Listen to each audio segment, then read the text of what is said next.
A grand castle with towering spires rose among the green hills, its imposing silhouette a clear testament to wealth and aristocracy. This was the Campbell estate, a place of opulence and tradition. Inside its lavish walls, a young man suddenly bolted upright in bed, his blonde hair tousled as he struggled to make sense of his surroundings. His hands gripped the blanket tightly, his breath unsteady. The memory of his death was still vivid.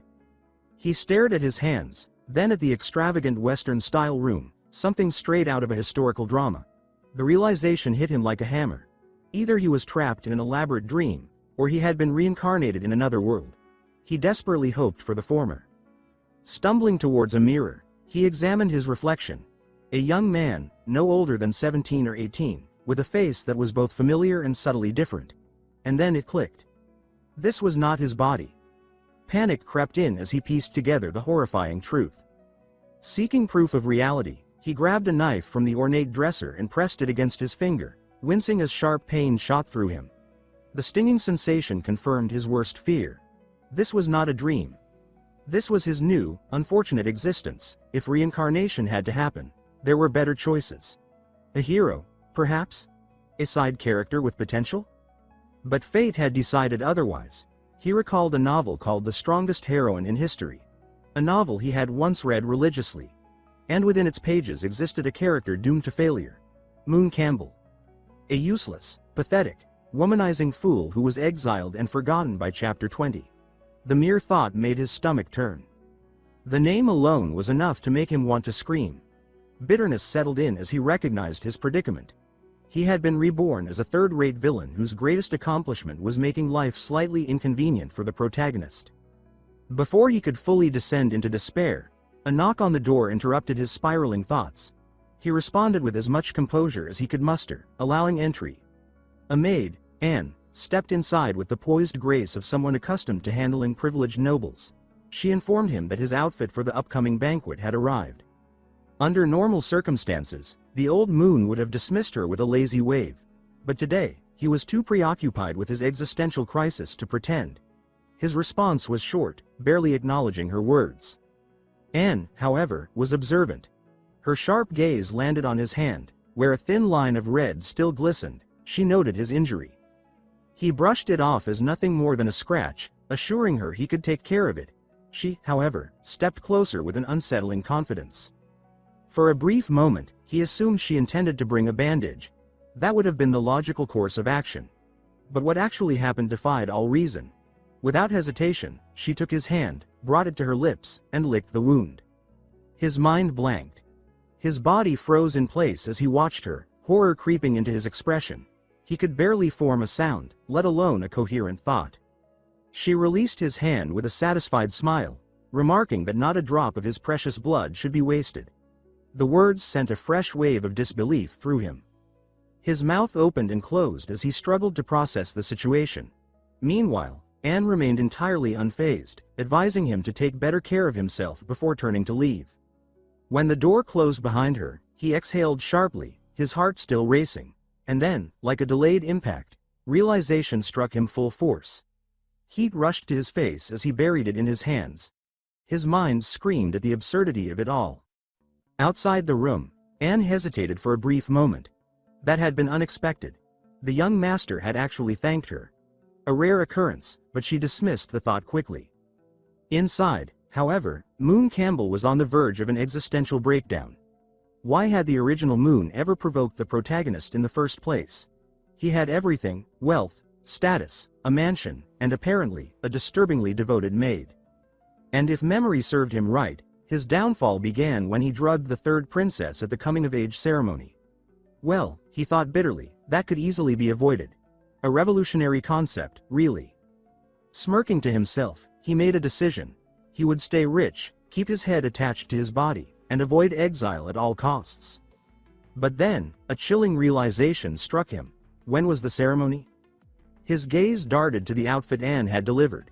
The color drained from his face. Horror dawned upon him. Tomorrow. A moment of absolute silence passed before the castle walls shook with a single, thunderous cry of frustration.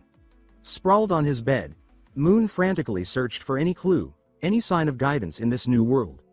He called for a system, a wise mentor, a goddess.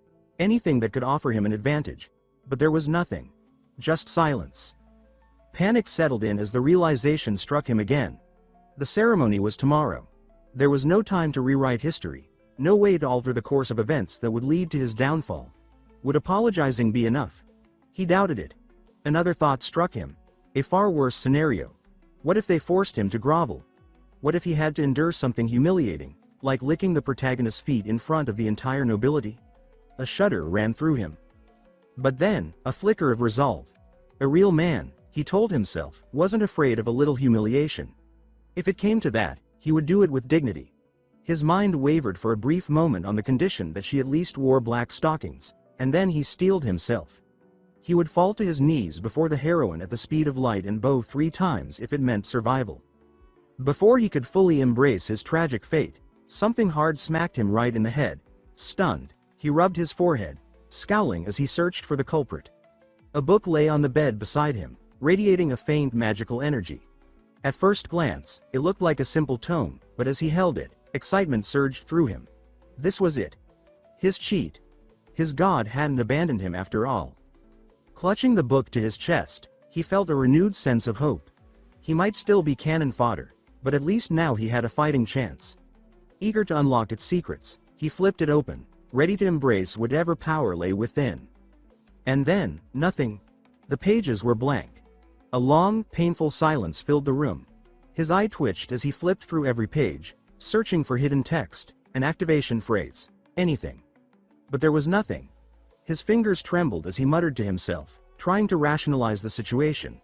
Maybe it needed a ritual. It was a Western European fantasy setting, after all. And what was the most cliché activation method? Blood.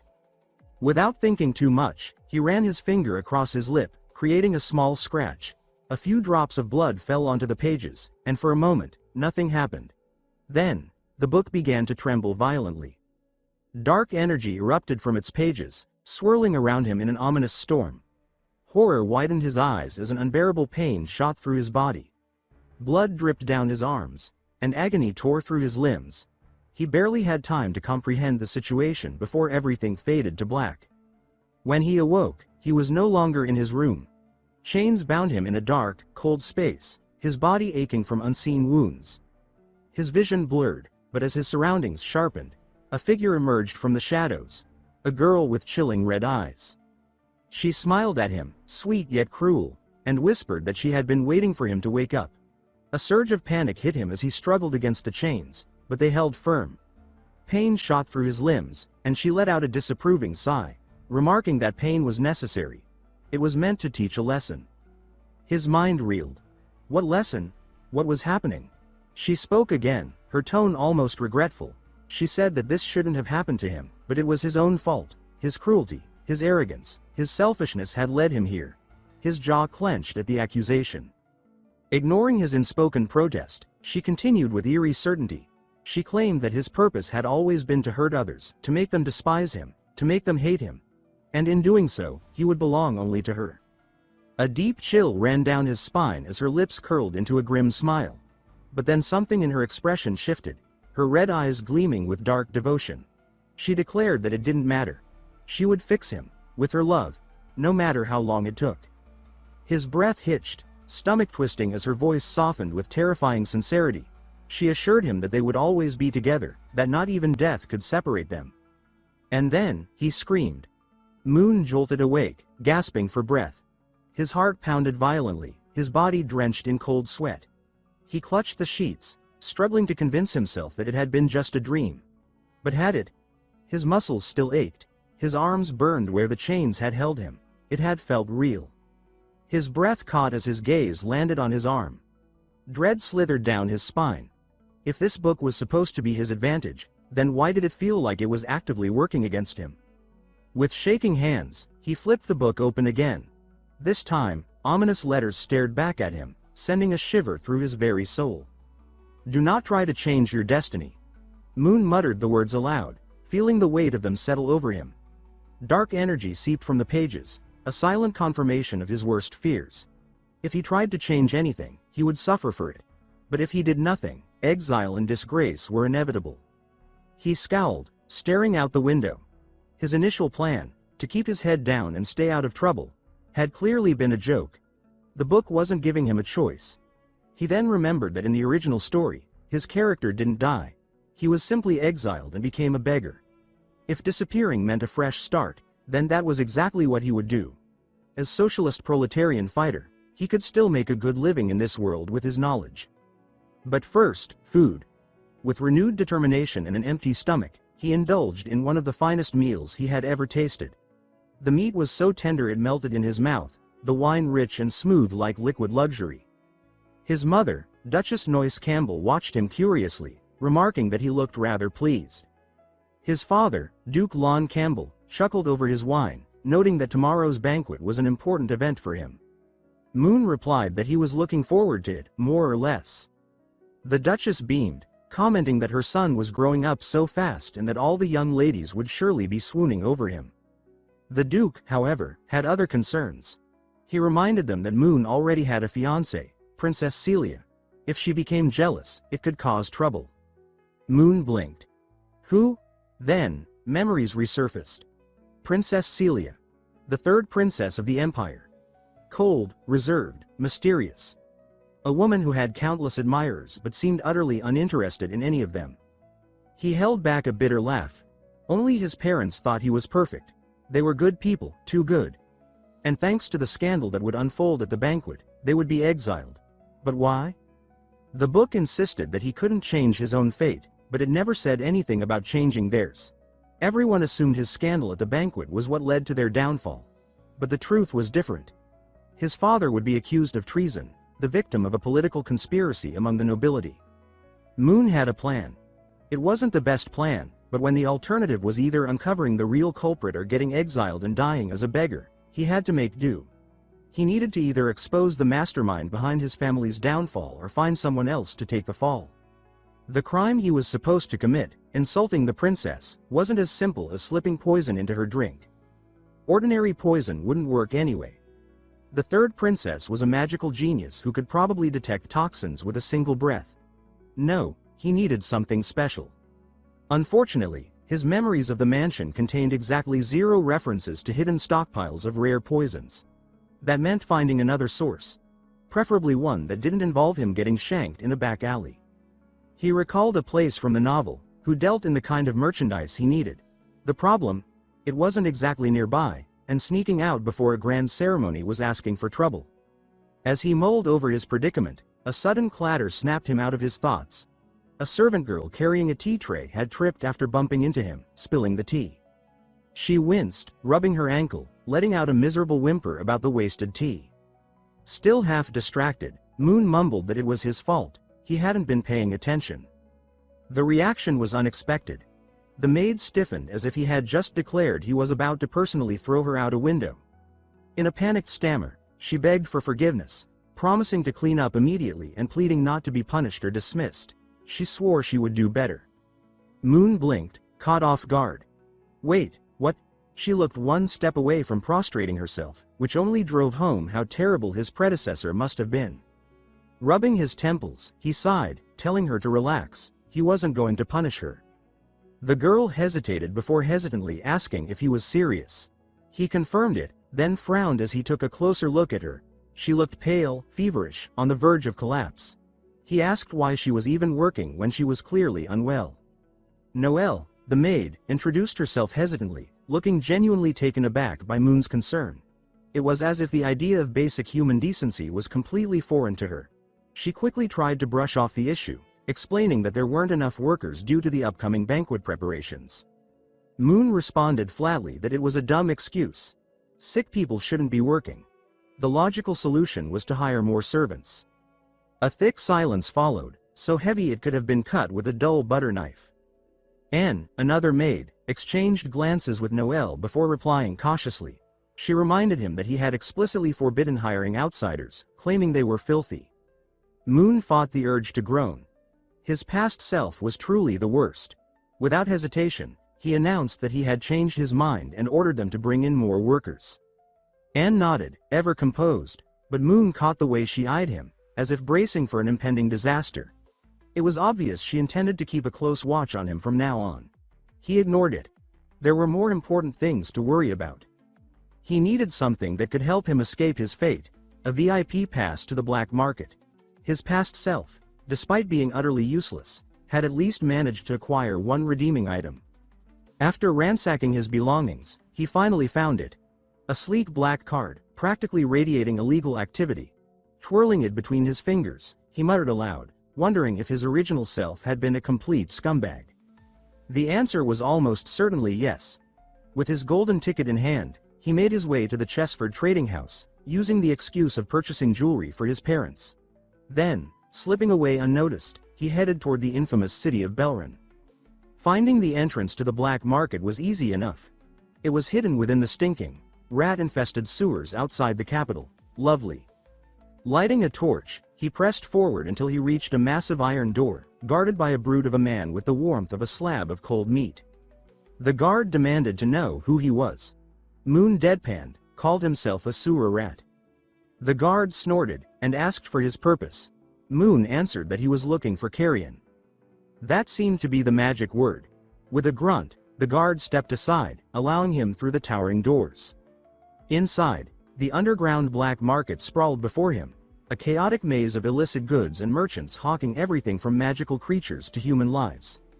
Ignoring the more disturbing sights, he made a direct path toward the potion vendors. A masked saleswoman greeted him with unsettling enthusiasm, noting that he was her first customer of the day and calling it delightful. She asked what he was looking for. Lowering his voice, he explained that he needed a special potion, colorless, odorless, and strong enough to knock out a mage for a few hours. She chuckled knowingly, remarking that many noblemen came to the market looking for entertainment. She even offered to connect him with a reliable slaver if he was interested. Moon's stomach churned at the suggestion. He immediately declined. As he turned to leave, her cheerful tone dropped into something more sinister. She remarked that he was lucky because she just so happened to have exactly what he was looking for. Something about the merchant immediately set him on edge. She was completely hidden beneath a cloak, her voice altered by magic, and even her body was disguised. It was as if someone had taken pure paranoia and wrapped it into a neat little package. Yet, as she moved, gesturing and rummaging through her supplies, certain details became apparent. Despite all her efforts to hide it, she was definitely a woman. Interesting. A mysterious merchant hiding her identity in a place like this could only mean one thing. She had something to lose. And people with something to lose were people worth knowing. A plan began to form in Moon's mind. If he could establish a good relationship with her, she might prove useful after his inevitable exile. Because, let's be honest, at this rate, he was about as doomed as a candle in a hurricane. The merchant told him to wait a moment while she searched for the potion. Moon wasn't in a hurry. The most important thing was making sure he got what he came for. But before she could return, another figure appeared, a hooded individual, draped in black, radiating an aura that practically screamed, "I definitely don't pay my taxes." The merchant greeted the new arrival without hesitation. The hooded figure wasted no time, stating their request in a low, steady voice. They needed a powerful drug that left no magical traces. Moon's interest peaked immediately. How delightfully suspicious. The merchant, momentarily surprised, quickly regained her composure. She remarked that it was a rare request and began sifting through her wares. Meanwhile, Moon studied the newcomer. The subtle scent of lavender and steel clung to the fabric of her cloak, and despite the concealment, it was obvious. This was also a woman. Judging by her confidence, she likely had access to such substances already but was searching for something even more potent. The merchant finally turned to Moon, presenting him with a vial. It was so aggressively bright that if highlighters were weapons, this one would be lethal. Moon raised an eyebrow, questioning its supposed undetectability. The merchant waved a hand dismissively, assuring him that in red wine, it would be completely untraceable. She added, almost casually, that it was strong enough to knock out an elephant for hours. Moon blinked. He appreciated overkill as much as the next person, but an elephant? As if reading his thoughts, the merchant shrugged and remarked that power always came at a price. Speaking of price, she then named her demand, 130,000. Moon was about to mentally curse his lack of funds when the hooded woman made her move. She stated that she would pay with information. The merchant, intrigued, leaned forward, asking just how valuable this information was. The woman responded that it was worth more than gold. Moon watched as the two struck a deal. At first, the merchant examined the note skeptically, but after a moment, her expression shifted. A slow grin spread across her face. Whatever she had just learned was far more valuable than any bag of coins. The hooded woman, satisfied, took her potion and disappeared into the shadows with practiced ease. Moon, never one to waste an opportunity, flashed his VIP pass at the merchant. Her interest piqued. Without warning, she tossed him a small extra vial. Suspicious, he asked what it was. She smiled, explaining that it was an enhancement, something to make the red potion even stronger. He thanked her, then, ever the opportunist, casually fished for information about the hooded woman. The merchant smirked before making a counteroffer. If he wanted to know more, he could simply buy the woman from her for 90,000. Moon narrowed his eyes, immediately pointing out that she had just made that number up. The merchant's grin widened. Fine, then 90,000. Without hesitation, Moon turned to leave, deciding he had heard enough. As he stepped out, he could practically hear the merchant's laughter behind him. The kind of laughter that said, "I just made a profit, and you'll never know how much." Outside, Moon processed everything that had just happened. The black market was a cesspool of opportunists, and if he wanted to navigate it properly, he would need someone more reliable in his corner. Meanwhile, back in her shop, the merchant remained seated, chuckling to herself. She hadn't expected today to be particularly eventful, but it seemed things were about to become far more interesting. After all, the third princess herself would be at the banquet.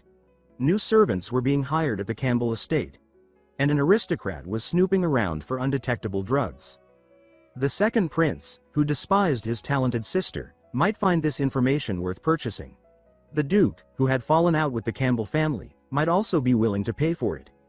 Why pick sides when one could sell to both? A wicked smile crossed her face.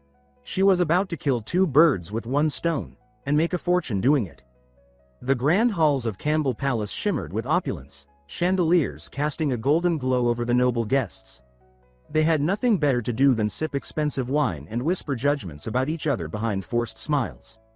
The event was as suffocatingly sophisticated as expected: silk dresses, polished shoes, and enough strained pleasantries to make even the paintings on the walls look uncomfortable.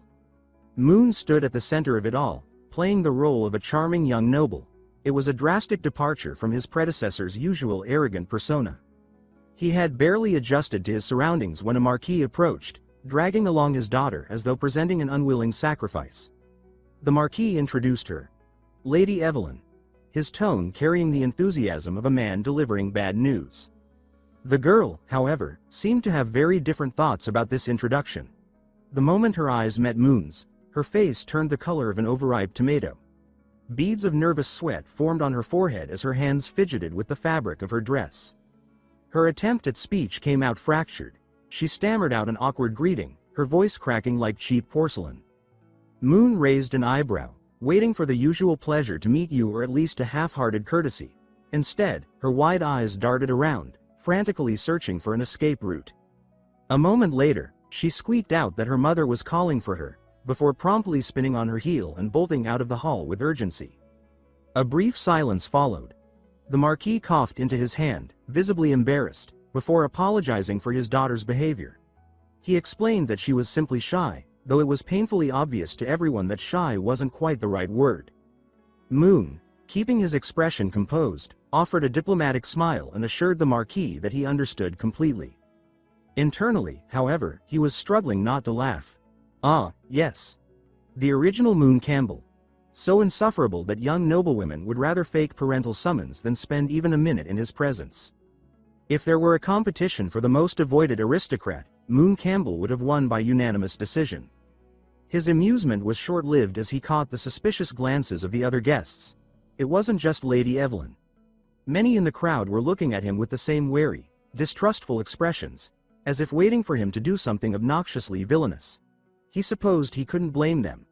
The original Moon had set the bar so low that simply standing still and smiling was already an improvement. His father, Duke Lon Campbell, approached then, offering a rare nod of approval. He stated that Moon was doing well. Moon blinked in surprise, questioning if that was really the case. The Duke nodded, clearly pleased. He told his son that tonight was his night, a chance to prove himself as a true Campbell, and that he must show his worth. Moon resisted the urge to make a sarcastic remark about how his mere presence was already a miracle. Instead, he nodded respectfully and assured his father that he would do his best. Before anything else could be said, the sharp sound of a staff striking marble echoed through the hall. A hush fell over the crowd as an announcer's voice rang out, declaring the arrival of Her Imperial Highness, 3rd Princess Celia Leopold. The air itself seemed to freeze. Celia entered with an aura of elegance, her steps measured, her posture flawless. Blessed by the goddess of ice and snow, she carried herself with untouchable beauty. The kind that left commoners awestruck and nobles wary. Her silver-blue gown shimmered beneath the chandeliers, perfectly complementing the cold sharpness of her gaze as she surveyed the room, silently assessing who among the attendees was even worth acknowledging. As the last of the esteemed guests arrived, Moon's father placed a firm hand on his shoulder. A rare smile crossed the Duke's usually stern face as he said he would be leaving to greet the other Dukes. He reminded Moon not to neglect the princess. Moon responded with practiced confidence, placing a hand over his chest in a show of aristocratic discipline. Celia made her way toward him, each step measured and poised, almost as if she were floating rather than walking. She greeted him formally, remarking that it had been a long time. Moon, determined to maintain the charade of charm, responded with a polite smile, returning the greeting and adding that she was extraordinarily beautiful today. Her response was cold. She acknowledged the compliment but noted that it was rare to hear such words from him. Then, lifting the hem of her gown ever so slightly, she performed a flawless bow, radiating noble grace.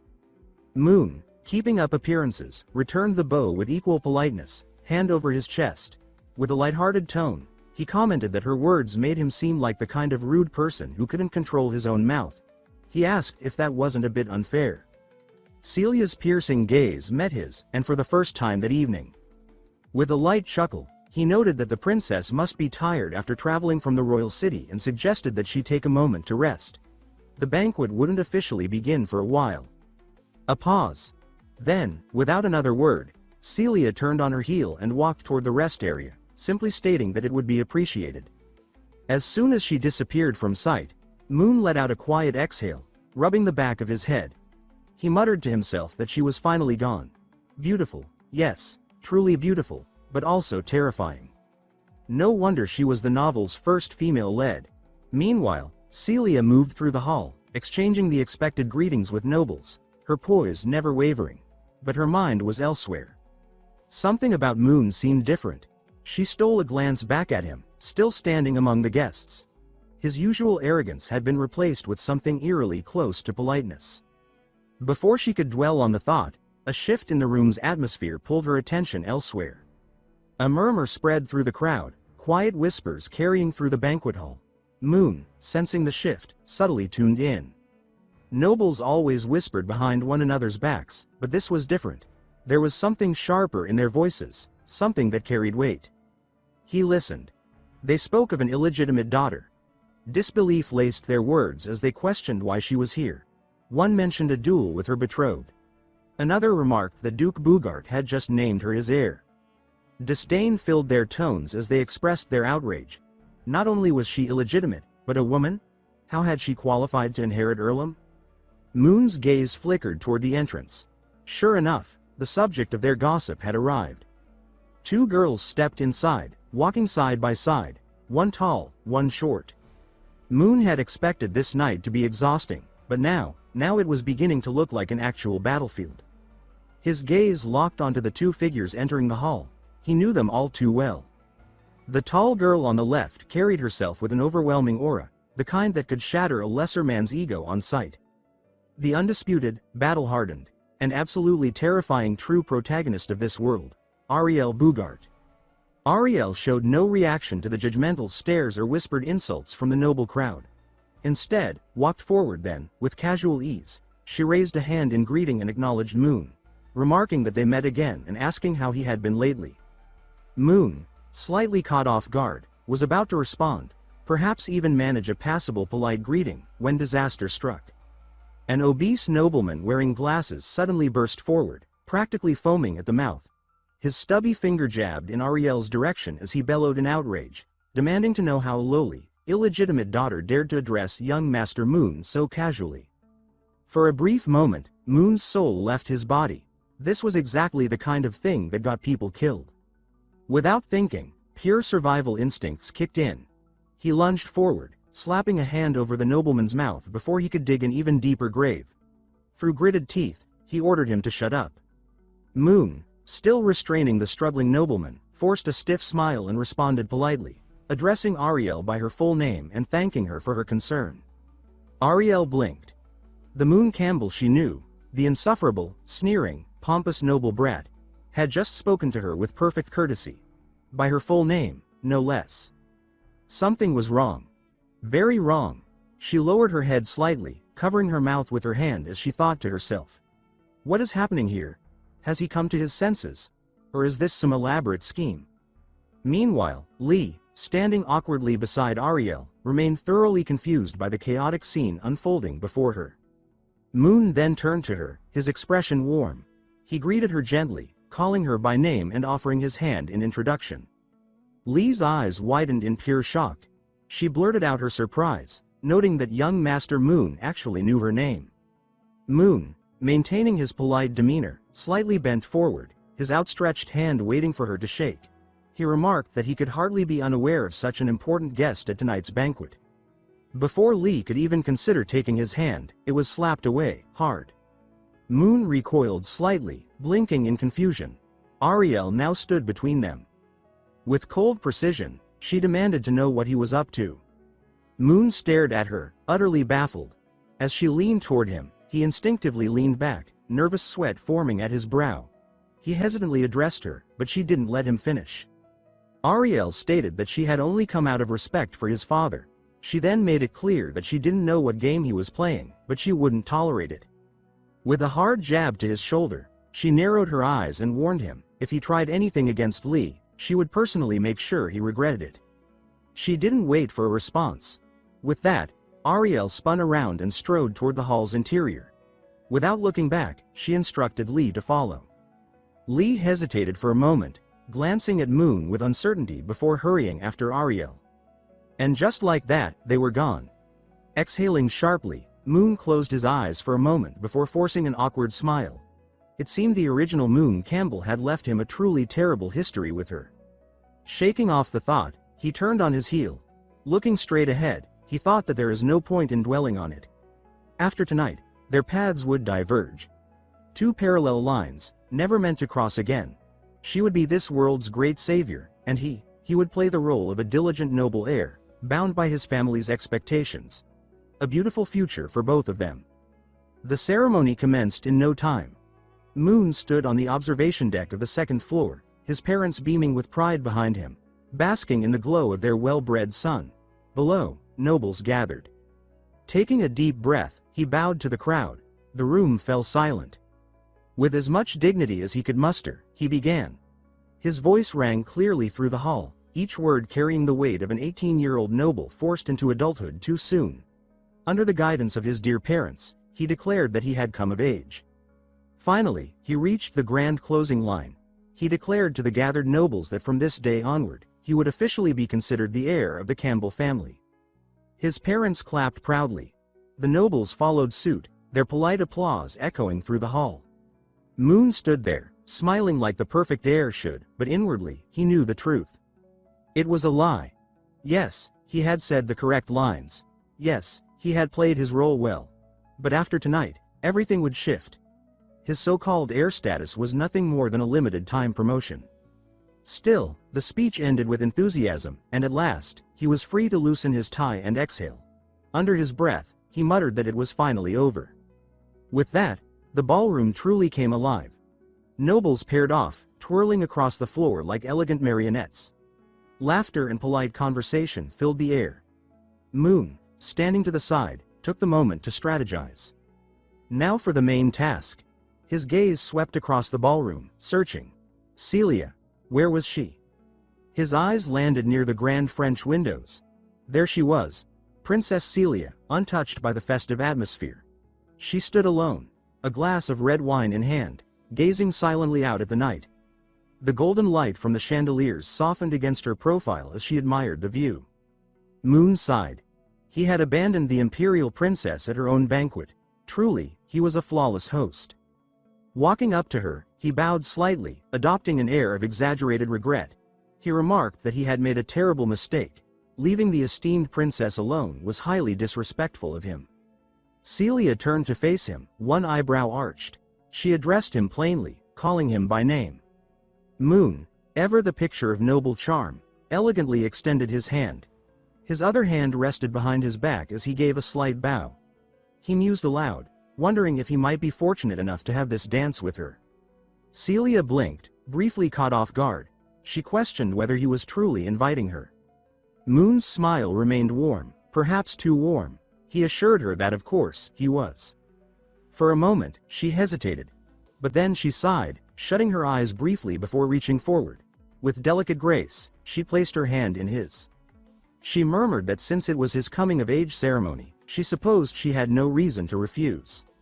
Moon's smile widened slightly. He thanked her. The dance floor became the center of attention. The nobles watched with thinly veiled fascination. Hushed whispers spread quickly. Meanwhile, Lee, standing among the crowd, tugged urgently at Ariel's sleeve. Excitedly, she urged her to look. Ariel, in the middle of enjoying a particularly delicious piece of cake, barely glanced up. Under the golden glow of the chandeliers, Moon and Celia moved effortlessly across the floor, hands intertwined as they danced with practiced elegance. Celia followed his lead with natural grace, tilting her head slightly to meet his gaze. Quietly, she remarked that his dance steps were good. Moon, flashing his signature polite smile, thanked her for the praise but assured her that this was only the beginner's level. As they danced, Celia studied him closely. Tonight's interactions had confirmed something she had been suspecting for a while. She stated that he had indeed changed. Moon raised an eyebrow, already sensing where this was going. With exaggerated curiosity, he asked in what way. Had he not been behaving like a nobleman? Celia's expression remained unreadable. She clarified that it wasn't about his manners, it was how he invited people. Moon blinked, confused. She explained further. She recalled the last time he had invited the daughter of a viscount to the academy ball. Then, without hesitation, she deepened her voice, perfectly mimicking his old pompous tone. She quoted his exact words. "Woman, rejoice and cheer.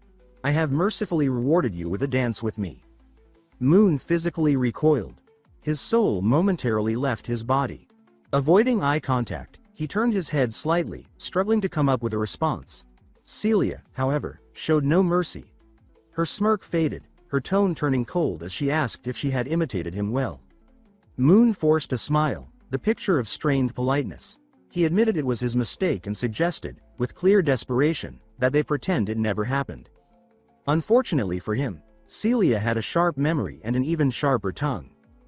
Before she could continue his verbal execution, the orchestra transitioned smoothly into the next section of the song, prompting the dancers to shift positions. Celia leaned slightly into him, and Moon, ever the gentleman, held her hand a little tighter to guide her through the new steps.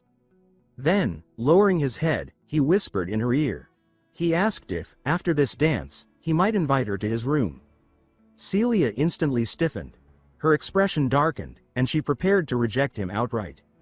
She reminded him icily that although they were engaged, sensing the impending royal smackdown, Moon quickly interrupted. He assured her that he had no intention of overstepping any boundaries. He smoothly added that what he wished to discuss was their engagement. Celia blinked, momentarily caught off guard. Her icy exterior wavered just slightly before she raised an eyebrow, intrigued. As they moved with the rhythm, her voice a quiet murmur. She asked if he truly needed a private discussion with her regarding their engagement. He knew she would be skeptical, so he painted his deception carefully, grounding it in undeniable truths. He acknowledged that she did not like him and stated that their engagement was nothing more than a political arrangement, a decision orchestrated by the emperor to maintain ties with his father. Celia's gaze flickered, but she remained silent. Encouraged by the lack of immediate rejection, Moon pressed on. He explained that their engagement was merely a tool to maintain balance. If she were to openly propose its cancellation, it would cast doubt on the royal family's credibility and strain her relationship with the emperor. He asked if he was wrong. Lowering his voice further, he whispered near her ear, He pointed out that at least when it came to ending their engagement, they shared the same goal. If they worked together, they could find a way to part without scandal or disgrace. He asked if that would not be preferable. Celia's eyes widened just slightly before she closed them, exhaling slowly, as if weighing his words against her own unspoken thoughts. Finally, she answered. She acknowledged that the matter could only be discussed privately between the two of them. Moon concealed his satisfaction with a polite smile, but inside, he felt a small victory. She believed him. She had taken the bait. Just as he relished his small success, Celia spoke again, cutting through his thoughts like a blade. She asked where his room was. Moon froze. His mind stumbled over itself, trying to process her sudden question. His room? Now?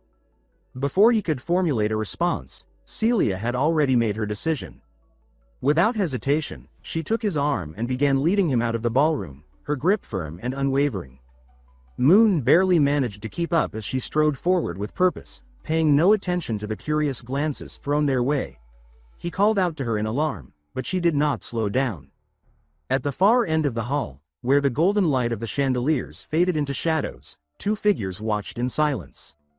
One of the maids, a short-haired woman with keen, observant eyes, lowered her broom, narrowing her gaze at the sight of Moon being pulled away. She muttered that the princess was leaving with that young master. Beside her, a long-haired maid stole a glance before nodding. Neither of them spoke further, but the air between them was thick with understanding. Whatever Celia and Moon were up to, it was something that needed to be dealt with. The short-haired maid exhaled, rolling up her sleeves. She told her companion to keep watch, stating that she would handle it. The long-haired maid barely spared her a glance. She reminded her to be quick, as this was the Lionheart King's territory. With that, the two maids silently melted into the crowd. Meanwhile, Moon barely had time to register his surroundings before they arrived at his chambers. To steady himself, he reached for a bottle of red wine from a nearby shelf, along with 2 glasses. If nothing else, maintaining a sense of formality was key. Masking any nervousness, he asked if Celia would like a drink. Her response was immediate and sharp. She refused, stating simply that she did not drink. Moon nearly fumbled the bottle. Trying again, he forced an easy smile, mentioning that it was just red wine and a little wouldn't hurt. Celia's tone remained firm as she repeated that red wine was also not allowed. Moon watched as she closed her eyes briefly, then tucked a loose strand of hair behind her ear with practiced elegance. She explained that her constitution could not tolerate alcohol. Moon's fingers tightened around the bottle. What?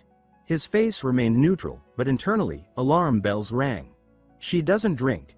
His eyes flickered toward the wine, then to the cabinet where, just minutes ago, he had hidden the real tool of his plan. A small vial filled with a vivid red liquid. The potion that was supposed to ensure her temporary unconsciousness. The novel never specified exactly how Celia lost consciousness that night. He had assumed it was through the wine. But if she never drank in the first place? His pulse quickened. This isn't good. Moon forced a tight, polite smile as he turned to Celia, his voice carefully natural. He asked what she would like to drink instead. Celia remained neutral, pondering for a brief moment. She started to say that she only drank black tea or coffee. Moon quickly composed himself, stepping forward with practiced grace. Placing a hand over his chest, he bowed slightly, adopting an apologetic posture. He smoothly explained that, due to unforeseen circumstances, no other beverages were available tonight except for red wine and black tea. His voice was calm, carefully measured, but inside, his heart pounded. He could feel her gaze on him, sharp and assessing. Even though his words had come out flawlessly, he couldn't shake the fear that she might sense something was off. Celia rested her chin on her hand, tilting her head slightly in thought. After a short pause, she nodded, seemingly unconcerned. She said she would have the black tea. Moon barely managed to suppress the relieved sigh threatening to escape. Instead, he let his face light up with polite enthusiasm, his voice carrying just the right amount of joy. He told her he would go get it now. Celia watched him move with quiet scrutiny, her face unreadable. His reaction was odd. He was acting far too excited over something as simple as brewing tea. Is making tea really such a joyful thing for this guy? She wondered silently. Moon worked swiftly, pouring the freshly brewed black tea into 2 porcelain teacups. He placed them on the counter, keeping his back turned to Selassie. The critical moment had arrived. He exhaled slowly, steadying himself. Carefully, he opened the lid of the vial and tilted it over one of the teacups. A single drop of the shimmering red liquid slipped into the dark tea, dissolving instantly. His lips pressed tightly together as he added a few more drops. He wasn't sure what the white substance in the other potion was, so he decided it was better to be cautious and avoid using it. Before he could consider it further, Selassie called out from the other room, asking if the tea was ready. Moon flinched, his fingers jerking, and the white potion's cap popped off. His heart nearly stopped. Startled, a small sound escaped him before he could suppress it. Panicked, he spun around, shoving both bottles behind his back, clutching them tightly as if his life depended on it. When he turned, Selassie was there, her gaze piercing and unreadable. He forced a smile, his voice strained as he told her the tea was almost ready. Selassie didn't respond, merely watching him for a moment before turning away and returning to her seat. Relief washed over Moon, but his nerves remained on edge. His palms were damp with sweat as he turned back to the counter. He closed his eyes briefly, his breath shaky as he wiped his forehead. The encounter had been too close. He knew that if Selassie had seen what he was doing or noticed anything unusual, his fate would have been sealed. His fingers still trembled when his gaze dropped to the floor. His breath hitched. A dark stain gleamed faintly on the polished wood, red, unmistakably the same color as the potion. His mind raced in disbelief as he wondered if he had spilled it. His body stiffened, and his fingers twitched before he reached out, despair settling in as he stared at the wasted potion. This was supposed to be his first chance at fortune. His plan had been perfect. Dilute the potion, divide it into small portions, and sell it as a sleeping aid. Easy money. Before he could dwell further, Celestia's voice broke his trance, calling him by name. Her tone was smooth yet firm, carrying an air of expectation. Moon jolted upright, pushing his grief aside as he rushed to respond. He hurried over, unaware of the shadowy figure that lingered just beyond the window, a silent observer who vanished into the darkness. Moon carefully presented Celestia with her teacup. As she reached for it, her gaze paused on the tea itself. She remarked that the black tea looked unusually red, almost glowing. His breath stopped as she analyzed the liquid, noting how unnaturally vivid it appeared. Tiny glimmers, like stardust, swirled within the tea, something she had never seen before. Moon's pulse quickened. He forced himself to remain calm, struggling to find an explanation. He hastily claimed that the tea was a rare and valuable blend from the Eastern Kingdom, called Big Red Robe.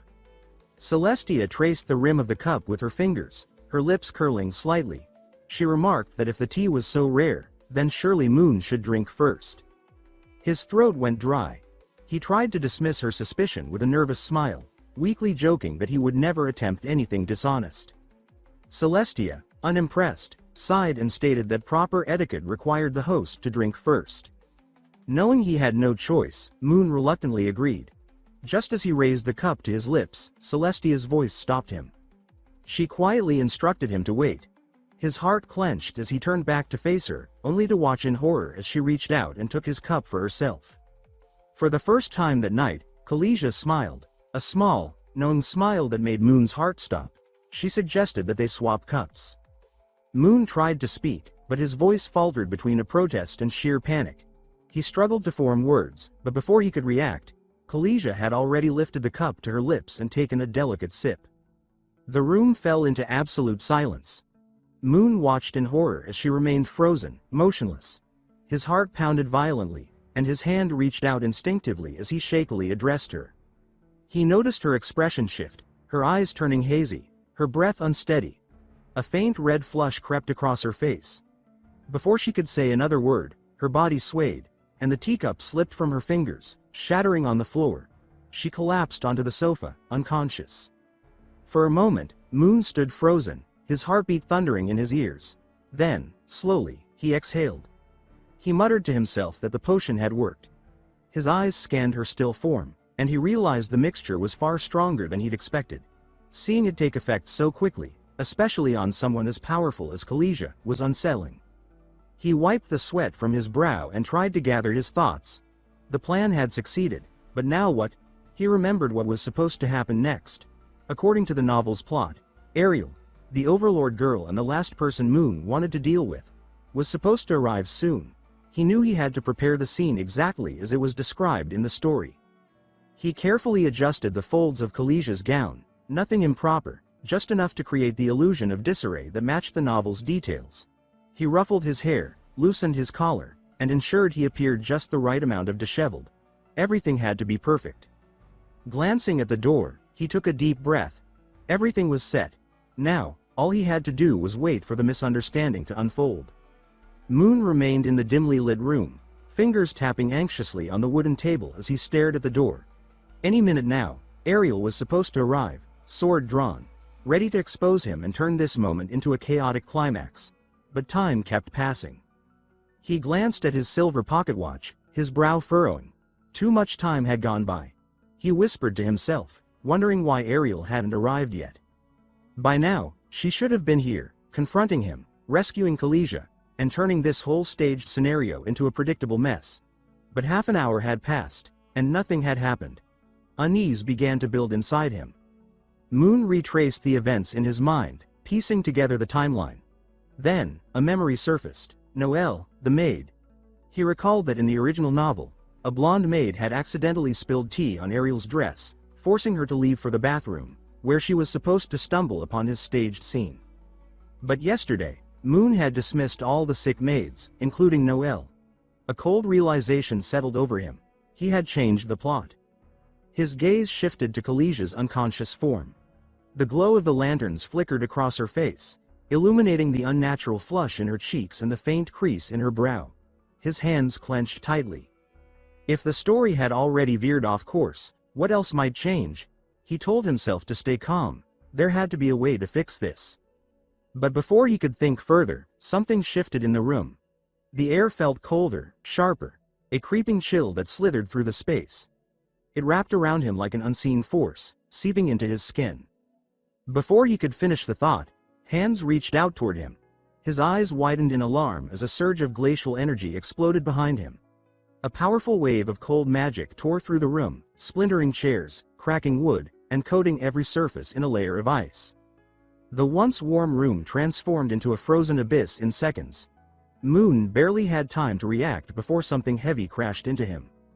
Kalisia had awoken, her body still feverish from the potion. Pressed against Moon, she instinctively released another pulse of chilling energy. A mist of frost swirled around them, biting into his skin and draining the warmth from the air. Moon's mind raced in alarm. Desperately, he tried to explain himself, insisting that it wasn't what she thought. He attempted to tell her that she had consumed the potion by mistake, but before he could finish, Kalisia murmured softly that she felt unbearably hot. Moon's chest tightened with unease. Something was wrong. This wasn't normal. He pressed his palms against the frozen floor, attempting to push himself up, insisting that he needed to fetch a doctor. Before he could rise, the ice thickened around his wrists, seizing him in place with a sharp, freezing sting. His breath hitched as he realized Kalisia had restrained him. Moving closer, her steps slow and deliberate, Kalisia whispered that his body felt so wonderfully cool. Moon's breathing grew faster as he pleaded with her to wake up, his voice shaking. He tried to call for Ariel or anyone who might help, but before the words could fully escape, Kalisia leaned in closer and softly pressed a kiss against his lips. Meanwhile, elsewhere in the Duke's mansion, Ariel walked briskly down the grand hallway. She dabbed at her dress with a handkerchief, muttering in frustration about her misfortune. The spilled drink had forced her to search for a bathroom, and her irritation lingered as she hurried along. Suddenly, she stopped. A strange sensation crept over her, prickling at the edges of her awareness. She lifted her head, scanning the corridor ahead. The hallway was empty, yet something felt off. She called out, her voice steady, asking if anyone was there. For a moment, there was only silence. Then, a soft creak broke the stillness. A maid stepped gracefully out of one of the rooms, her posture calm and composed. The maid greeted Ariel with a gentle smile and politely requested that she not proceed any further. She explained that the area ahead was restricted within the Duke's mansion and asked her to turn back. Ariel frowned at the unexpected restriction. As a guest, she had never been informed that parts of the estate were off limits. She questioned the maid, asking what exactly was restricted and why. The maid maintained her calm expression and explained that the information was confidential and that she wasn't authorized to say more. Ariel's displeasure grew, but before she could press the matter further, the maid's gaze shifted downward, noticing the stains on Ariel's skirt. Without hesitation, the maid knelt gracefully to inspect the damage. She remarked that the dress was stained and, without waiting for a reply, offered to help. Before Ariel could refuse, the maid raised her hands, summoning a faint glow of emerald energy at her fingertips. Soft green magic swept over Ariel's dress, the stains dissolving effortlessly as if they had never existed. Ariel stared in surprise, running her fingers over the now spotless fabric. She murmured her amazement, impressed by the maid's skill. Curiosity flickered in her eyes as she remarked on the Campbell family's reputation, noting that even their maids possessed magical abilities. The maid responded humbly, downplaying her talent as nothing special. Moments later, the maid wiped her hands with a handkerchief and mentioned, almost casually, that the banquet would soon be serving a limited number of pachichi cakes. She advised Ariel not to miss the opportunity if she enjoyed them. The words froze Ariel in place. Pachichi cake, her favorite dessert, was being served, and there would only be a limited number. Her face lit up with excitement as she gasped in disbelief. Without hesitation, she spun around, already planning her dash back to the banquet hall. As she turned, she called back to the maid, thanking her for the help but insisting she had something urgent to do. She needed that cake. The maid offered a gentle wave in response, her smile warm and polite. She wished Ariel well and reminded her to take care. Once Ariel's footsteps faded down the corridor, the maid slowly lowered her hand. The warm expression drained from her face, her soft smile vanishing like a candle snuffed out. Her gaze turned cold and unreadable. Ariel sprinted through the halls. Even in her excitement, her sharp mind drifted back to her brief encounter with Anne. Something about that maid unsettled her. Ariel recalled muttering to herself about the faint scent of blood that lingered around Anne. It wasn't strong or overwhelming, but with her heightened senses, she couldn't miss it. A faint, metallic trace hidden beneath layers of perfume and soap. Something was off. There had also been another presence nearby, someone watching. She had sensed them, carefully concealed, observing from the shadows. Whatever was going on in the Campbell household seemed suspicious, but Ariel decided it wasn't her concern. As for Princess Silesia, Ariel remembered spotting her leaving the ballroom with Moon. She paused briefly, wondering if she should be worried, but quickly dismissed the thought. She reminded herself that Silesia was a powerful magic prodigy, far too strong to be in any real danger. If anything, she thought, it was Moon who ought to be careful. With her concerns pushed aside, Ariel focused on what mattered most, the cake. Her expression hardened with determination, her fists clenched, and her pace quickened. Nothing, she told herself, was more important than her pachichi cake. Meanwhile, elsewhere in the mansion, a woman with short, dark hair stood against a cold stone wall, her fingers curled tightly around the hilt of a dagger. Eventually, the fading sound of footsteps confirmed what she had hoped. The threat had passed. Relaxing slightly, she murmured to herself that the visitor was gone. Across the room, a taller woman with long, flowing hair knelt on one knee, carefully tracing symbols onto the stone floor. A dim red glow flickered at her fingertips as she etched the intricate lines of a magic circle. With each stroke, the design grew more complex.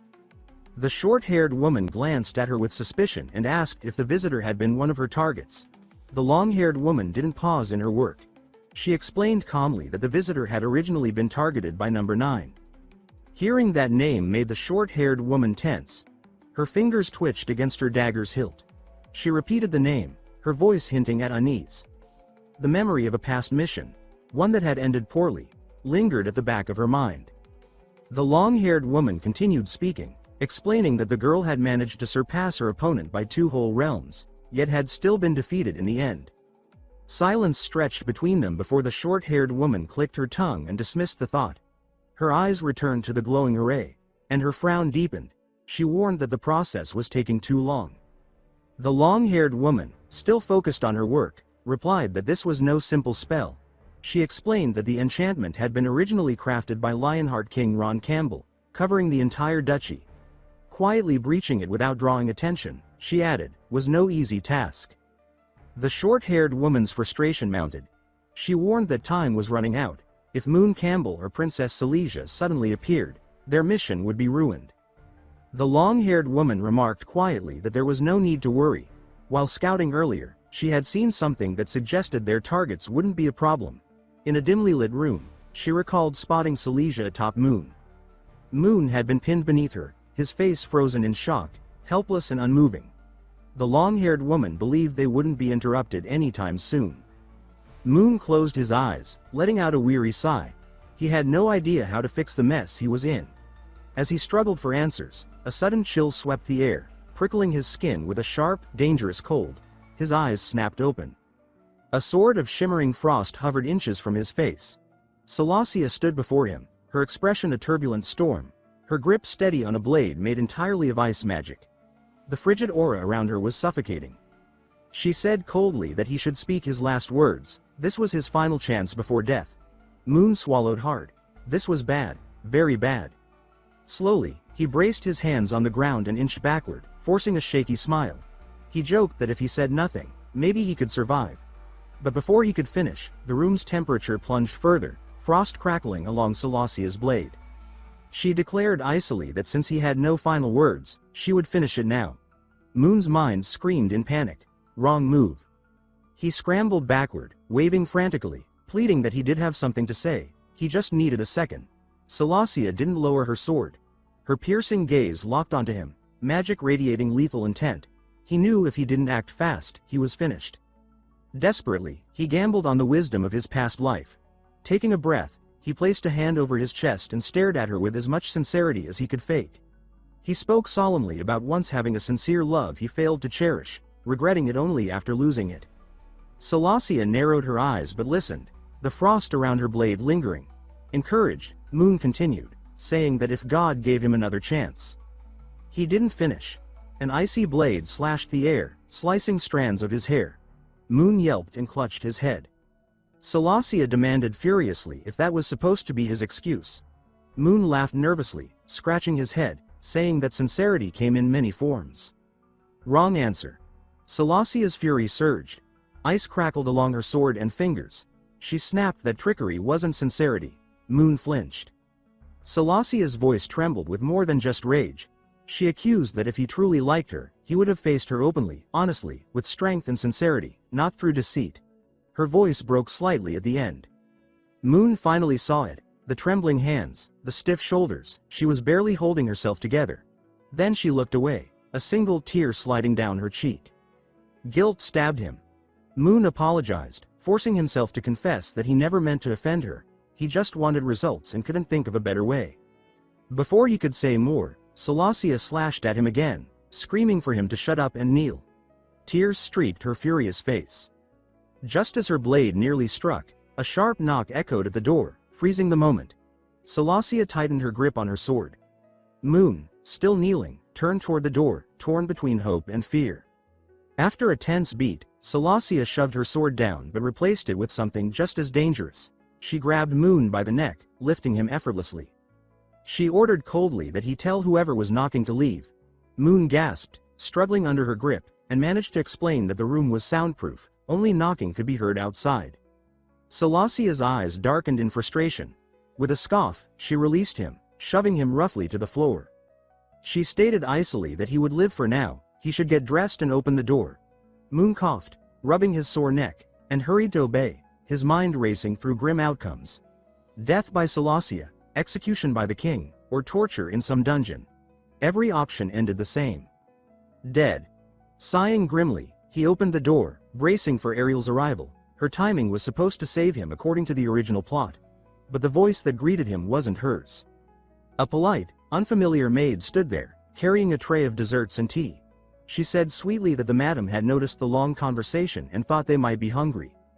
Moon blinked, relaxing slightly. Just snacks. He awkwardly thanked her and gestured for her to enter. As the maid crossed the room, he frowned. She seemed unfamiliar, and he knew every servant in the mansion. Suspicious, he asked who she was. The maid explained smoothly that she had been assigned last night, so it was normal he didn't recognize her. Moon, still wary, casually asked if she had been hired for the banquet, noting he had heard there were no extra uniforms available. For a heartbeat, the room was silent. Then the maid's polite smile vanished. Her green eyes snapped open, and dark magical energy erupted around her, crackling violently. The blast threw Moon backward into the door with a painful thud. Realization slammed into him. The target wasn't him, it was Celestia. The maid leapt into the air, pulling out 2 hidden daggers. She slashed downward with deadly speed. But a flash of icy blue light flared. Celestia's sword materialized, effortlessly blocking the twin blades. Debris scattered from the force of the clash. Moon shielded himself, pressing against the door, watching through squinted eyes. Celestia stood firm, meeting the assassin's attack without flinching. Celestia demanded coldly whether her foolish brother had sent the assassin. The maid sneered, replying that client identities were top secret. She leaned closer, smirking darkly, and declared that Celestia would die here today. Suddenly, golden magic circles flared across the walls. The assassin, triumphant, proclaimed that the 3rd princess of the empire would die at the Duke of Campbell's mansion, announcing it as if delivering a grand finale. The magic circles transformed into dozens of blazing light swords, all aimed directly at Celestia. The radiant glow lit the room, and death closed in. The short-haired assassin sprang back just in time to dodge the devastating impact. One massive sword after another slammed into where Celestia had stood, each explosion shaking the room. She murmured to herself that there was no way Celestia had survived. Even an instructor from St. Maria College would struggle against such an assault. But then, a surge of icy air swept the room, devouring the fire. From the thinning smoke, Celestia's voice rang out, steady and commanding as she invoked ice to take form, frost to turn into a spear, and demanded supremacy. She burst forward like a freed storm, a long spear of pure ice crackling in her hands. The assassin instinctively bent backward, barely dodging the slash. Celestia stared down at her with complete detachment, unaffected by the previous attack. The assassin's eyes widened in disbelief, realizing Celestia was not only unscathed but counter-attacking. Near the door, Moon shielded his face, muttering under his breath that gods fought while mortals suffered. He tried the door handle, heart sinking when he found it locked. Another blast of magic nearly grazed him, and without thinking, he dove behind a table, determined not to become collateral damage. Peeking out cautiously, he grimaced. Assassins had never been part of the Duke's mansion events in the original novel. Then a memory surfaced. He remembered instructing Anne just last night to let unwell servants rest and recruit outsiders for the ceremony. Cold sweat ran down his spine as he realized his order had been exploited. He thought grimly that someone had to have been watching the Duke's mansion all along. A sudden explosion jolted him back to reality as an ice cone shattered, spraying deadly shards across the room. Moon yelped, huddling lower, one hand shielding himself, the other peeking out at the battle. He acknowledged bitterly that he had no magic, no combat skills, and no heroic resilience. Fighting was suicide. His best hope was for Celestia to win. But doubt gnawed at him. With the story so far off course, he no longer knew if Celestia's victory would guarantee a good ending. The assassin's voice pierced the air, calling Celestia a super genius chosen by the gods. Moon opened his eyes to see Celestia, bruised but still standing firm, her composure unbroken. Celestia stated that the assassin's attacks included sudden footwork, light arrow magic, and gravity magic, noting that 2 had been activated without visible magic power. She concluded sharply that another assassin was hiding in the next room. The short-haired assassin chuckled darkly, admitting Celestia's insight surpassed even the rumors. She said that even among monsters, Celestia stood apart. Unfazed, Celestia condensed her spear into a sword, its blade glowing with cold energy. She pointed it at the assassin and demanded to know who had ordered the attack, offering to spare her life in return. The assassin tilted her head slightly, amusement flashing in her green eyes. She remarked mockingly that while she shouldn't waste time, sometimes even an assassin needed to stall. Just then, the walls trembled. Dust fell from the ceiling as brilliant golden light flared against the wall. In the next room, a long-haired woman in black knelt with one hand pressed to the floor, activating a massive golden magic circle. Sweat dripped from her forehead as she shouted that she had sealed the room and urged the other to hurry. The short-haired assassin responded smoothly, palming a hidden dagger with one hand while reaching into her skirt with the other. She pulled out a small glass bottle filled with thick red liquid. An ominous black aura coiled around it like living smoke, radiating an unnatural chill. Lifting the bottle to the light, she began chanting that with the blood of 100 innocent children, she offered the sacrifice to the molten god, Lord of the Crimson Sun, the great withering king. Celestia's eyes narrowed dangerously. The moment she heard the name, a terrible unease gripped Celicia. She surged forward, her ice magic crackling to life, determined to stop the assassin. But she was a second too late. As her blade neared the assassin's neck, the glass bottle shattered. The assassin chuckled darkly as she finished the incantation, commanding the suppression of wind and snow.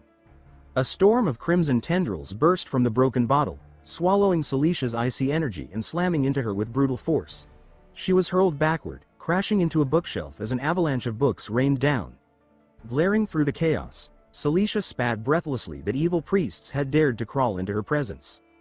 The assassin smirked, twirling her dagger lazily as she mocked that a noble princess would now die at the hands of a mouse. Celicia spotted a dagger with a red blade among the fallen books and, without hesitation, grabbed it. Gripping the weapon tightly, she met the assassin's frenzied attacks, blocking strike after strike, though fresh wounds streaked her arms and face. The assassin hesitated, her grin faltering as she noticed something wrong. Celicia, though battered, held her ground, ignoring the searing pain in her body. Without warning, the assassin lunged with a punch, which Celicia barely dodged. Scoffing, the assassin declared that without ice magic, Celicia was nothing but a lamb awaiting slaughter.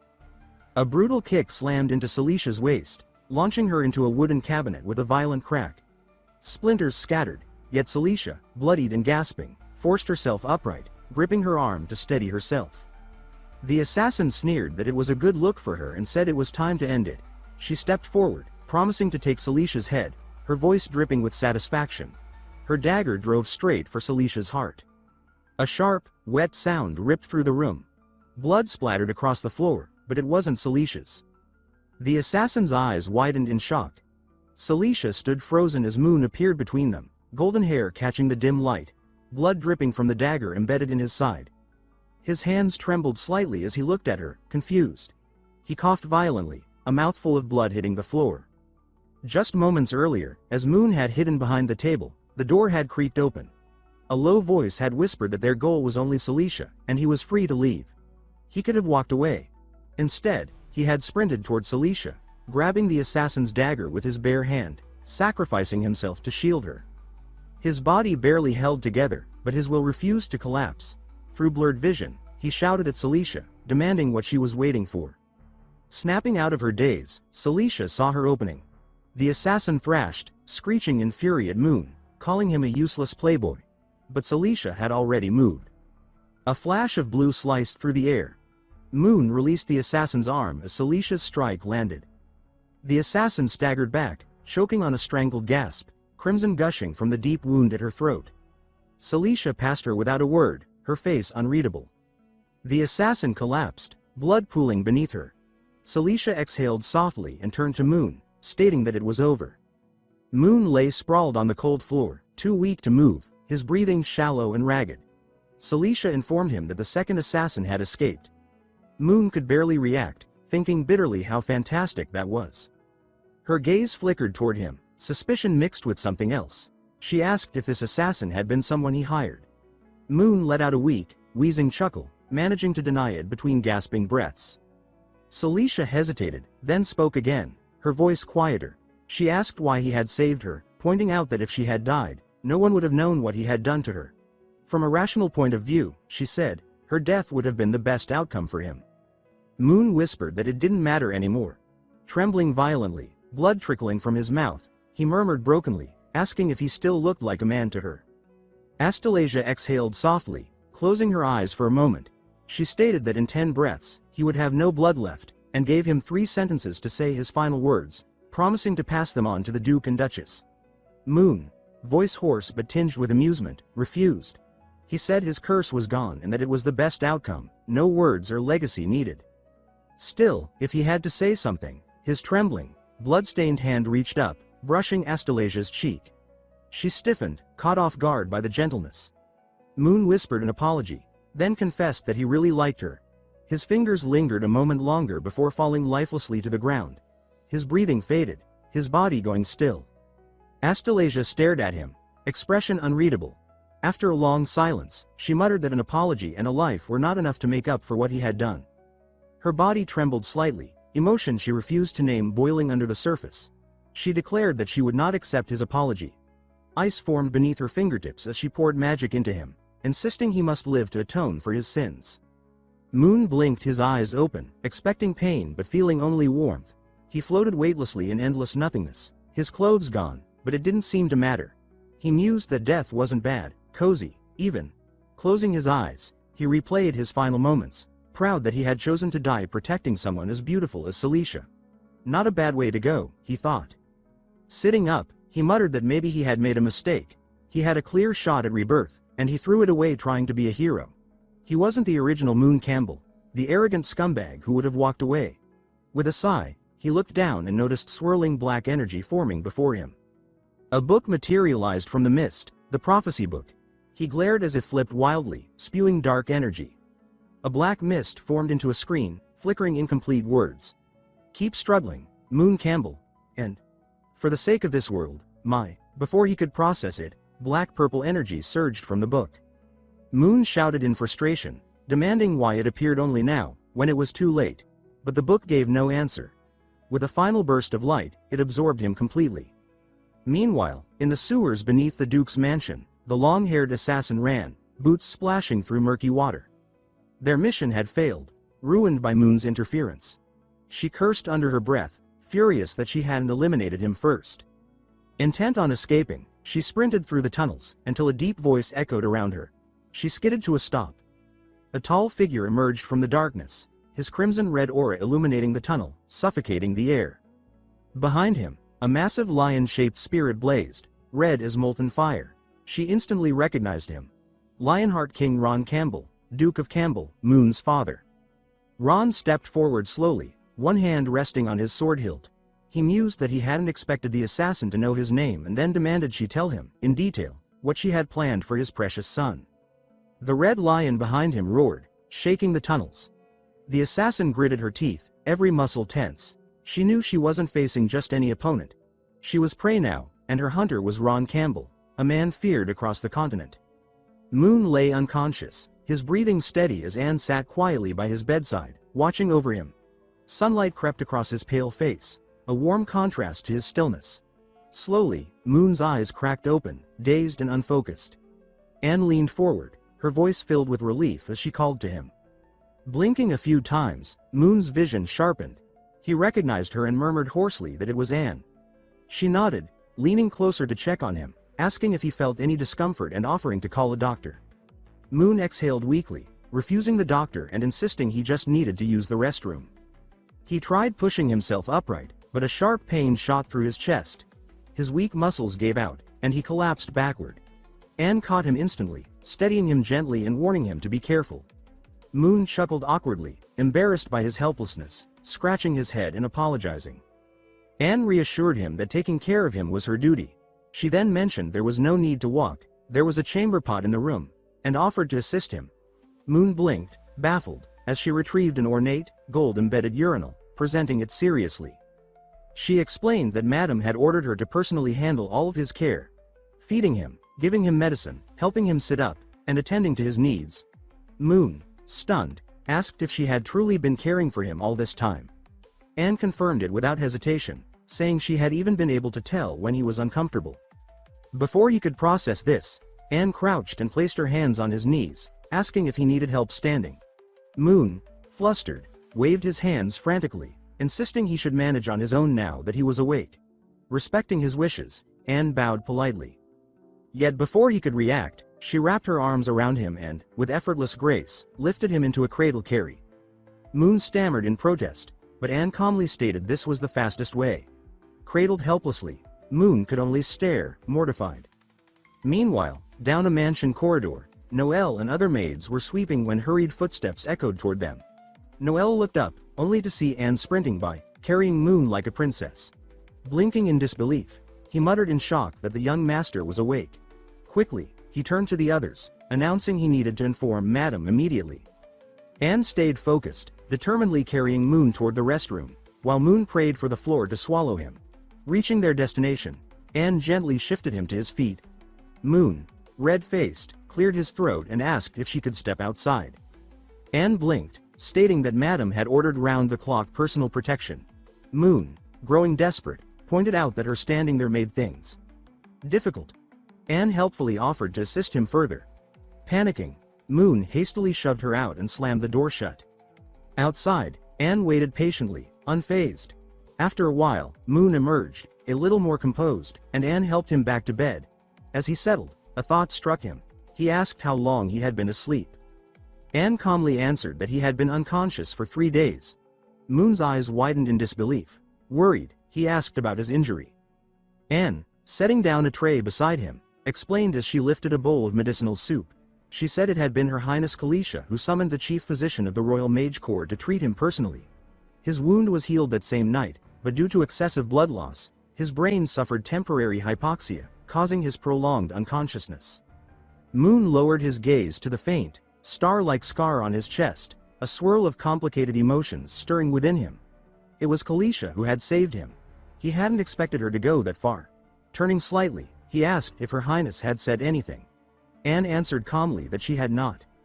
Moon let out a quiet breath of relief, pressing a hand against his chest. At least for now, it seemed Kalisha had no intention of pursuing what had happened. Just as he allowed himself to relax, Anne's expression shifted, as if recalling something. She mentioned that Kalisha had said something to His Majesty. Moon froze, panic flashing through him. He asked urgently what exactly Kalisha had said. Anne recounted how, during the investigation, it was uncovered that Kalisha had been the real target of the assassination, orchestrated by the underground black market operating in Belen for years. His Majesty's fury was immediate, leading to a full-scale crackdown the next day. Many were arrested and executed. Moon leaned forward, wrapped in his blanket, listening intently. Anne continued, explaining that although Duke Campbell had captured 2 disguised assassins and extracted confessions, the fact remained. The attack happened at their mansion. They couldn't escape blame entirely. Moon clenched his fists. Normally, the Duke would have been the first to bear the consequences, but to his shock, Anne explained that the Duke had returned the next day without punishment, and later, the Campbell family was spared inspection during the aristocracy purge. She believed it was Kalisha who had intervened on their behalf. Moon exhaled sharply, overwhelmed with relief. He scolded Anne half-heartedly for not making things clearer sooner, claiming his heart couldn't handle that kind of scare. Anne studied him quietly, then leaned in, resting a hand on the bedboard behind him. She pointed out that he seemed unusually nervous and asked if something unspeakable had happened between him and Kalisha. Moon's breath hitched. Flustered, he rushed to deny it, insisting he wasn't foolish enough to touch a princess and risk execution. Anne watched him silently for a long moment before nodding and saying she understood. Without missing a beat, she scooped a spoonful of medicine from a nearby bowl and instructed him to take it. Moon, thinking the interrogation was over, obediently leaned forward. The moment the liquid touched his tongue, his eyes widened in horror. The bitterness hit like a slap. He coughed violently, accusing the concoction of being poison. Anne explained serenely that it was a tonic to replenish his blood and, noticing his disgust, added that she had even sweetened it with sugar. As she raised another spoonful, voices drifted from outside the door. The maids were whispering, remarking that the young master hated bitter things and predicting Anne might be punished for forcing him to drink it. Moon twitched violently at the gossip. When he heard Noelle suggest reporting the situation to Madame, he snapped, yelling that they weren't allowed to tell her. In a fit of desperation, he seized the bowl from Anne and chugged it in one go. The maids gasped as Noelle quietly ushered them away, deciding not to get involved. Inside, Moon sat frozen, his face twisted in agony. A moment later, he vomited violently into a nearby trash can Anne provided. Anne apologized softly, patting his back and explaining that drinking the tonic all at once was a bad idea. It was supposed to be taken slowly. Moon could only groan miserably, clutching his chest as if to reassure himself he was still alive. Setting the trash can aside calmly, Anne informed him that was only the 4th course of treatment. He would need to drink it 2 more times. Moon's face crumpled in despair, barely able to process the horror. He collapsed back onto the bed, muttering that the bitterness was worse than his life, lamenting dramatically that the world might as well end. Anne, unfazed by his theatrics, silently tidied up before returning with a small plate of pachichi cake and a pot of red tea.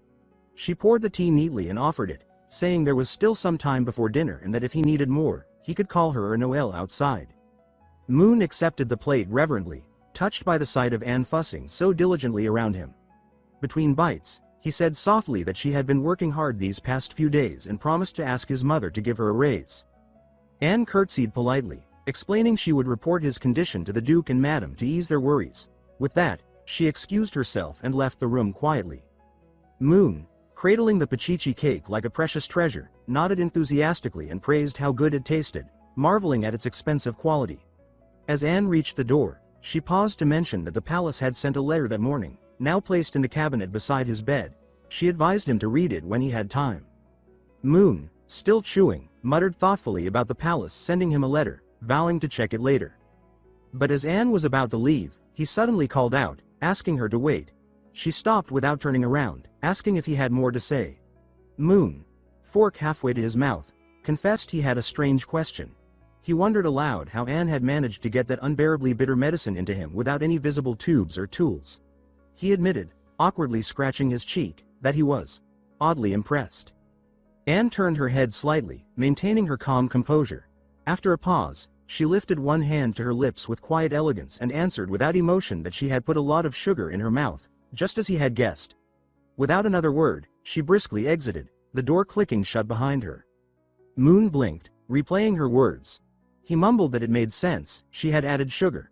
Leaning back with a soft exhale, ready to nap, he let his mind drift. But then a thread of confusion tugged at him. Mouth? His eyes snapped open. Mouth? Realization hit him like a hammer. His hand flew to his lips, his face turning crimson. His thoughts spiraled wildly. Whose mouth? Hers. His. Images he couldn't control flooded his mind. Anne, calm and composed, transferring the medicine mouth to mouth. Moon howled into his pillow, mortified. Out in the hallway, Anne walked away, her face as calm and unaffected as ever, ignoring the muffled shriek behind her. Meanwhile, Moon clutched his blanket like it was a life raft, caught between horror and a strange euphoria. He muttered to himself, lamenting how he had everything, a powerful father, a beautiful mother, a handsome self, and a devoted girl like Anne, yet he still chased after Ariel. His mind drifted, softening, realizing this was still his first. Then his eyes widened. His first kiss, memories surged, Celicia, the tea, the potion, the kiss. It hadn't been a dream. His first kiss had already been stolen by Celicia. Devastated, Moon remembered the letter Anne mentioned. He rushed to the cabinet, tore open the envelope with trembling hands, and braced for the worst. Accusations, demands, punishment. But inside was a single sentence, elegantly penned on a brown letterhead trimmed with lace. I'll reluctantly consider you half a man, Celicia. Moon stared, stunned. No threats, no accusations. Just that. He pressed the letter against his chest, relief flooding him. Somehow, he had dodged disaster again. A small, helpless smile crept onto his lips. He whispered to the empty room that he had avoided the worst outcome.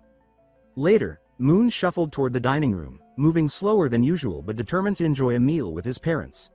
His peaceful entrance was immediately shattered as Noyce, his mother, spotted him. With a cry, she rushed at him, wrapping him in a crushing hug, sobbing that he had scared her to death. She described the horrible sight when Ron had carried him home, bloodied and broken. Moon patted her arm awkwardly, trying to comfort her, reassuring her that he was still alive, still standing, and still charming. Eventually, Noyce sniffled her way back to her seat, dabbing her eyes. But her worry reignited when she noticed the star-shaped scar visible at his loosened collar. She declared through trembling voice that her flawless son now bore a horrible scar, breaking her heart. Moon glanced at the scar and smiled gently, saying it was nothing serious, just a small weakness.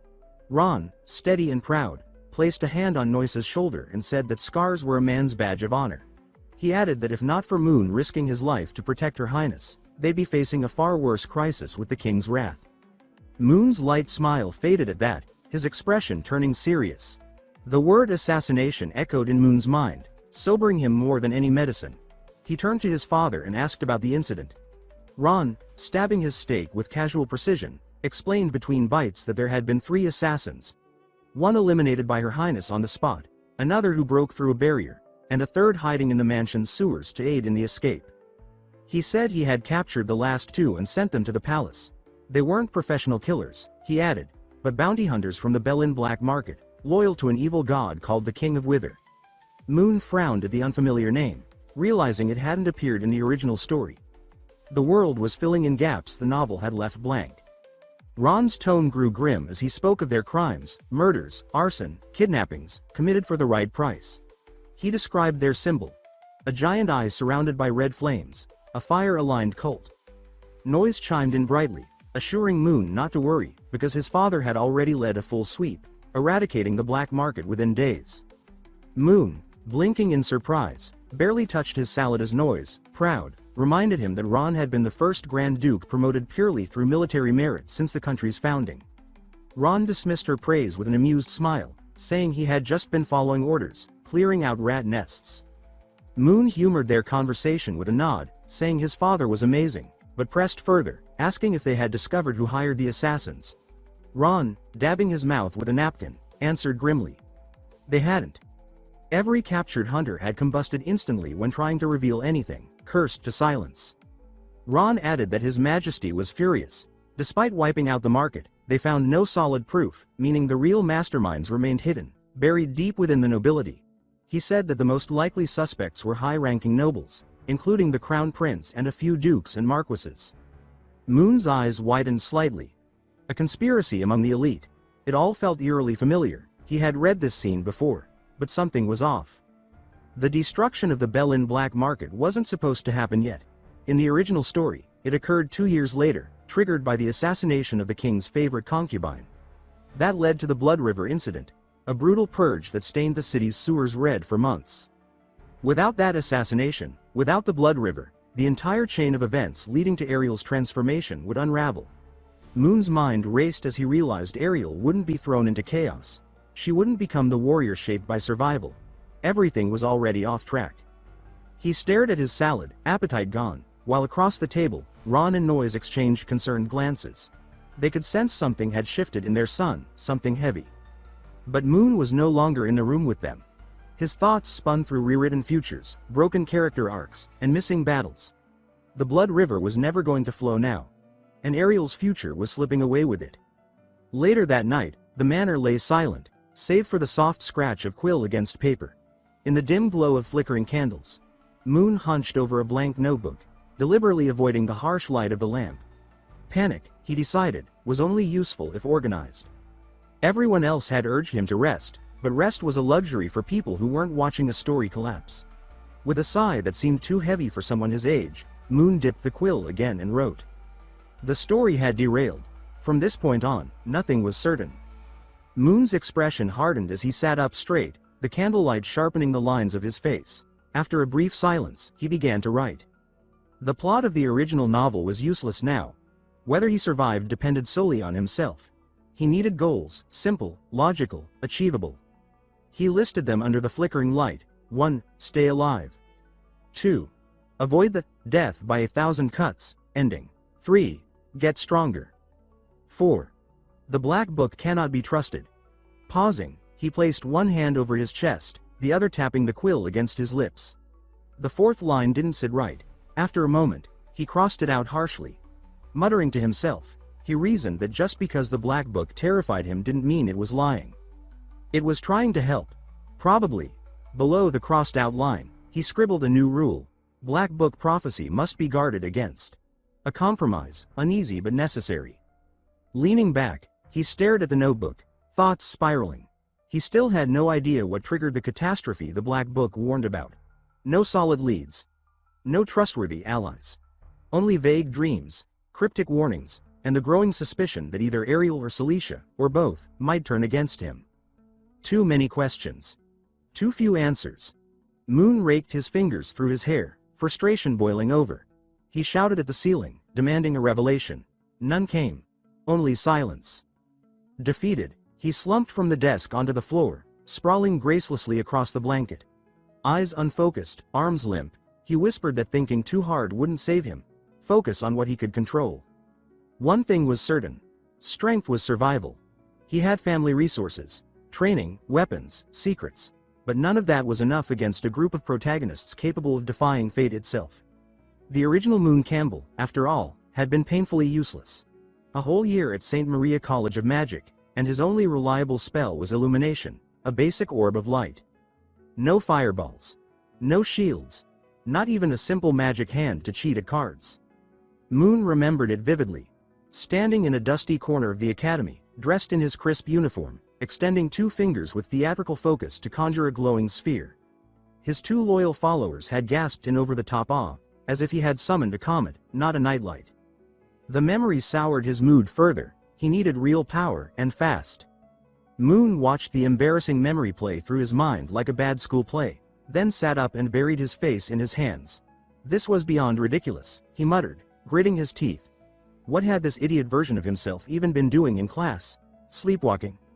He raised his hand, half hoping for a spark of magical talent. Nothing. Just a hand. After a deep breath and a mental slap to stay calm, he shifted focus to his physical strength. At least there, thanks to noble blood, he wasn't completely hopeless. Late stage 1, by academy standards, enough to beat up back alley thugs, but laughable compared to real fighters. And compared to Ariel or Celicia, it was a joke. He grimaced, rubbing his temples.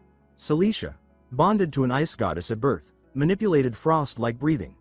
No rituals, no chanting, just instinct, as if an invisible blue-haired deity hovered protectively behind her. Ariel wasn't much better, in fact, she was worse. She collected divine blessings like trinkets, casually stacking powers until she practically had a pantheon on speed dial. He pictured her, grinning with that massive sword, gods floating smugly behind her. Even now, when she was supposedly still a novice, she wielded rare relics and magic most would never see. If she fought someone 2 stages stronger, she'd win, and walk away with a new lesson about friendship. Moon. He'd be lucky to walk away at all. Frustrated, he shut his notebook. The conclusion was obvious. His eyes sharpened, his voice low and certain. He needed to reach a level where he could defend himself against Ariel. That was his new target. Pushing off the bed, he allowed a sly grin to form. While Ariel had divine backing, Moon wasn't completely powerless either.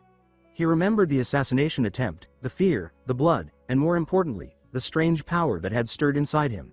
An awakening. Not flashy, not divine, but real. He had his own cheat, and it was time to use it. Snapping his fingers with flair, he summoned it. Violet-black energy shimmered, and a circular portal opened, dropping the black book with a theatrical hum. Moon tilted his head, ready to catch it stylishly. Thwack. The book veered and smacked him directly between the legs with cruel precision. His expression froze. Then came the collapse, writhing, groaning, fetal. The book landed beside him, flipping open smugly. Moon howled in pain, accusing the book of trying to assassinate him. Clutching himself, he cursed its betrayal. The book ignored him, flipping pages indifferently as it began to glow faintly with magic. Glaring, Moon grabbed it and stopped. Dense paragraphs filled the pages, detailing recent events. His black market visit, the coming-of-age ceremony, even the encounter with Celicia, vividly detailed. Confused and a little horrified, he flipped faster. One sentence caught his eye. Later, Moon Campbell carelessly opened the door without precautions and was ambushed by an infiltrating assassin. The word, assassin, glowed red. Curious, he tapped the page. Bad idea. The red word pulsed, and blood-colored mist spilled from the book, wrapping around his arms, coiling into the air. Panicking, Moon yelped and tried to let go, but the magic sucked him in, again. As his body was dragged upward, he shouted at the ceiling that he had just recovered. Too late, he vanished. When he opened his eyes, Moon found himself standing in a dim, stone arena lit by silent torches. He muttered that this was definitely not his bedroom. A whisper sounded behind him, shadow step, and he spun just in time to see the short-haired assassin lunging toward him, dagger flashing. She slashed clean across his neck. Blood gushed. His body froze, nerves locked in terror. Everything went black. Moon jolted awake, drenched in sweat, instinctively reaching for his intact throat. Gasping, he checked his sheets for stone. Still fabric. He muttered curses under his breath. Beside him, the black book flipped pages rapidly, landing on a new section. A stat sheet. His name sat at the top, and beneath it, lists of skills and progress bars. Blinking, Moon leaned closer. This wasn't just a cursed diary, it was monitoring him, evaluating him, guiding him. A slow grin spread across his face. So that's what you really are, he murmured, running his hand affectionately over the cover. He might have insulted it earlier, but now they were partners. If he could survive a few more of these trials, preferably without getting hit between the legs, he might just carve out a cheat path of his own. Excitement buzzed in his chest. Moon chuckled softly, eyes gleaming with new fire. All right, Black Book, he whispered. Let's see how far we can push this. Late at night, under a star-scattered sky, the Duke of Campbell's mansion lay cloaked in silence.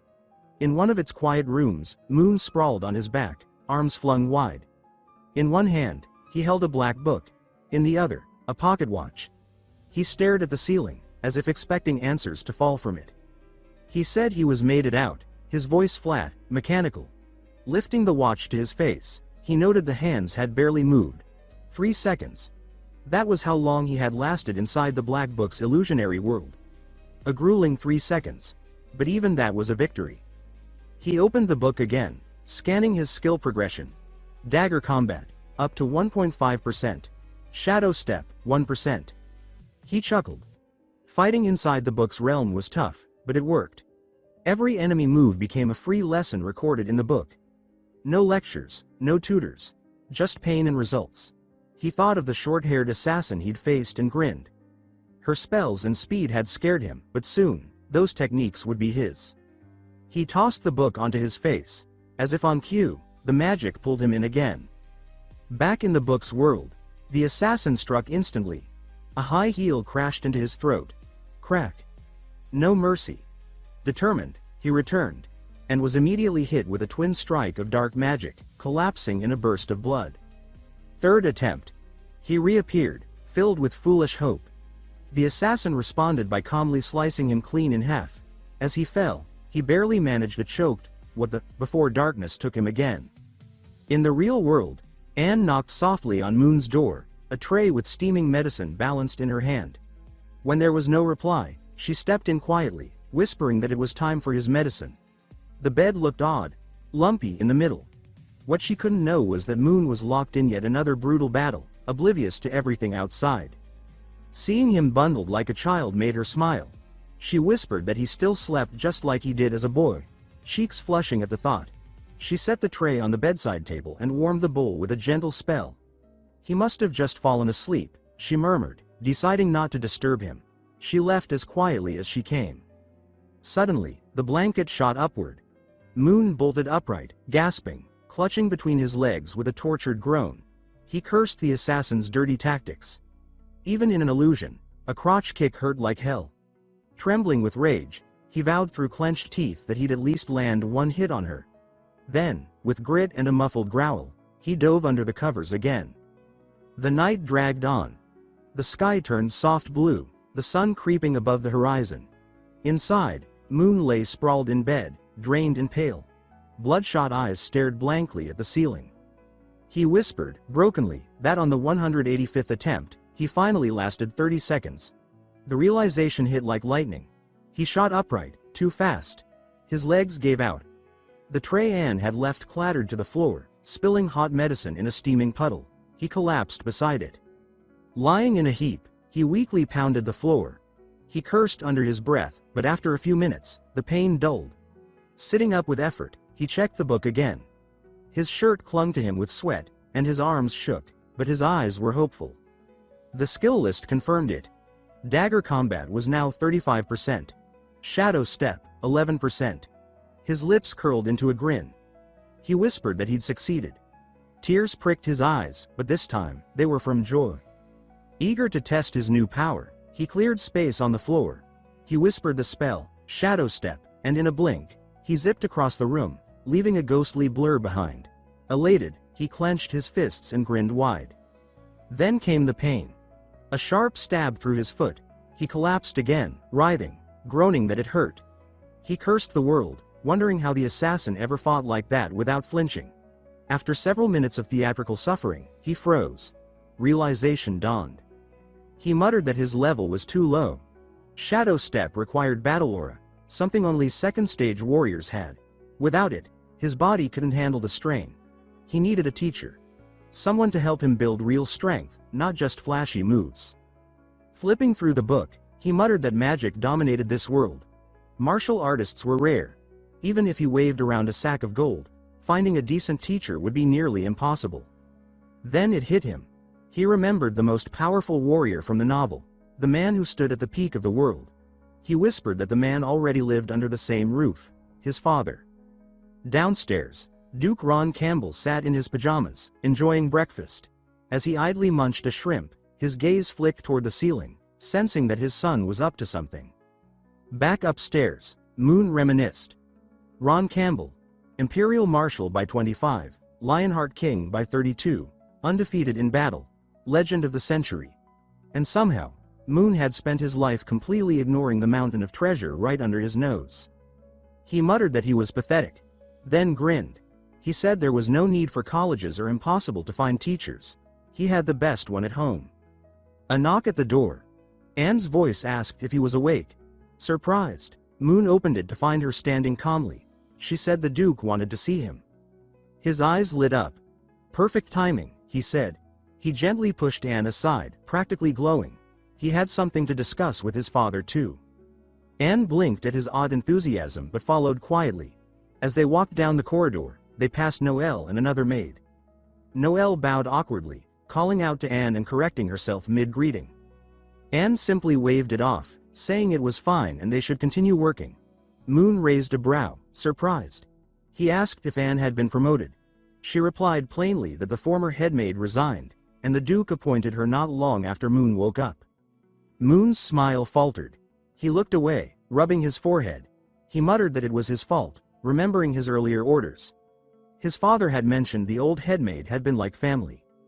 Anne, still walking ahead, reassured him. She said it wasn't his fault, and that the former headmaid was still at the estate. He would see her later. Relieved, Moon let out a soft breath. Soon, they reached the backyard, where Noyce stood waiting. When she saw Moon, her face lit up with joy. She shouted his name and rushed forward, pulling him into a tight embrace. His face turned bright red. Noyce smiled as she pressed her cheek against Moon's and murmured that seeing him healthy again made her heart light. She reminded him, not for the first time, that calling her Mother sounded too formal. She preferred Mom. When he finally relented, whispering the word with hesitation, she beamed brighter than ever. Then, without warning, she guided his head down, pressing it gently against her belly. She encouraged him to squat and feel. Confused, Moon followed her lead, and after a moment, felt something, faint but real. He looked up, unsure, and asked if it was what he thought. Noyce confirmed it with a quiet laugh, saying he would soon have a little brother or sister. Moon stood quickly, excitement replacing his awkwardness. He exclaimed that it was amazing, that he was going to be a big brother. He asked if she preferred a boy or a girl, and Noyce teased that either way, he would love them just the same.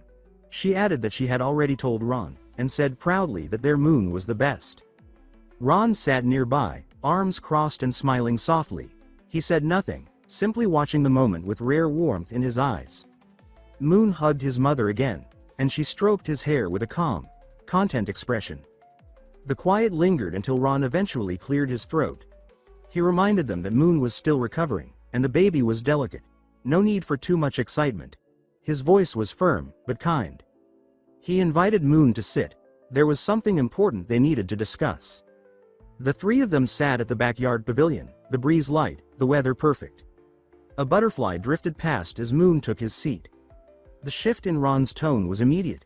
His smile faded, replaced by gravity. He informed Moon that he would be returning to the battlefield that afternoon. The words landed like ice water. Moon blinked, still clinging to the glow of his mother's news. Ron explained calmly that with Moon preparing for St. Maria College next month, he would be needed at the front. He said Noyce would return to the Campbell territory to rest and prepare for childbirth. He called to Sister Faye, the composed maid standing nearby, and asked her to take care of Noyce in his absence. She placed a hand over her chest and promised she would. Moon asked if his father truly had to go. He insisted there were other generals. Why him? Ron took a sip of tea, voice steady as he explained the urgency. He said the Abyss demons were stirring again. He would be stationed at the western border for 3 years. 3 years. The number sank deep into Moon's gut. He recognized the signs. This wasn't the beginning of the war. It was the distraction. The real danger would arrive in 3 years. That was when the story truly began. He remembered the adult version of Ariel, wreathed in fire, slicing through monsters. That arc, her arc, was the turning point. And now, with Ron gone, he would miss his only chance to train under the greatest warrior alive. Moon's expression twisted into despair. He grabbed his head in both hands and stared at the sky like it had betrayed him. He thought of all his plans, his recovery, his grand return, his climb to power. All ruined. He let out a silent scream and slumped into his chair. His fingers trembled as he held his teacup. Even the liquid inside seemed unsure whether to stay put or jump out in sympathy. The day carried on without regard. The afternoon sun was warm, almost mocking in its serenity. At the estate's gate, a brown griffin sat beside a white carriage, yawning between grooming its fur. The carriage was ready. Ron stood in his full armor, red cloak lifting gently with the breeze. He held Noise by the shoulders as she quietly cried into her hand. He told her gently that she was always a crybaby, and too much crying wasn't good for the little camel, his affectionate nickname for the unborn child. Noise whispered through her tears that if not for the baby, she would have followed him to the border and waited until Moon's school break just to see him again. Moon, meanwhile, was crouched over, staring at the cobblestones, face twisted in silent misery. His world had just crumbled under his feet. Ron approached him and placed both hands on his shoulders. He said that Moon had proven his courage by risking his life for the princess during the assassination attempt. That alone, he said, brought honor to their family name. Moon tried to deflect, mumbling that he wasn't as great as Ron claimed. Ron disagreed. He said that being a Campbell meant more than bravery, it meant answering the call when it mattered. He gestured to the gold medal pinned to his chest and explained its meaning. The sword, the king's will, the dragon, their enemies. He called himself the Empire's blade, and said Moon would one day find his own battlefield, maybe the same one, maybe a new one, but what mattered was the kind of man he chose to be. Moon's trembling finally stopped. He looked up, affected. Ron offered a rare smile, full of belief, and told him that unlike himself, Moon would have time, allies, and resources. If there was something he wanted, now was the time. He said simply that he believed in his son. Then, without warning, Ron pulled Moon into a firm embrace. In a low voice, he said it was time to get down to business. Moon blinked, thrown off by the abrupt shift. Ron laughed, saying that everything before had been the fatherly speech. Now it was time for the real talk. He asked what Moon thought of Anne. Anne, standing at a distance, kept her usual composed posture, though her eyes flicked toward them with interest. Moon froze. He whispered that Anne was kind, capable, amazing, really, but asked why Ron was suddenly bringing her up. Ron asked if Moon liked her. Moon chuckled. He said he did like her, but not in that way. Ron said that he had known her since she was small. He praised her family, her mind, her heart. But most importantly, he said, her feelings for Moon. He tapped Moon on the forehead, saying the two had long since passed beyond servant and master. Moon flushed, the realization slowly dawning. Ron added that there was just a year left on her maid contract. If Moon liked her, he'd better act before someone else did. Moon's brain short-circuited. He stammered, asking if Ron was suggesting marriage. Ron clapped a heavy hand on his back and confirmed it. He said the real reason their family had so few children was because he and Noise had spent too much time apart. Now, he had to leave again. Moon glanced toward his mother, gently caressing her belly, smiling to herself. The weight of legacy settled heavily on his shoulders. He weakly protested that he was already engaged to Celicia. Ron waved the concern away. He said that arrangement was political, meant to balance court factions, not a binding future. He promised that even if Celicia married into the family, she would be welcomed as the main wife, no problem. Then Ron lowered his voice into a command. He said clearly that he expected a grandchild in 3 years. Moon shrank under the pressure. Ron's presence loomed even larger, his command unmistakable. Moon tried to stutter out a refusal, but Ron silenced him with a firm grip and a steely gaze. This, he said, was the master's command. As the sun dipped low, casting the estate in gold, the household gathered for farewell. Ron and Noise boarded the carriage, the griffin stirred, and the door shut with a final click. Moon and Anne stood at the gates, watching the vehicle shrink into the horizon. The steady rhythm of hooves faded into the wind. Anne turned slightly, her tone casual, but her eyes sharp. She said that she had heard Moon mention her name while speaking with the Duke. She asked if there was something he needed. Moon, hands in his pockets, eyes squinting toward the sunset, turned to her. His expression was caught between resignation and disbelief. He said it wasn't a secret anymore. His father wanted her to marry him, and also hoped they'd have children, for the strength of the Campbell line and all that. He laughed awkwardly and added that, of course, it was just a joke. She didn't have to take it seriously. Anne didn't speak. Her lips parted, but no sound came out. She simply stared at Moon, frozen.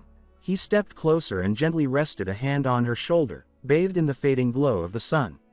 His voice was soft, sincere. He said that being a maid was just her current role, not her worth. One day, they'd each follow their own path.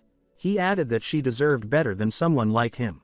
Her face didn't change much, but a subtle shift in her brows betrayed something stirring beneath the surface. He continued, saying that if she ever loved someone else, she should tell him. He'd release her himself, with the finest dowry in the empire.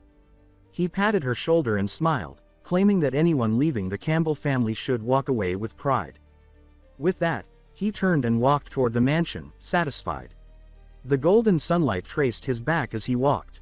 Internally, he cheered. He whispered to himself that he'd nailed it, declaring he was undeniably cool.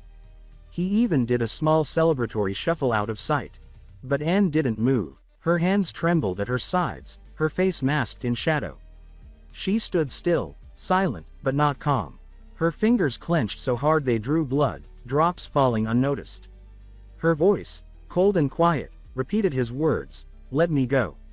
Her eyes narrowed, no warmth in them now, only something sharp and dangerous. She murmured that he really had changed. Darkness churned around her as she declared that she can't wait anymore, it has to be tonight. By nightfall, the estate sat in stillness beneath a quiet drizzle. Inside the Campbell library, torchlight danced between towering bookshelves. Moon hunched over a desk, muttering as he flipped pages, surrounded by scattered volumes. He muttered that plans never survived change, and today had proved it. His father's sudden departure, the surprise talk of marriage, and the collapse of his self-improvement plan all hit like a storm. Still, if nothing else, he was adaptable. If he couldn't train under his father, he'd self-study. If assassins came for him, he'd hit back harder. He scanned titles like Vital Strike Techniques and Imperial Soldier Conditioning, flipping through them with practiced efficiency. Then he summoned the black book. It hovered above his desk, pulsing faintly. His expression sharpened as he grabbed it, muttering that it was time to see what it could really do. The pages fluttered open, glowing faintly, then stopped on a list of copied texts. Everything he'd read today was already recorded. His lips curled into a grin. The book's recording function was flawless. He cradled it in both hands, gazing at it with exaggerated affection, calling it brilliant and declaring his love for it. With mock-serious drama, he kissed the cover. A knock interrupted him. He jumped and fumbled to hide the book. The door creaked open and Anne entered, calm as ever, carrying a tray. She asked if he was still reading. He stood awkwardly, startled. Then he noticed the tray and asked if it was a snack. Anne confirmed it and guided him to a cozy rest area near the shelves. She set down the tray, poured a drink, and presented it with quiet pride. She explained that the wine was a rare vintage from Count Locke's vineyard, only 100 bottles made annually, selling for 200,000 ame. Moon raised an eyebrow at the absurd price. He sampled the cake instead, letting the sweetness ease his tension. He waved off the wine, saying it would knock him out before he could finish studying. Her smile didn't falter, but under her fingers, the wine bottle cracked. Glass creaked softly as pressure built around her grip. Still, she remained poised and set the bottle aside. With the same practiced calm, she asked what he'd prefer to drink. He said coffee would help him stay awake. She sighed quietly and instead lifted the teapot, pouring tea into a porcelain cup. She apologized, explaining that the coffee had been ruined, not opened by rats, she said, due to a careless maid. She noted that fresh beans were ordered, but not yet delivered, and suggested he wouldn't want rodent-tainted coffee anyway. Moon's eyebrow twitched. The oddly specific excuse made something stir in the back of his mind. He studied her carefully. Anne, unfazed, continued as if nothing were wrong. He sighed, resigned. Black tea would do. He took the cup, inhaled the aroma, and sipped. Something was wrong. His fingers trembled. The cup dropped from his hands, shattering. Tea spilled like red ink across the floor. A wave of nausea overtook him. His body failed. His knees buckled. Anne caught him smoothly, cradling him with eerie gentleness. Her face betrayed nothing but serene concern. Moon croaked her name, barely audible. He asked if she had betrayed him. She brushed his hair back and murmured close to his ear that she would never betray him. Never. Darkness swallowed him. Her whisper followed. She said it hurt now. That she had loved him deeply. That his words earlier had cut her. She said she must purify him with her love. That they would always be together, until the end of the world. Moon's eyes snapped open, lungs gasping. Sweat clung to his skin. The voice still echoed in his mind, unmistakable. He looked around. Darkness. No walls, no ceiling. Only black. His wrists and ankles were shackled to a wooden frame, iron biting into his skin. He struggled, but it was no use. He recognized this. He had seen it before, in the Black Book. A prophecy, a warning. He whispered in disbelief. This place, this moment, it wasn't supposed to be real. From the shadows, Anne emerged, sitting on top of him with disheveled clothes. Her smile, small, pleasant, and far too calm, sent a spike of dread through him. The maid he knew was gone. Something else stood in her place.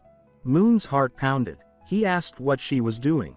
As she continues doing, you know what she says, that it's as he sees. She continued saying that 10 years ago when he was 8, she came to his side.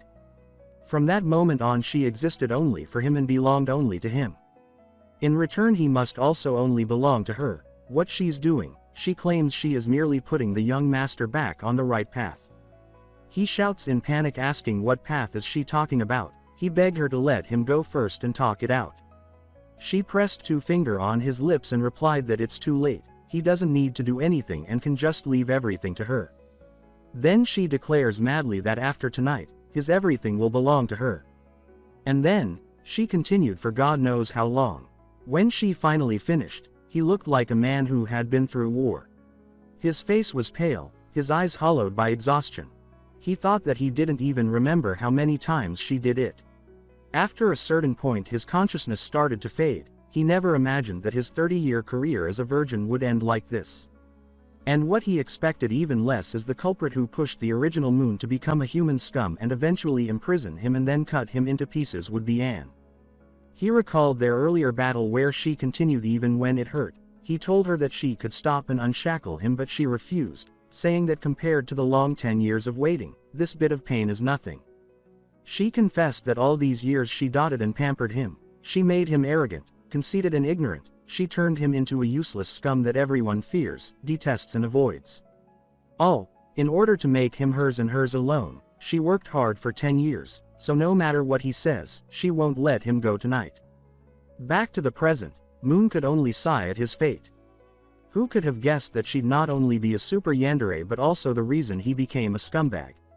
Still, he admits to himself that yesterday felt good, but the problem is that according to the prophecy, he will eventually die at her hand. He had managed to avoid the exile path, so he needs to find a way out of this mess. Across the bed, she stared at him asking what he's doing. He replied that his hands were itchy. She started preparing to leave, saying she must go to avoid suspension. Then, as if coming to realization, she said that since he already belonged to her, why doesn't she just get rid of everyone in the castle? Startled, Moon told her not to do that. Anne was just about to leave, but his hoarse voice stopped her. With slow, measured steps, Anne returned to Moon, her expression forming a sweet but unsettling smile. She asked playfully if he had another favorite maid, perhaps Noelle. The question landed like a slap. Moon flinched, mumbling a nervous denial while avoiding her gaze. Anne laughed softly, covering her mouth as if trying to keep it polite. Her eyes sparkled with amusement. She told him she was only joking, no need to look like a frightened animal. But then, her tone shifted, calm and direct. She said as long as he behaved, there would be no need to involve anyone else at the Duke's mansion. Unless, of course, it became necessary. Moon stiffened at the threat. He asked if she could release him. Anne agreed sweetly and snapped her fingers. A soft glow shimmered in the air as the shackles clicked open and dropped from his limbs. But she added a warning. Don't do anything reckless. The room was sealed, designed by her, with a custom forged door and a single key, hers. Moon sat up, rubbing his wrists, discomfort growing. Freedom didn't mean much inside a cage. He pointed out that if he vanished, people would notice. Anne reassured him with a smile. She had already told the staff he returned to college early, saying he missed it too much. As she turned to leave, she added softly that he should rest. Obediently, Moon called out after her, but the heavy door closed with a steel thud. The lock clicked with finality. Alone, he ran a hand through his hair and groaned. This was bad. He muttered to himself that of all the people the Black Book's prophecy could have pointed to, of course, it had to be Anne. Now he was trapped. He stood and glared at the door, declaring he wouldn't live out his days as a prisoner. Freedom was non-negotiable. With a determined yell, he rushed the door. It didn't budge. He collapsed in pain, clutching his shoulder, groaning dramatically before lying still, defeated. He admitted, yes, the craftsmanship was impressive. Just as despair set in, something stirred beside him. A familiar dark glow. The Black Book.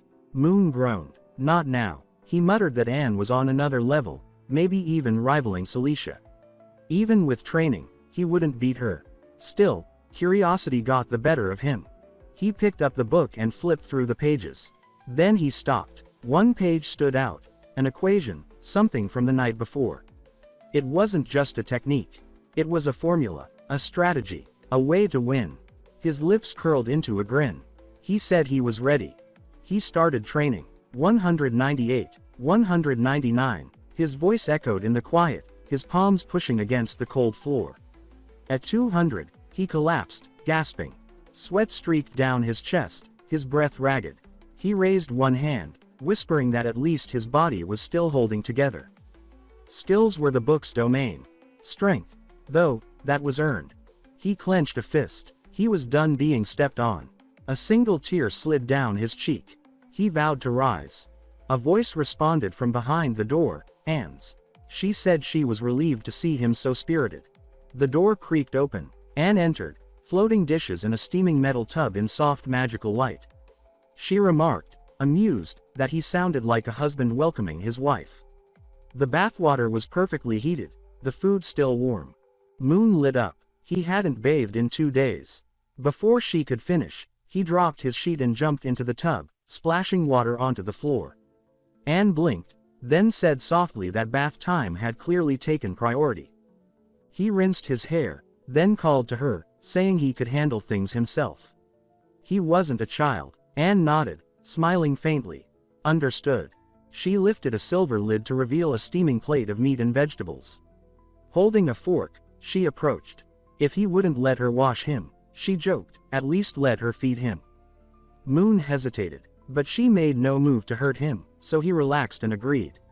Anne fed him carefully, catching any dripping sauce with her hand. She asked him to say, "Ah," and he did. The meat melted in his mouth. His eyes widened in surprise. It was rich, tender, and perfectly seasoned. He grabbed the plate and fork and began eating hungrily, even as splashes from the tub landed on the dish. He said it was better than anything he'd had, even when his parents were home. Anne watched with quiet satisfaction and confirmed it was beef. She explained that he'd eaten it before, though usually she turned it into soup. Curious, Moon asked which cut it was, tenderloin or shoulder. Anne replied it was a special cut. The rod from the Magrotha giant bull. Moon paused. Anne elaborated. The bull's member was incredibly energetic, making the meat extra nutritious. The fork dropped into the water. His face paled. He imagined some monstrous glowing bull and gagged, leaning over the tub. Anne calmly placed a bin beside him. She added that other rare ingredients had been used too: tiger rod, goblin shaft, troll meat. Dragon rod would have been ideal, if not so rare. Moon waved frantically, still coughing. He asked why anyone would cook with that. Anne answered plainly that she had been feeding him those for some time. They'd helped his strength improve. Moon stared at her in disbelief, pointing with a trembling hand. He shouted that it wasn't normal. He demanded to be let out. But before he could finish, his body slumped. His arms dropped. His words faded. Anne murmured to herself that one drop was enough. As Moon lost consciousness, she caught him gently, cradling him in her arms. She whispered that he was right. It hurt to be trapped. But if freeing him meant losing him, she couldn't allow that. She told him to sleep and let her handle everything. Her expression softened. She brushed his damp hair, her face pressed gently to his. Outside, the moon cast pale light over the Duke's estate. Peaceful, silent. Time passed. Moon stirred awake, blinking against the low light. His head throbbed faintly. He wasn't in the tub anymore. He lay in a bed, wrapped in blankets. Anne stepped forward, putting her clothes back on after gobbling some meat of her own, and asked if he felt unwell.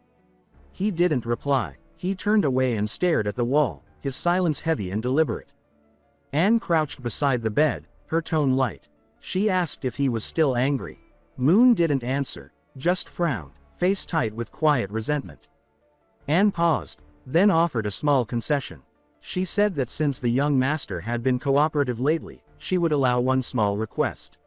Moon's eyes flicked toward her with sudden interest. A request? He didn't hesitate. He asked for freedom.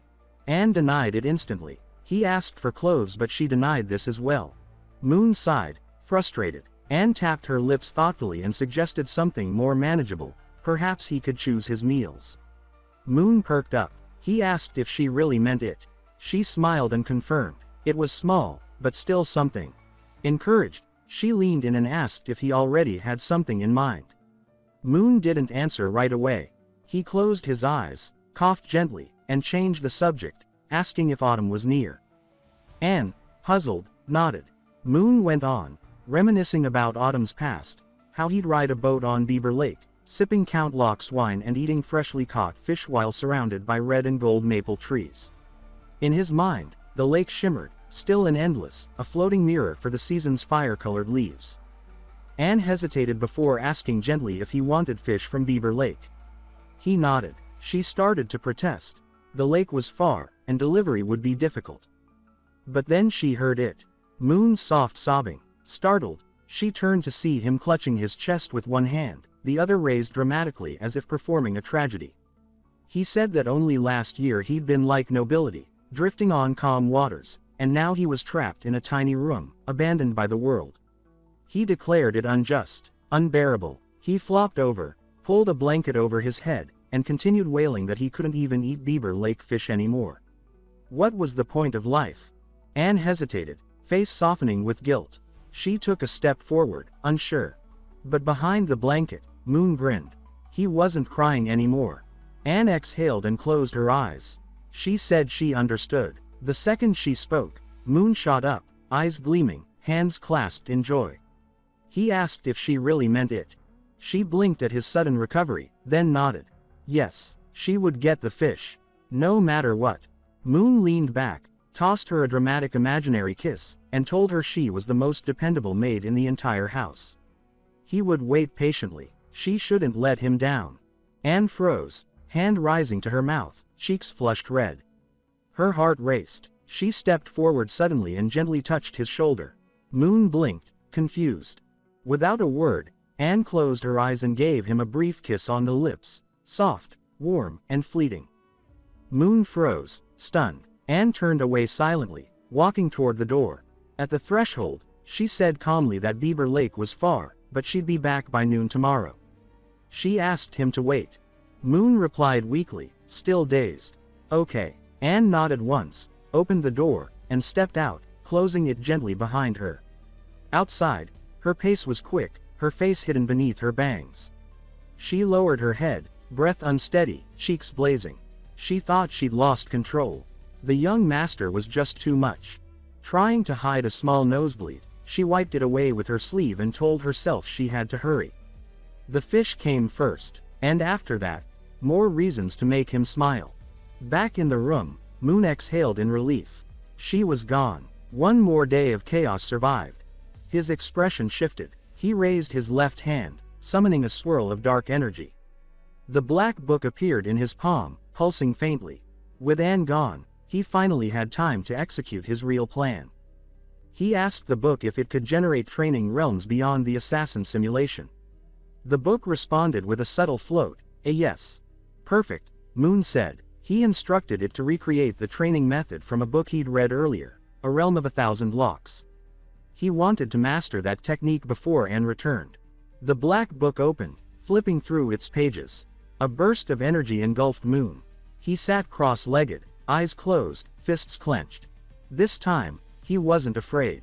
He was ready. Far away, at Beaver Lake, the weather had turned violent. The sky was dark, thunder rolled like cannon fire, and rain fell in relentless torrents. Trees swayed and bent under howling winds. The once calm lake was now a storm-tossed basin of churning waves. Anne, cloaked and masked, pressed forward through the chaos. No storm would stop her. A forest ranger, soaked and panicked, called out to her. He warned her the area was restricted, that it was too dangerous to go further. She asked why. He hesitated, tried to lead her away gently. She stepped back, and in a flash, metal spikes erupted from the ground, cutting the ranger's hands. He yelped in pain. She warned him not to touch her. Her voice was steady and cold. She demanded answers. The ranger, shaken, finally spoke. He explained that the Lake Master, a high-tier magical creature, had awakened. The Adventurers Association had dispatched a B-rank party. The area was under lockdown. Anne listened without emotion. She glanced at the sky, letting the rain hit her open palm. So the storm, she murmured, was part of the creature's power. The ranger, frightened, offered a bribe to make her leave. She tossed a small pouch of coins at his feet instead. She told him it wasn't necessary. He stared at her in disbelief. Even knowing the danger, she was going through with it. He asked why. But she didn't answer. She turned away, the storm rising behind her. She braced herself, clutching her hat as the wind tried to tear it from her head. Her hair whipped around her face. She walked into the storm, smiling faintly, her ruby eyes burning, not with fear, but purpose. She had a promise to keep. And she always kept her promises. The storm raged on. At the rear of the storm-battered group stood a girl in a red cloak, soaked to the bone but unmoved by the cold. Aluka's grip on her wand was tight, her gaze fixed on the battlefield. She wasn't here just for the mission, her thoughts were on someone else. She told herself that if this kept up, he might be taken away, and she wouldn't allow that. She decided that once this was over, she'd finally confess how she felt. The thought made her blush, even in the freezing rain. A dreamy smile tugged at her lips, brief, until a voice snapped her back to reality. Someone called out to her. She flinched and apologized quickly, returning her attention to the fight. Up front, two teammates were already engaged. Rod, clad in armor, was bracing against the rising lake water with his shield. Beside him, Tia, in a purple cloak, was casting defensive spells, eyes scanning for threats. Rod shouted that he needed healing. Aluka nodded, chanted, and raised her hand. A glowing green circle formed, casting warmth through the mist. Healing energy flowed toward Rod and Tia, just in time. But then everything changed. Tia whispered that something was coming. Rod tensed. The lake exploded upward in a towering column of water, and from its heart emerged a monstrous fish, massive and grotesque. Its red eyes gleamed, and its gaping mouth revealed row upon row of fangs. The team instantly fell into formation. As the creature inhaled, water gathered into a giant orb at its jaws. Tia shouted to Rod, and he snapped out of it, casting a golden shield around them just as the orb launched. The watery explosion smashed into the barrier. It held, barely. Rod stood firm, legs braced, teeth clenched. He shouted that now was their chance. Attack with magic. Aluka hesitated, stunned by the sheer size of the beast, but Rod's voice grounded her. She chanted, summoning frost. A blue glow wrapped around her as mist began to gather. Before her spell could land, though, a blast of fire whistled past her. Tia had already launched her own spell, intense flames straight into the creature's mouth. It exploded from within, roaring in agony as its body ignited. Rod seized the moment, charged, and leapt. Sword raised, shield slung behind him, he struck with full force. The blade cracked through the monster's skull. Fire burst again, and the creature collapsed into the lake, defeated. Waves surged to the shore. Rod landed, winded, using his sword as support. Mud streaked his face, blood dripped from his forehead, but he smiled and gave a thumbs up. He said it was over, and thanked Tia. Tia blushed, brushing hair from her face, asking if he was hurt. Rod laughed it off, but she spotted a wound and gently healed it, scolding him for underplaying it. Aluka watched them, frozen. Her wand lowered, her spell unused. Rod's words echoed. Tia, you're so kind. I'm lucky to have you. Each syllable chipped away at her resolve. She remembered when she and Rod had made promises under summer skies, dreaming of becoming heroes. She had never stopped holding on to that dream. But now, watching Rod and Tia together, it felt like she'd already been left behind. Rod finally turned and called out to her, telling her to help with the cleanup. Aluka forced a smile, said she was coming. Her hat fell, she didn't bother picking it up. Then, just as she stepped forward, a low, unnatural hum broke through the rain. Her entire body froze. Rod and Tia heard it too. The lake's surface began to spin, forming a vortex. Wind howled, trees bent, clothes whipped violently. The air charged with pressure as a towering water column rose again. From it, the real lake master emerged. This creature dwarfed the previous one. Its pitch-black scales were scarred from ancient battles. A glowing crimson horn protruded from its head. Its red eyes scanned the shoreline like a predator picking targets. Tia acted quickly, casting another fire spell. It struck the beast, and vanished on contact. Useless. The monster roared. Its horn crackled with red lightning, and in an instant, bolts ripped through the air. Rod and Tia were blasted backward. Tia screamed as lightning scorched her side. Rod's armor sparked violently. Before he hit the ground, Aluka dove and caught him, skidding across the muddy ground. Rod, barely conscious, whispered that they couldn't win. He told her to run. But Aluka hesitated, eyes drifting to Tia's fallen form. Rod tried to stand, jamming his sword into the dirt. Blood dripped from his face, but he didn't falter. He said he wouldn't let her die here, even if it cost him everything. Aluka's heart cracked. The fire inside her dimmed. Before she could speak, Rod staggered toward Tia. From the trees above, a new presence watched. A girl cloaked in black stood calmly on a branch, blade twirling lazily in her hand. She studied the lake master with unsettling calm. She whispered that this was a monarch-class creature. Interesting. The lake master roared again, preparing a massive attack. Crimson lightning swirled at its horn's tip, building into a colossal orb. Rod reached Tia just as the attack launched. He held her tight, bracing himself. He had no defense left. But before it hit, a golden beam split the sky. The lake exploded in light. The ground shook. The world turned white. When the light faded, Rod opened his eyes. No pain, no impact. A massive black wall stood behind him, lined with red lightning. The attack had been stopped cold. He stared in disbelief. Aluka, too, was stunned. She fell backward, eyes wide. Had someone actually heard it? A calm voice interrupted her thoughts. She turned and saw the cloaked girl now standing in front of her. Aluka stammered, asking who she was. The woman didn't answer. She simply slung her weapon behind her, lifted a hand, and began casting. She said she was glad Aluka was safe, but now it was her turn to end this. The spell. Imprisonment. Asterisk. Metallic energy swirled in the air. It twisted and reformed into black molten iron. With a flick, it shot toward the lake master. In midair, it morphed into jagged spikes and pierced the creature's body one after another. The lake master screamed, thrashing violently as more spikes drove in. The ground shook beneath its rage. And for the first time, the creature looked afraid. The woman wasn't finished. With a sweep of her hand, she shaped the molten iron into a spiraling staircase that reached toward the lake master's towering form.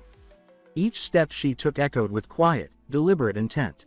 She muttered under her breath that all this noise had scared off the fish she meant to bring back for the young master.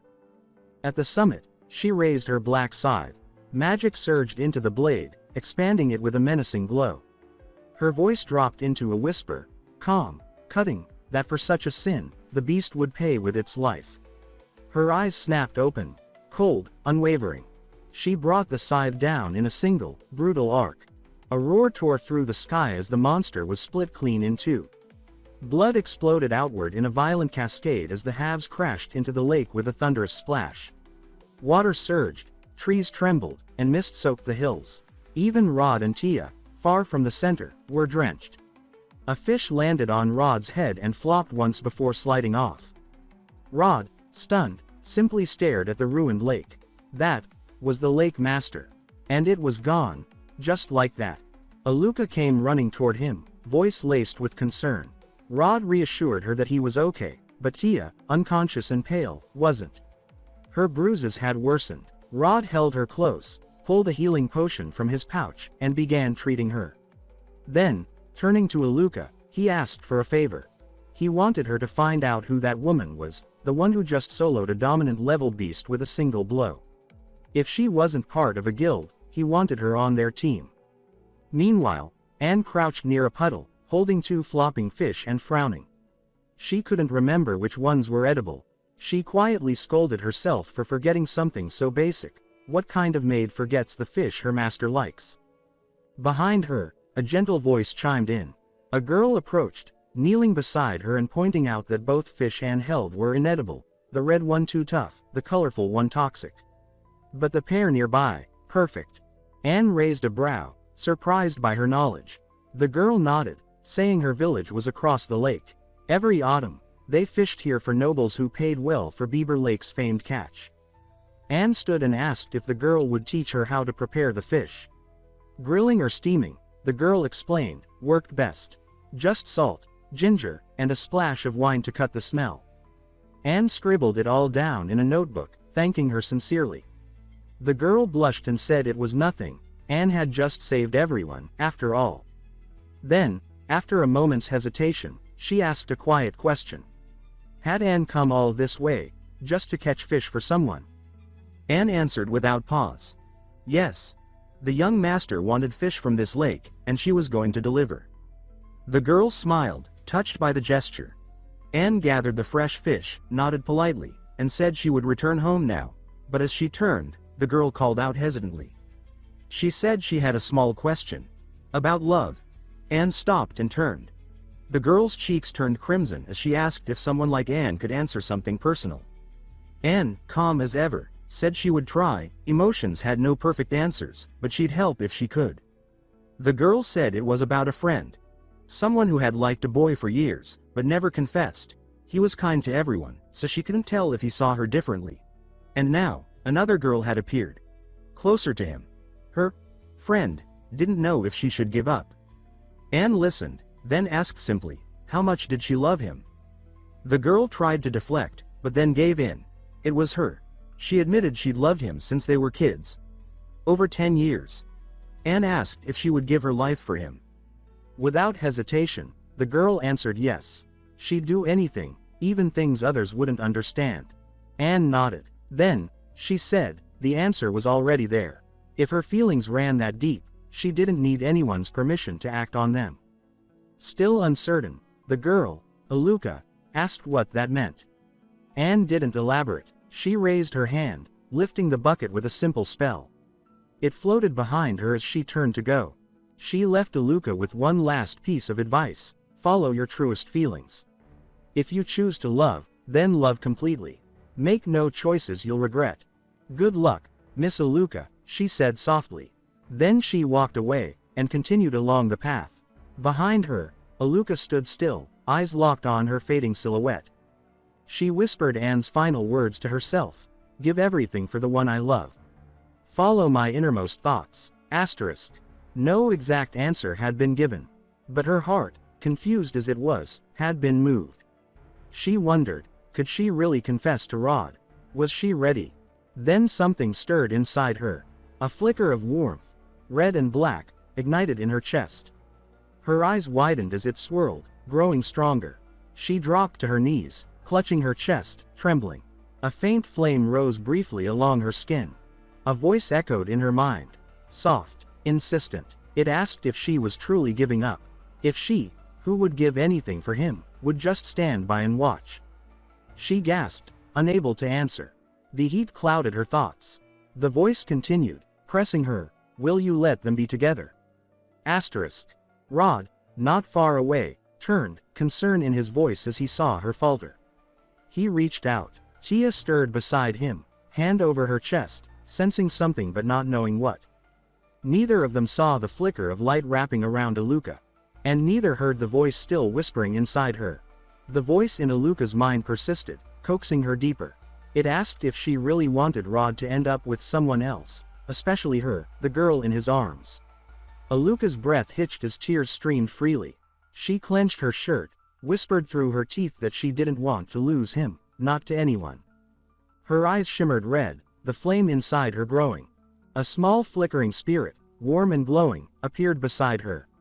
Its voice was gentle but insistent. It told her she finally understood. Now was the time. Go, claim what was hers. Make sure no one took him away. Fueled by pain and desire, Aluka stood. The fire gave her strength. She hesitated, murmuring that Rod was strong. The flame responded that even the strongest had weaknesses, and it would lend her power. A flare burst across her chest. Not painful, intoxicating. A red eye surrounded by flame etched itself into her skin, pulsing faintly. She quickly hid the mark under her cloak. Rod noticed her rise and asked if she was all right, if the mysterious woman had done anything to her. Aluka gave a soft, overly calm smile. She said the woman, Miss Anne, had done nothing, she was just drained. And no, she wouldn't join their team, she was from a noble family. Rod looked disappointed, muttering that he'd hoped to thank her properly. Without her, they wouldn't have made it. Tia stirred and glanced at Aluka's chest, spotting the faint glow beneath her collar. She asked if she was hurt. Aluka pulled her cloak tight, brushing it off as residual magic from the lake. She chuckled, then shifted the subject quickly, said they should head back. It wasn't safe here, and Tia needed healing. Rod didn't question it, he lifted Tia into his arms. Tia protested weakly, saying she could walk. Rod smiled and said she was light enough to carry forever. Tia blushed and tapped his chest, calling him a dummy. They bickered, warm and familiar. Behind them, Aluka's expression hardened. Watching the ease between them, something inside her stirred again. Her aura shimmered faintly red. The fire wasn't gone, it had only just begun. By the next day, Anne had returned to the Duke of Campbell's mansion. The storm had passed. Sunshine blanketed the estate.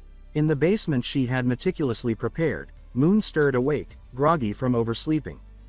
The heavy iron door clicked open. Anne entered, back in her maid uniform, carrying a tray under a silver lid. She smiled and announced her return.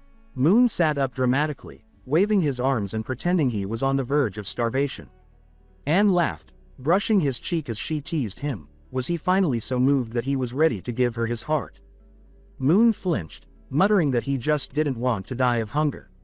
Anne sat beside him, placing the tray on her lap. She apologized for the delay. Beaver Lake was far, but she rushed to bring back fresh fish. She lifted the lid to reveal two beautifully prepared dishes, one grilled, one steamed, both garnished and aromatic. Moon's eyes lit up, stunned by how good it smelled. Anne offered him a choice. He picked the steamed one. She scooped a bite and brought it to his lips. Moon opened his mouth obediently, took the bite, and lit up. He exclaimed that it was incredible, then offered her a taste.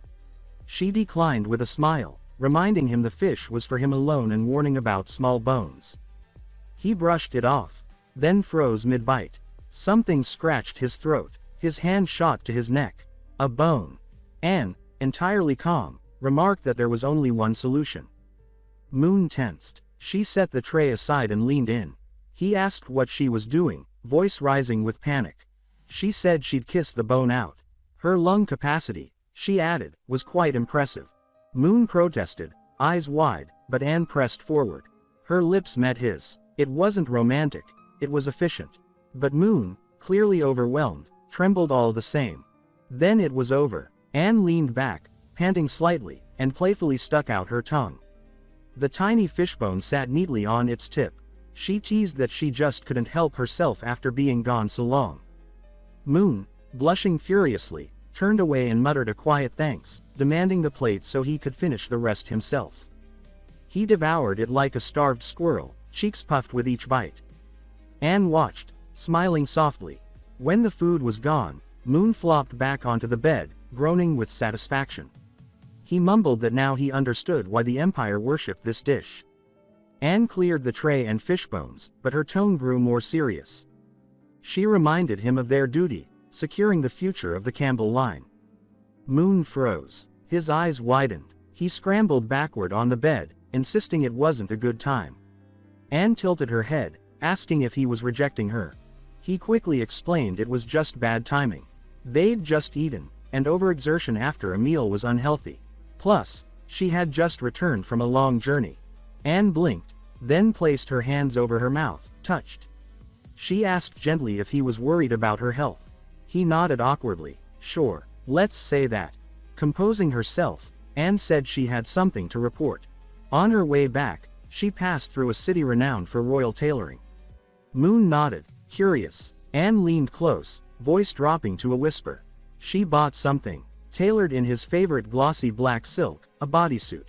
And a matching accessory, currently a hit in underground-made dance clubs. They called it the bunny girl outfit. Moon's nose bled almost instantly. He turned away, wiping it off, stammering that he was a proper gentleman. Anne gave a soft laugh, her voice playful as she reminded Moon that she had served him for years, and had definitely seen his secret bookshelf. Moon groaned and buried his face in his hands, surrendering with a sigh. He raised a thumb in defeat, admitting that yes, he loved black stockings. Anne didn't tease him further. Instead, she covered her mouth with a delicate hand and chuckled softly, saying it was adorable to see him finally being honest. Gracefully, she turned toward the table, using a faint pink glow of magic to lift the empty plate beside her. As it floated to her side, she stepped toward the heavy door. Before leaving, she glanced back with a warm smile and said she would be tending to the internal affairs of the mansion, but they'd see each other tonight. Moon waved her off, mumbling that he was going to nap. The door shut with a solid clank, and her footsteps faded. The basement was quiet again. But Moon wasn't resting. He sat up slowly and rolled his tongue inside his mouth. One by one, he spit out several intact fishbones onto his palm. These weren't food scraps. They were tools. He whispered that he had the goods, grinning with purpose. According to the Black Book, it was just past 3 in the afternoon. Anne likely wouldn't return until 6. 3 hours to escape, 1 shot. He selected the longest fishbone and crouched at the door. This wasn't conventional, but he had trained for this. Deep breath, steady hands. He inserted the tip of the bone into the lock. Activating his skill, his eyes went jet black, glowing faintly. His senses shifted. The world warped. Suddenly, he stood inside the lock's inner realm, cold, misty, and alien. 12 massive silver cylinders floated midair, each one swaying with the rhythm of a hidden mechanism. Moon muttered in disbelief. 12 core locks. Any mistake, and the whole system would reset or destroy his fishbone. The pressure snapped him out of focus. The illusion shattered, and he collapsed onto the floor, gasping. He lay there, staring at the ceiling. That lock wasn't designed to keep intruders out. It was made to trap someone in. He sat up, strategizing. He had 4 usable fishbones. That was it. No extras, no margin for error. Worst of all, if Anne found any trace of tampering, she'd reinforce security. This wasn't just an attempt, it was his only chance. He tried again. Crouched in front of the door, Moon held the lock steady with one hand, guiding the fishbone with the other. He worked slowly, carefully testing each cylinder. Then, snap. He froze. The fishbone broke. 3 locks remained. He dropped to the floor in despair, groaning dramatically. He cursed the lock, rolling around like an emotionally exhausted ragdoll. Then, lying flat, he raised one hand and sarcastically praised the genius craftsmen responsible, hoping they won awards, and stubbed their toe. Eventually, he pulled himself upright and called the Black Book. It materialized in a swirl of dark energy. He checked the glowing script inside. 5:30. 1 hour left. He glanced at the final fishbone beside him. Just 1 shot. He had already mapped out 10 of the 12 locks. He had to succeed now. Eyes narrowing, he picked up the fishbone, summoned every ounce of magical focus, and activated full power. His aura darkened, glowing with pulsing energy. Upstairs, golden light filled the kitchen as Anne and Noelle finished preparing dinner. The soup simmered, fresh lake fish, tofu, and scallions.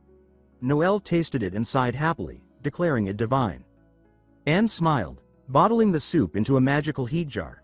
She thanked Noelle for the help, saying everything turned out better with company. Noelle beamed, modestly brushing off the praise.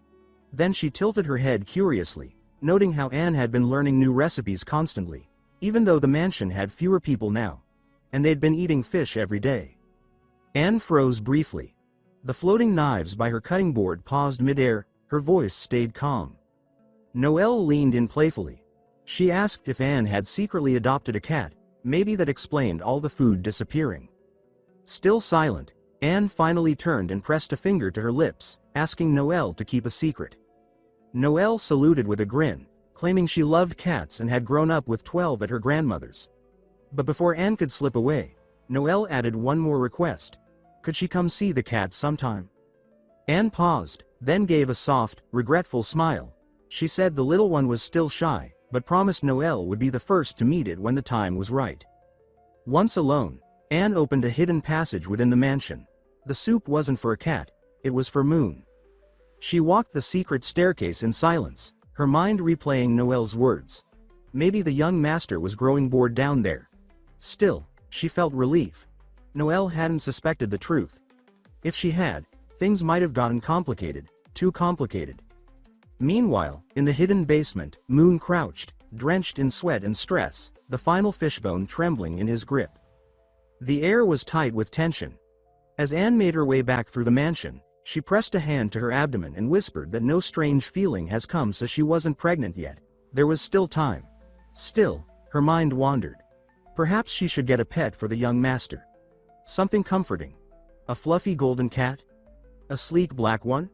She smiled at the idea and promised herself she'd ask him directly. Then, crack. Deep in the hidden passage, the lock gave way. She dropped the tray in shock as she approached the wide open door. Moon had done it. Without hesitation, he wrapped a blanket around himself. There were no clothes, and slipped through the heavy iron door into the dark, cluttered corridor. Dust swirled in the air. It smelled of stone, mildew, and forgotten things. He whispered to himself that he was finally free, his eyes darting across the maze of boxes and broken crates. But after only a few steps, he tripped over a wooden plank and crashed to the floor. Groaning, he sat up in pitch-black darkness. Then he remembered a spell he had always dismissed as useless. He raised his hand and murmured, "Illumination." A soft glow bloomed in his palm, casting warm light across the tunnel. Shadows shrank away. He smirked. Not so useless after all. But before he could take a step, thwack, a knife embedded itself in the crate beside his head. His blood ran cold. His breath caught. Slowly, he turned toward the shadows behind him. There was nothing. But he could feel it. Anne. Far down the passage, glowing eyes had already locked onto him. She stood still, one arm outstretched from the throw, her presence radiating with magical pressure. She whispered, "Found you, young master." Without warning, she launched toward him, a blur of motion powered by sheer fury and magic. Moon stared at the blade beside his face, panic setting in. He spun around, blanket flailing behind him as he ran through the cluttered tunnel. He cursed under his breath. He hadn't gone through all this just to be caught now. Every sleepless night in the book's simulation, every trap, every misdirection, all of it had led to this moment. He couldn't fail. With a surge of will, he activated Shadow Step. His legs ignited with dark energy, and his body blurred, flickering ahead with impossible speed. He zipped between crates and shadows, slipping through the narrow gaps of the sewer's maze. Behind him, Anne raised her hand. Blades shimmered into existence around her like stars forming in the sky. With a flick, they launched in a deadly wave. The projectiles tore through the tunnel, splintering crates, shattering barrels, and cracking stone. Explosions roared in every direction. Even Anne was caught in the chaos. A massive crate flew toward her from the shockwave. Without missing a beat, she raised one leg and kicked it midair, splintering it on impact. A few shards grazed her stockings, but she didn't blink. She landed gracefully amidst the ruin. The sewer was wrecked. But Moon had vanished. Anne scanned the chaos, eyes narrowing. Her voice carried through the dust, equal parts irritation and admiration. She whispered that she had underestimated him. But she warned, no matter how fast he ran, he couldn't escape her. What she didn't know was that Moon was mere feet behind her, wedged tightly inside a wooden cabinet. He held his breath, heart hammering so loud he feared she'd hear it. Anne stood still for a moment, then offered a deal. If he came out now, she wouldn't chase him anymore. She'd forget all this happened. He didn't move.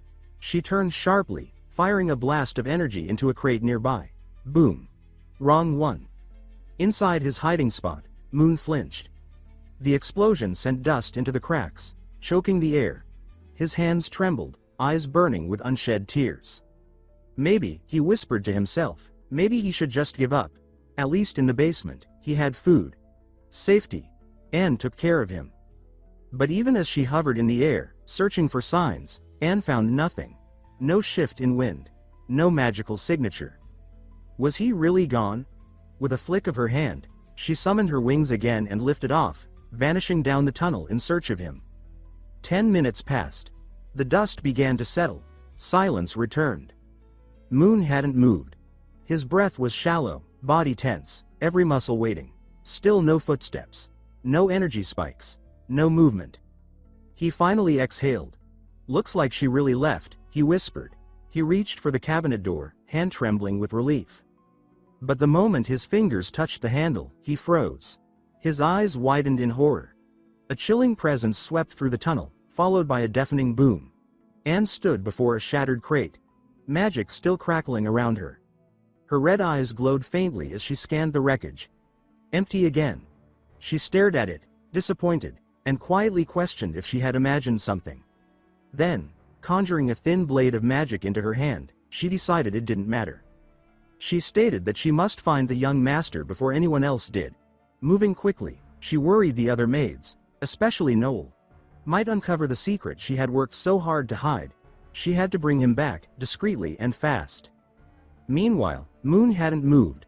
Not because he was hiding. He had fainted. The shock of Anne's sudden return and the explosion had overwhelmed him. He sat dazed, mouth slightly open, lost in space. Then, thunk.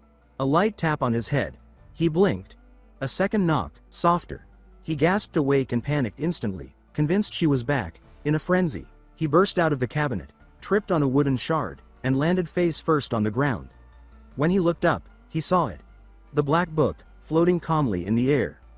He clutched his chest and muttered that it was just the book, not her. Still shaking, he reminded himself that she had returned, and he had passed out. Now, he was alone. He checked the book. Half an hour left. He calculated that he had 30 minutes before she doubled back or searched the exits. His expression hardened. He had no time to waste. She might be nearby, or worse, waiting outside. He summoned his energy. Purple shadows surged through his veins. Shadow step, full power. He launched forward, twisting through the sewers until a faint glow appeared ahead, the exit, but a massive wooden cabinet blocked the path. Gritting his teeth, he rammed into it, pushing just enough space to squeeze through. He pulled himself up and into the open air. Rain pounded him instantly. He looked up. The sky over the Duke's mansion was a storm of black clouds. Lightning split the sky. Thunder followed, shaking the ground. He stood still in the downpour, soaked and trembling, but free. He raised his hands and let the rain wash over his face like a baptism. His voice shook with awe as he said he'd made it out. Then, laughing through the storm, he spun in place and shouted that this was freedom. He froze, slapped both hands over his mouth, and reminded himself not to shout. She could still hear. He scanned the area. No glowing eyes, no pressure, she was gone. He muttered that light magic had given him away before and he wouldn't make that mistake again. He exhaled. He needed to escape the mansion, the capital, everything.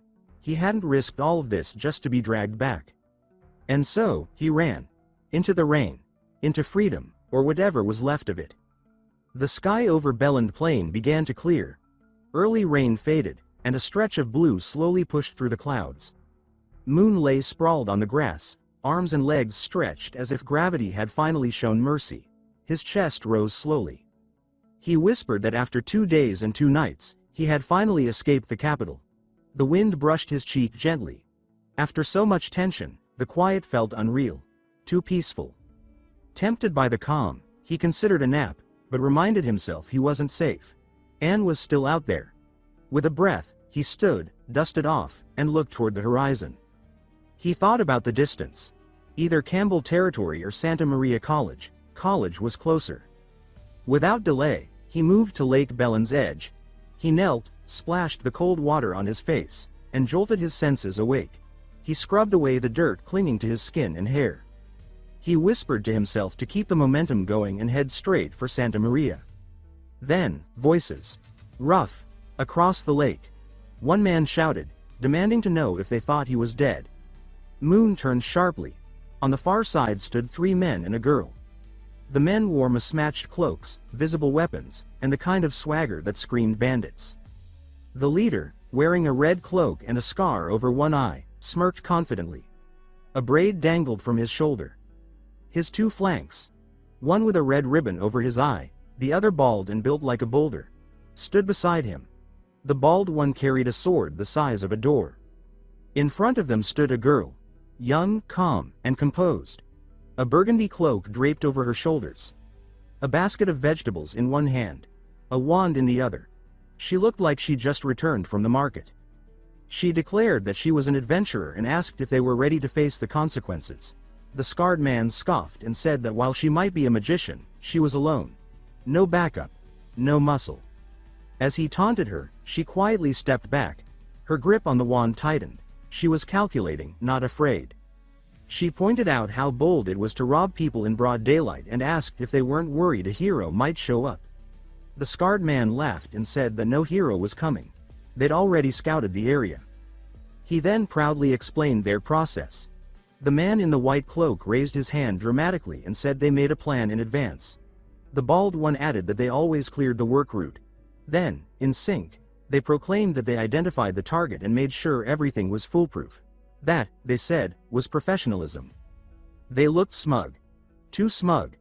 The girl remained steady, still stepping back, wand in hand. The leader suddenly drew his sword. The blade gleamed in the morning sun. He warned her not to move again, saying he knew she was trying to gain casting distance. One more step, and he'd slice her wand hand off. She froze, gripped tight on the wand.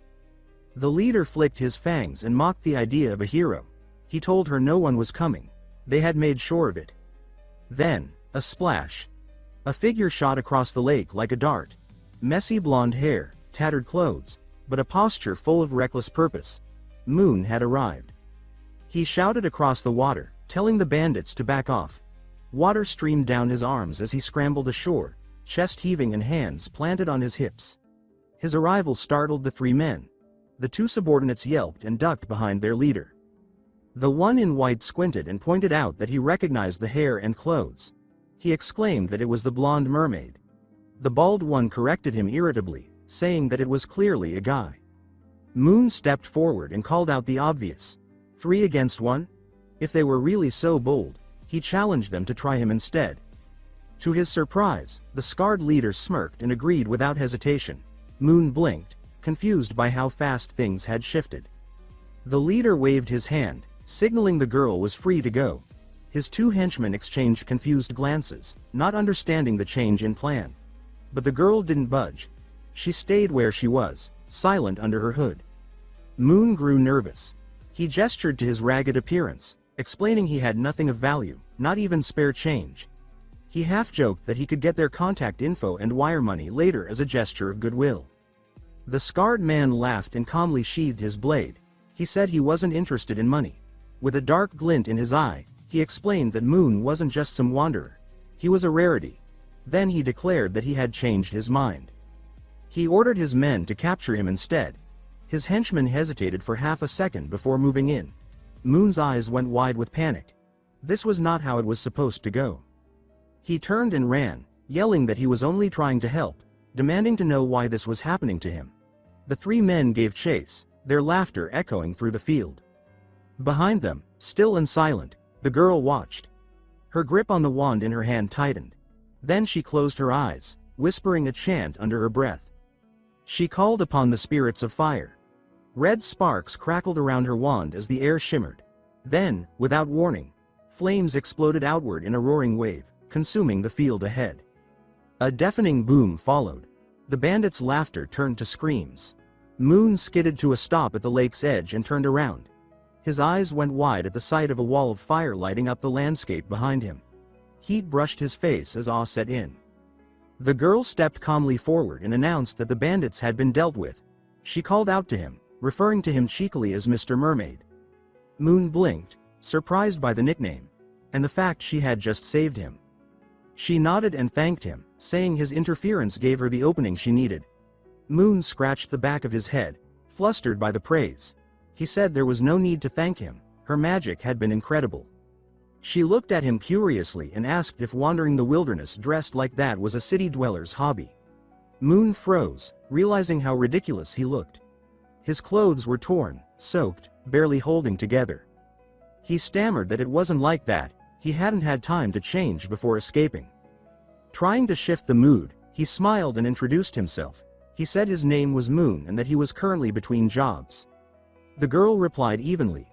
She was Aluka, a former adventurer now trying to learn how to be a good wife. Moon raised an eyebrow and asked if she was married. She smiled gently and touched her cheeks, clearly pleased. She said she had just gotten married last night. A ring sparkled on her hand. Moon nodded cheerfully and wished her and her husband a wonderful life, full of happiness and warmth. Aluka looked surprised at first, but then gave him a genuine smile. Then, an audible growl from Moon's stomach. Silence followed for a beat. Aluka raised an eyebrow and asked if he was hungry. Moon laughed awkwardly, rubbing his head, and admitted he hadn't eaten in 2 days. He'd been running for his life.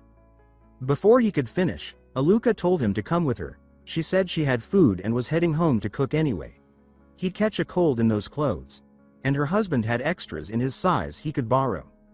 Moon's eyes lit up. He asked if she really meant it, clothes and a meal? Aluka smiled gently, saying they were just old clothes. He shouldn't expect much. Moon clasped his hands together, overwhelmed with gratitude. He called her a treasure among people, a guardian angel, a noble soul. Aluka laughed and replied that flattery might earn him a second helping. Maybe.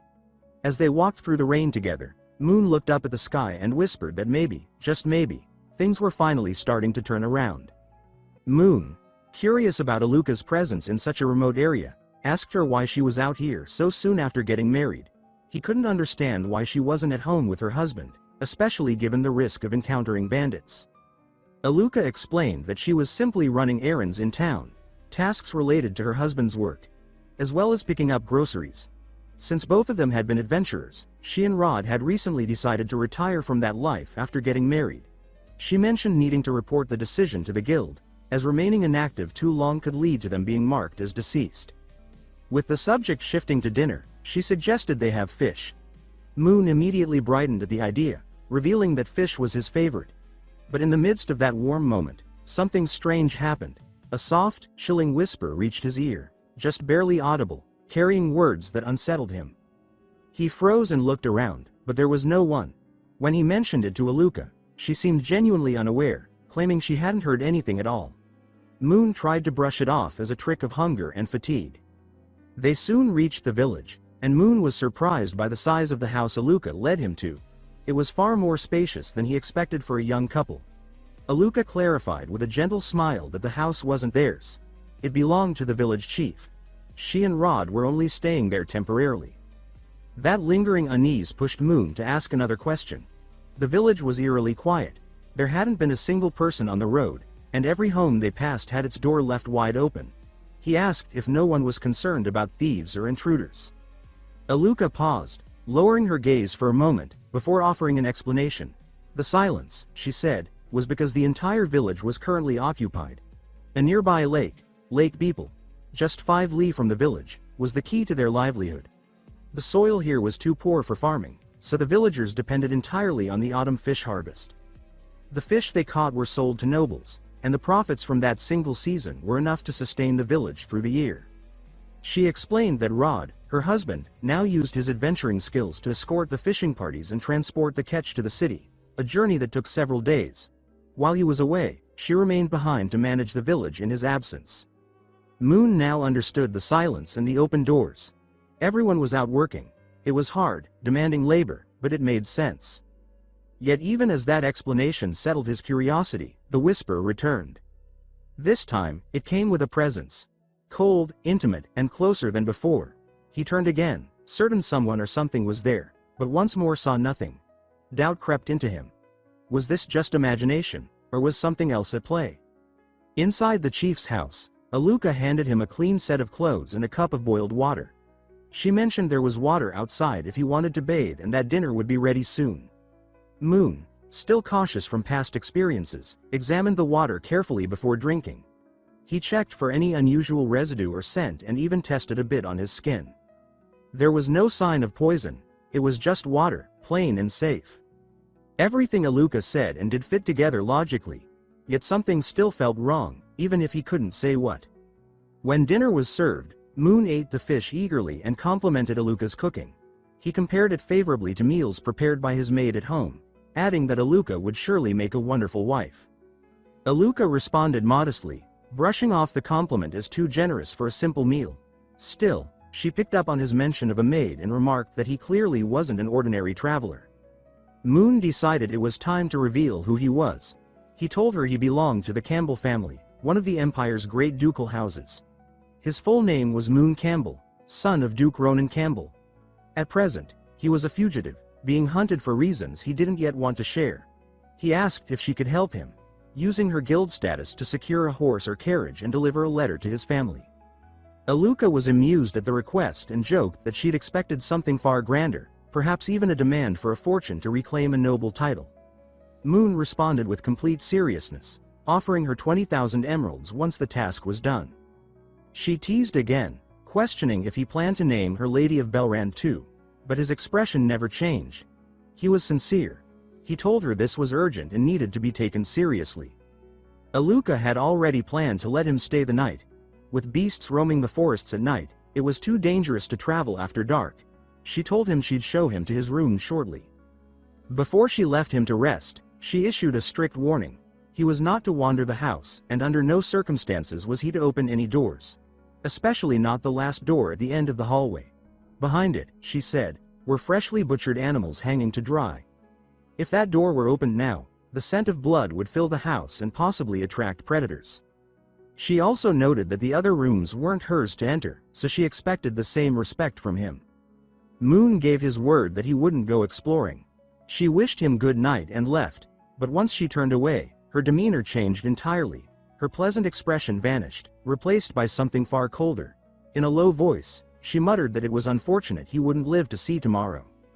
As she walked away, a red sigil began to emerge across her chest, glowing faintly beneath her clothing, like ink drawn by fire. She continued muttering softly, almost reverently, repeating that alive, the young master meant something, but dead, he would be nothing. She added one final, chilling phrase. He would be the last offering to the goddess of love. Elsewhere, Anne was on the move.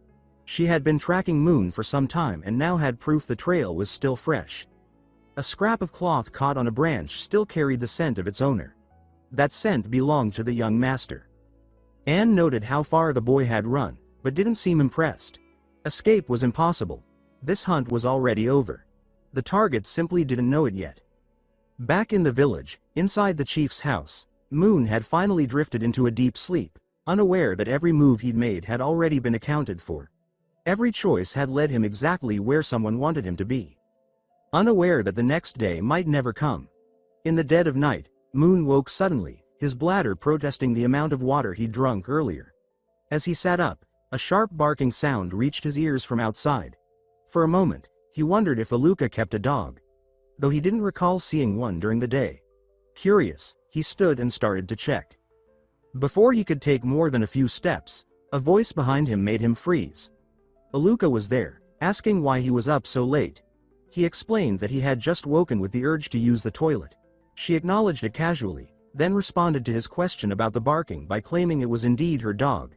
According to her, it was the most handsome and well-behaved dog in the world, likely barking tonight because of hunger. Relieved that he hadn't imagined the sound, Moon said that he had always loved dogs and had dreamed of owning one for years. He asked if he could see it.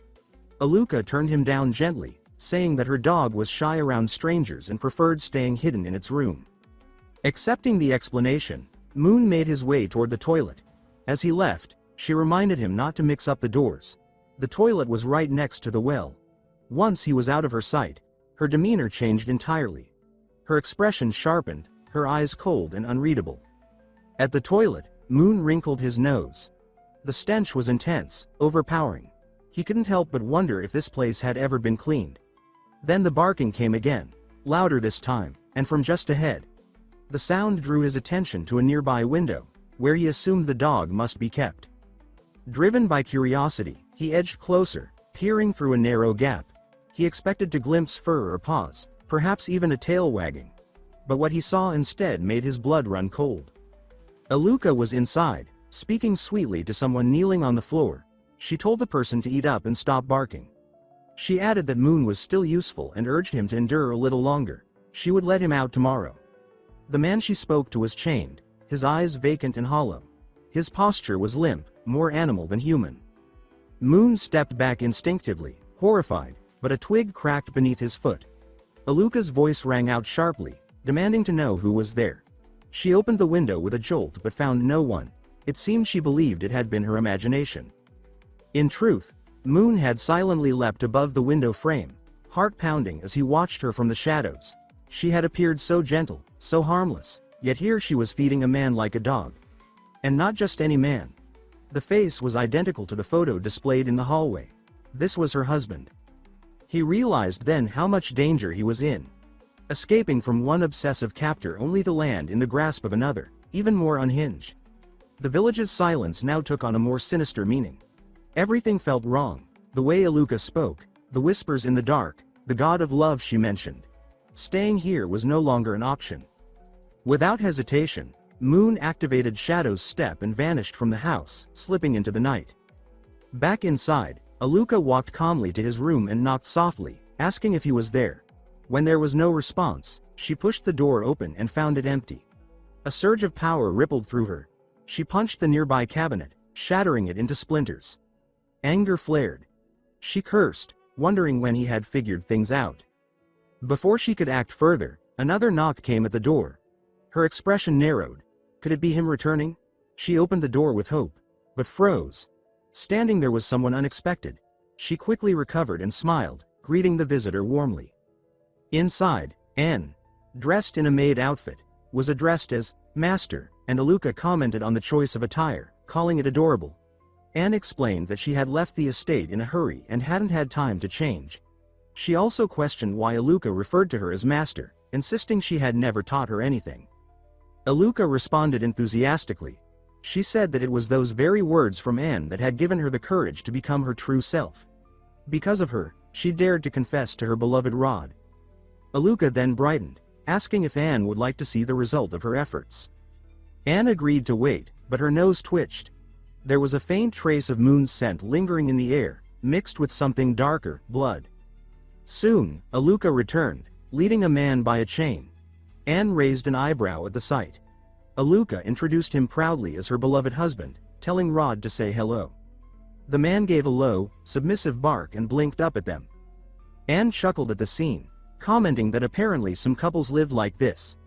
Aluka dismissed the remark modestly, saying that compared to her guest, she still had a long way to go. She claimed that her guest would have already made her lover submit fully, both body and soul. But Anne didn't take the praise lightly. She admitted that it was her own carelessness that had allowed her young master to escape. The words clicked in Aluka's mind, and she asked if her guest's lover was Mr. Moon. Realizing the connection, Anne's expression shifted. She asked where he was now. Aluka confirmed that Moon had been here earlier. She led her guest to the room he had stayed in and explained that she had found him on the road that afternoon, dressed in rags. Out of pity, she had let him stay. But earlier in the night, she had heard a noise and discovered the room empty. Moon had been gone for less than 2 hours, she added quickly. Reassuring N, she mentioned that she had learned a hunter's tracking spell, one that could reveal footprints even at night. She was confident that if they left immediately, they could still catch him. As she began preparing the spell, she issued a final warning. She told Anne not to wander around, as the house didn't belong to her, and certain rooms were better left unopened. It was safest to remain right where she was. Anne agreed without protest and said she would wait. Once Aluka had left the room, Anne lay down on the bed Moon had used earlier, clutching the pillow tightly to her chest. She whispered to herself, addressing the boy who had fled.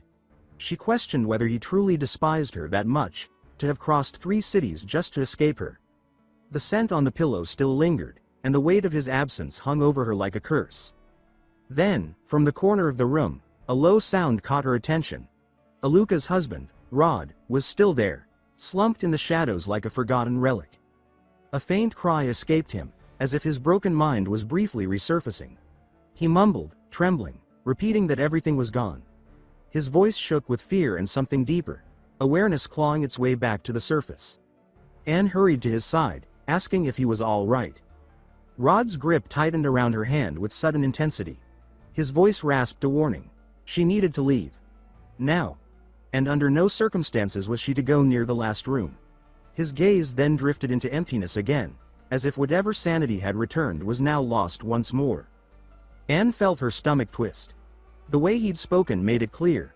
This place was far more dangerous than it appeared. She knew she had no time to waste. Driven by instinct and dread, she made her way through the hall, stopping before the final door. It was locked. With a simple incantation, she cast a spell that forced it open. The wood splintered beneath the power, and the door swung inward with a low creak. A stench of blood surged out like a living thing, choking the air. The moment she stepped inside, her body went rigid. Scattered across the room were corpses, villagers butchered and discarded like livestock. Their lifeless forms were sprawled in various states of decay. And at the center, nailed to a cross, hung a woman. Anne recognized her instantly. It was Dia, once a fellow adventurer in Aluka's party. A freezing shiver climbed Anne's spine. Could this all have been Aluka's doing? The thought twisted through her like ice. Then a voice spoke behind her. Aluka was there, her expression calm, her voice low and oddly affectionate. She said she'd been found out, but insisted that it was fine. She claimed that the two of them were the same kind, that Anne would come to understand her. She spoke of love, twisted and obsessive, saying that her feelings were real. She professed her devotion openly, declaring that she loved Anne. Anne's response was cold. She said Aluka had been corrupted by the evil god. But Aluka laughed behind her hands and then burst into unhinged laughter, eyes shining with fervor. She accused Anne of blasphemy, saying it was wrong to speak that way of the god of love. With manic intensity, she explained that the god had shown her kindness, had granted her power to fulfill her deepest wish, to love everyone completely. When Anne pressed her, asking what price had been paid for such a blessing, Aluka's reply was chilling. There had been no price. The god had asked for nothing, only that she embrace her true self. She insisted again that they were alike, but she added that her devotion was still incomplete. One final person remained. One last offering. She smiled sweetly and asked Anne to accept her love. Anne's gaze hardened. She said that Aluka was too far gone. Without hesitation, Aluka raised her weapon. Her voice was disturbingly gentle as she promised to be merciful, to cut Anne's throat softly so that it wouldn't hurt. But Anne moved first. She released the iron prison, a binding technique, and in one fluid motion summoned her dagger, striking Aluka's throat with practiced precision. Blood splattered across the walls as Aluka dropped to her knees, hands trembling. Anne spoke softly, an apology laced with sorrow. She said she couldn't allow Aluka to harm anyone else. Aluka's voice trembled as she stared up at her. She didn't understand. She said she had only given love. She insisted she hadn't hurt anyone. She only loved them. Anne snapped back that it wasn't love.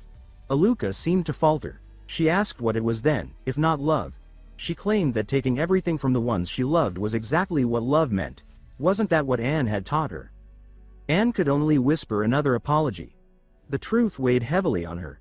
The evil god's influence had warped Aluka's mind, twisted her beliefs until love became a weapon. Somewhere in that transformation, Anne knew her own carelessness had played a part. Aluka's madness was, in part, her doing. She promised that once she found Moon again, she would return and give Aluka the burial she deserved.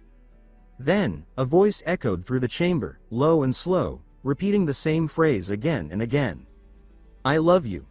Blood seeped from the floor, pooling unnaturally, swirling as if alive. The air thickened. From that crimson pool, something began to form. Something monstrous, ancient, and divine. Anne recognized it immediately. The god's true body had arrived. Meanwhile, Moon was still running. His breath ragged, legs aching. After what felt like hours, he finally slowed, believing he had put enough distance between himself and that cursed village. He thought it was safe. He allowed himself a moment to rest. But before he could even catch his breath, a figure hurtled toward him with impossible speed. The impact shattered the trees nearby, leaving a smoking crater in the forest floor. Moon froze, stunned. It felt like a meteor had struck the earth. As the dust began to settle, a familiar figure emerged, battered, bleeding, but unmistakably alive. Anne stood before him, her expression tight with urgency. She said she'd finally found him, confirming that he had really come this far. Moon rushed forward, asking how she'd gotten hurt, what had happened, who she'd fought. He asked if she could still stand. Anne didn't answer those questions. Her focus was sharp. She warned him that there was no time, he needed to run. She would handle what came next, and then, it came. The presence was suffocating. A towering figure emerged from the shadows, its form shifting between flesh and something far worse. A voice called out sweetly, filled with madness. It was Aluka. Or what remained of her. Now fully consumed by the god, she had become something monstrous. An avatar of love twisted into horror. Her voice rang out across the clearing, searching.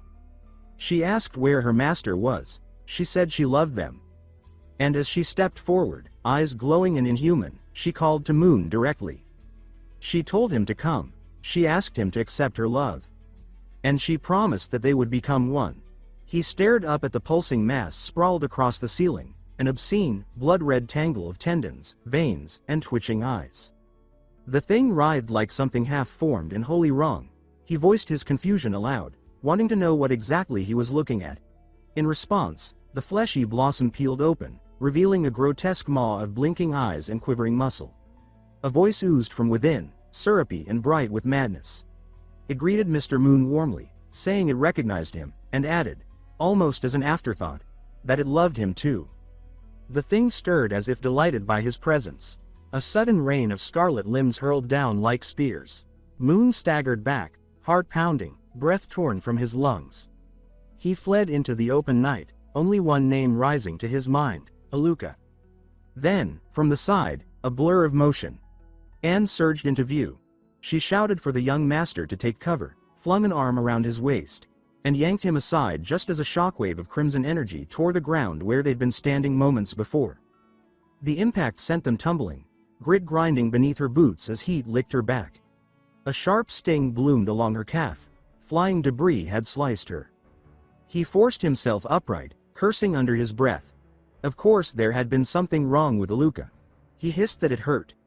The maid steadied him and he said her name, Anne. He pointed down, warning her that his feet were bleeding. She drew a breath and insisted she was fine.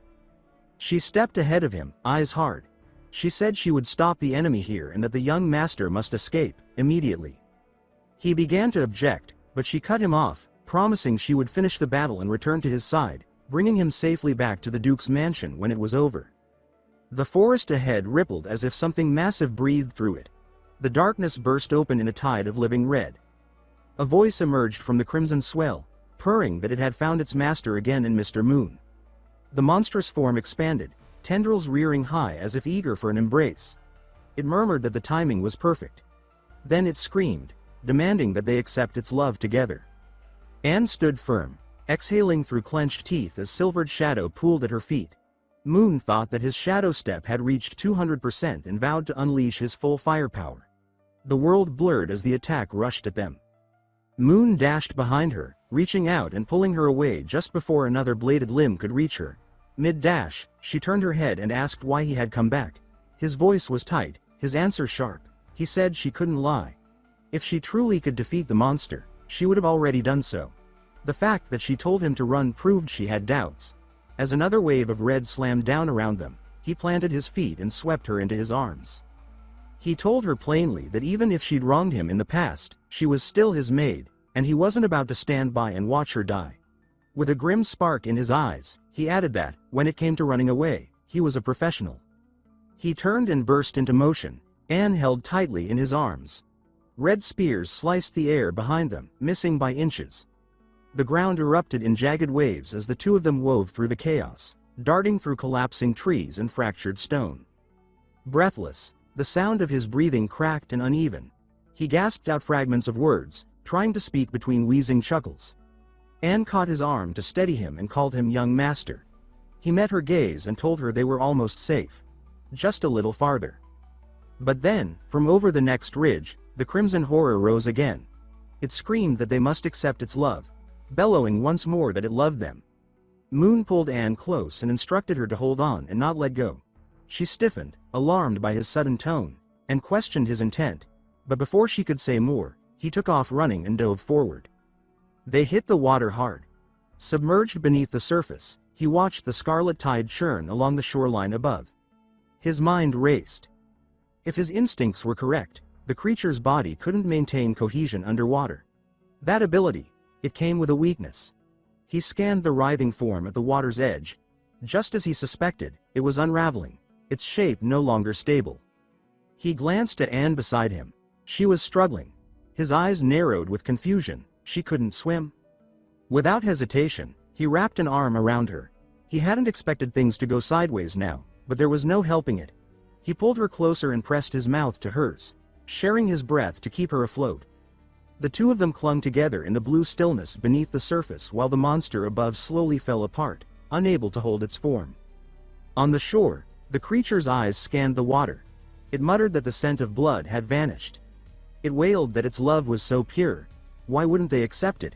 Its voice cracked with grief. It screamed the question again. Why? Then, slowly, the massive form calmed. Thorns twitched like dying nerves. It whispered that perhaps it didn't matter anymore. Just one last offering remained.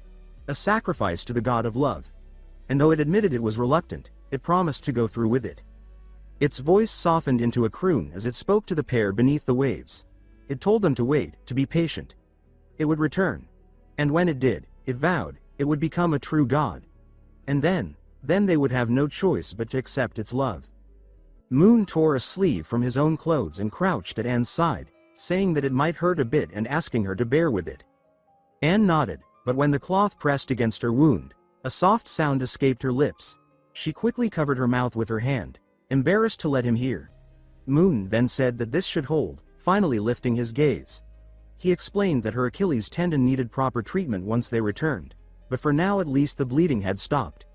Anne lowered her eyes, her thoughts tangled. The wound itself was not what troubled her most. She hesitated, then spoke softly, addressing him as young master, confessing that she did not understand. Moon tilted his head, curious, asking what it was she did not understand. Her expression faltered before she forced herself to look into his eyes. She admitted that she had imprisoned him, that she had tried to possess him, and she assumed he must truly dislike her. She said that back then he could have left her behind. Her words carried both guilt and fear. Moon regarded her calmly and asked if she finally realized she was wrong. Anne's lips trembled, and she lowered her head. She admitted that she had been wrong, that she had let Aluka fall into darkness, and with him she had gone too far. She confessed that her behavior had almost cost him his life, and pleaded with him not to blame her. Covering her face with her hands, she could not meet his eyes. Moon sighed and reached forward, gently taking her hands away. He told her honestly that what she had done was unreasonable, but that love itself was not wrong. He explained that it had only been expressed in the wrong way, and since she now understood that, she should correct it. He reminded her that her intent was not to hurt him, only to keep him close. Guiding her hands to his cheeks, he smiled brightly and told her to look at him, to see that he was fine, and warned her that in the future she must not be so stubborn anymore. Anne's eyes widened, her breath caught. She could hardly believe the warmth in his words. Her lips parted as she softly said his name. Meanwhile, Moon was secretly congratulating himself, thinking proudly that he really was too smart, certain that she believed him, and that this would reset the strange attributes in her. But his thoughts cut short when a gentle touch brushed his lips. Anne had leaned forward, closing the space between them with a kiss full of raw emotion. He whispered in confusion, questioning her, but Anne only rested her head against his shoulder, closing her eyes and breathing deeply, as if releasing the weight she had carried for years. She said that he was still the same as 10 years ago, and that trying to change him had been the most foolish thing she had ever done. Slowly she straightened, determination flashing in her eyes. She declared that she had recovered, and that for him, even if it were a deity, she would cut it down. Yet as she took a step forward, pain surged through her legs. She faltered with a small cry, her balance giving out. Moon exclaimed for her to be careful as he caught her, steadying her before she collapsed. He let her lean gently against him, frowning at her weakness. He told her she had lost too much blood and must not push herself. Then he rose and walked to the cave entrance, peeking cautiously outside. After a quiet exhale, he said that for now it was clear, that they were safe. Turning back to her, he asked softly if she had just said that Aluka was an evil follower. Anne shook her head and corrected him, saying that it was not just a follower but, to be precise, an evil god. Moon blinked in surprise, repeating the words, evil god? Anne explained in a serious tone that Aluka's condition was similar to her own, but with a difference. Those chosen by gods received their power as a gift, while evil followers traded with evil gods, paying a terrible price in return. She said she could feel it. Aluka's transformation, her strength. She was no longer just a follower. She had become something worse, a monster wrapped in blood and bound hands, the unmistakable mark of an evil god's control. Moon rubbed his chin, mind turning. The term, evil gods, was not unfamiliar. In the histories, the three great disasters and humanity's near extinction had always borne their shadow. Even the prophesied demon god that could end the world was counted among them. Suddenly, Moon's eyes widened as pieces clicked together. Anne asked him what was wrong, if he had thought of something. Moon sat beside her and said firmly that Aluka killing her village and transforming like that was not just a deal. He explained that her god intended to descend into the world through her, and that the sacrificial ritual required one final person. Anne's face tightened at the realization. She turned suddenly, gripping Moon's hand, and said that if he was right, then the conditions were already met. Moon froze, demanding to know what she meant. She answered that the wilderness had no one left alive besides them, except for one. The last person alive in that village. Aluka's husband. Moon helped Anne to her feet. Her tone carrying urgency, she said that if the god descended, it would need time to adapt to Aluka's body, and that was their only chance to strike before that moment passed. She declared that they must kill it, insisting it was her responsibility and that she could not let him join her. Moon frowned and asked why not. Anne answered that it had nothing to do with him, that he did not need to risk his life for her. Moon sighed quietly and asked who had said it had nothing to do with him. He told her he was not doing this for her. With a rueful smile, he explained that he still owed Aluka. Back then, she had given him food and shelter, even chased off bandits for him. He remembered her kindness as real, her smile unforgettable. If she was lost now, then he would see her off properly, as her friend. That was his choice. Anne trembled, clutching his clothes tightly, her voice edged with tears as she insisted he did not understand. She confessed that she could not even use her magic fully here. Without iron, without tools, even she could not guarantee victory against Aluka's power. If he was hurt again, she said she would never forgive herself. Moon stayed silent, watching her, until something glimmered faintly on the ground, a silver coin. He followed its trail deeper into the cave and called out to her, telling her to come this way. Anne tilted her head in confusion and called after him, but Moon raised a hand and whispered a lighting spell. A sphere of light bloomed, pushing back the shadows, and there in the depths lay rows of old treasure chests. Anne gasped softly, covering her mouth. Moon chuckled, saying that this explained the blade marks at the cave entrance. Bandits or thieves must have stashed their loot there. He lifted a sword, testing its weight before strapping it to his waist, remarking that it was not as sharp as his dagger but would do. Behind him, Anne raised her hands. The coins and blades melted under her magic, reshaping into massive wings of iron at her back. She stood straighter, her aura steadier, declaring that she was ready. Moon nodded, meeting her determined gaze with his own. He answered simply and firmly that it was good, and that they should go. With Anne's help, Moon stood atop a towering iron pillar she had conjured, the height giving him a clear vantage point over the chaos. Below, Aluka moved through the forest like a storm made flesh. Her voice drifted on the wind, soft yet haunting, calling out for Rod and confessing her love for him with an eerie tenderness. Moon stayed silent, watching her movements with clenched jaw. Anne had been right. Aluka wasn't just powerful, she was still evolving, her size now 10 times greater than before. This was no longer a corrupted follower but the looming shadow of an evil god. Moon shut his eyes and dragged a hand down his face, muttering to himself that he should not have tried to act cool earlier. Evil god, he reminded himself grimly. And here he was, standing on a pillar as though it were a stage. He exhaled slowly, forcing calm back into his chest. He reminded himself why he had come. With Anne, running would leave her to die. Straightening, he brushed his bangs aside, narrowed his eyes at the devastation below, and steadied his voice. He told himself that whatever Aluka had become, evil god, corrupted lover, tonight it would end. He cupped his hands around his mouth and shouted her name. The monstrous figure froze, then turned. Recognition sparked in her eyes, and she said with a feral smile that it was Mr. Moon, asking if he had finally come to accept her love. Moon lowered his head, chuckled softly, and curved his lips into a sly grin as if everything were already written. He told her he would never accept her love, because he was a paratrooper.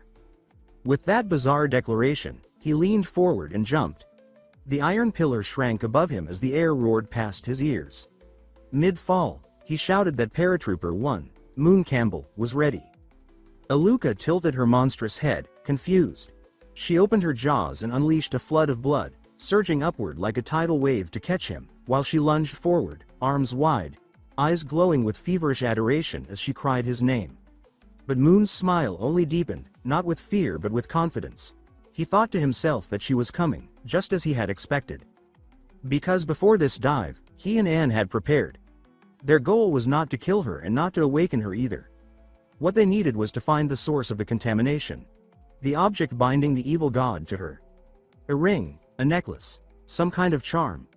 It had to be close, for power never appeared from nowhere, not even for gods. Anne had frowned earlier, puzzled, as Moon explained their plan. She was to suppress Aluka with her power while he searched for the source. 10 minutes, he told her. If he could not find it, they would retreat.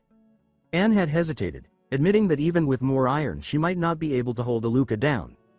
But Moon had reassured her with a smile, telling her not to worry, that he would draw Aluka's attention and lower her guard. When the moment came, she only needed to strike and seize the opening.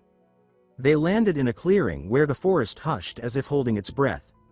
Anne set Moon down carefully, her voice trembling as she said absolutely not.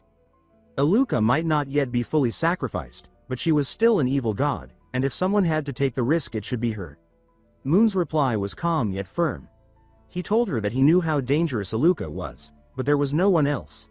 He admitted he could not fight, and that made him the bait. She, on the other hand, was his greatest strength, the finest maid their family had ever known. If there was anyone he could entrust his back to, it was her. Anne's eyes widened, his words striking her more deeply than she expected. For a moment, her breath caught. By then, Moon was already falling. Blood surged from Aluka, countless crimson arms stretching upward to seize him. His voice cut through the night as he called Anne's name. At once, the towering pillar of iron dissolved into waves of magical energy. From its core, Anne emerged, eyes shut, awaiting his command. Now awakened, she spread her hands, and the silver tide around her split into hundreds of glowing short swords. With a sweep of her arm, they streaked forward like missiles, their brilliance slicing the forest air. Aluka snarled and summoned spikes of blood to shield herself, but the blades struck too quickly. Steel clashed against crimson, piercing through her defenses with explosive force. Holes tore open across her monstrous body, her twisted smile faltering for the first time. Anne was already there, blade in hand, her speed cutting through the night like lightning. Aluka tried to raise another wall of blood, but it was too late. Anne's sword plunged deep into her body. Blood spilled from Aluka's lips, yet her expression softened as she asked, voice trembling, if her master had truly returned. Anne's gaze was steady as she answered calmly that she had come back, to save her. She tightened her grip on the sword and summoned a gleaming silver spear in her other hand. For the first time, her heart carried no hesitation. Her choice was made. A gaping hole split open in Aluka's chest, where a new body of blood began to take shape, spikes jutting outward like crimson vines ready to strike. With a casual wave of her hand, she sent the bloody appendages lunging toward Anne, her smile twisting into something almost playful as she whispered that she loved her, even as the attacks rained down. Anne braced herself, tightening her grip on her magic. She called for Silver to obey her command. Energy surged through her right hand, forming a massive spear. Locking her gaze on Aluka, she found her opening and hurled it with all her strength. The spear ripped through the air and struck its mark. Hovering below, Anne shielded her eyes, straining to read the damage. For a heartbeat there was silence. Then Aluka's voice drifted down, steady, mocking, and cruel. She declared that Silver might be the bane of spirits and demons, but against her it was useless, because she was a god. The silver spear dissolved instantly, consumed by Aluka's blood, leaving Anne's face taut, her expression unreadable. Before Aluka could continue, A sharp voice cut through the air. Moon cried out a dramatic attack name, unleashing what he called his super lightning whirlwind slash. Aluka's eyes widened as he dropped from above, sword raised high. In a flash, his blade carved across her shoulder, tearing a deep wound and drawing a flood of blood. Landing lightly, Moon allowed himself a faint grin. But Aluka turned on him immediately, snarling that she had caught him. Anne realized the danger and threw out her hand, calling upon her iron defense. Her magic streaked forward, forming a thin shield between Moon and Aluka's assault. Even so, his body was hurled like a ragdoll, crashing through earth and stone before skidding to a halt. Clutching his stomach, he forced out a cough and grimaced, muttering that this was the power of an evil god. Without Anne's intervention, he admitted, he would already be dead. Aluka raised her hand with eerie calm, blood gathering into a sphere so massive it rivaled her body. She said with amusement that she had noticed him all along, and she had been waiting. With chilling grace, she hurled the orb toward Moon like a missile in the night. Anne's heart sank, her cry breaking the air as she shouted for her young master. But Aluka's gaze cut sharply to her, and she whispered that she should not hinder her. Blood surged, twisting into a massive crimson hand, which swung at Anne as if swatting away a fly. The impact hurled her through the air. She buried her blade into the ground just to stop her tumble. Blood trickled from her lips, her head ringing as she whispered helplessly that she had failed. Aluka's brows furrowed as her gaze swept the forest. She muttered about cheap tricks, demanding to know where Moon was hidden. Anne's fury boiled over, her grip tightening on her sword as she shouted how dare Aluka hurt her beloved young master. She launched forward, silver steel clashing against Aluka's newly formed blood-red sickle. Perhaps it was that clash that stirred Moon. He groaned, trembling from a deep wound in his abdomen, sweat dripping from his face. Just as he thought he might collapse, a hand patted his shoulder gently, steadying him. A stranger knelt beside him, urging him to hold on, sliding a red potion to his lips and telling him to drink. Shock filled Moon's eyes when he turned to see who it was. He gasped that it was Aluka's husband. He thanked the man, calling him brother, admitting that without him he would have died. Moon's chest tightened as he asked what was happening. Rod's gaze was heavy as he said Miss Anne was holding Aluka back, but she would not last long. Moon clenched his fist, burning with questions. He asked why Aluka had become like this, insisting Rod should know. Rod confessed he did not know when she had fallen under the evil god's influence, but he knew it was his fault. If he had seen her pain earlier, perhaps none of this would have happened. He looked up with grim resolve, declaring that now her mind was consumed, and as her husband he must stop her no matter the cost. Moon placed a hand to his chest and said firmly that then they would fight together. Rod hesitated, but then recalled something. His eyes darkened as he explained that there was a mark on her chest, a sigil growing redder with every sacrifice of blood. That was where the evil god resided. Meanwhile, Aluka cried out, her voice raw with accusation, saying she wanted only love. Anne did not answer. She wrapped herself in iron wings, their feathers clanging as wicked arrows slammed against her shield. Aluka screamed that Mr. Moon and Rod were gone, that Anne was the final sacrifice, her beloved, and the ritual must be completed. But then a familiar voice cut through the chaos. Aluka looked down in surprise, seeing Rod with Moon at his side. Her expression flickered with delighted possessiveness as she purred that Rod had delivered exactly what she wanted. Anne saw them, pivoted, and lashed out. Swatting arrows aside, she conjured an iron scythe and raced for Moon. Aluka read her intent, throwing a gargantuan bloody fist to intercept. Anne gathered every last scrap of magic, forging a massive iron shield. For a heartbeat it worked.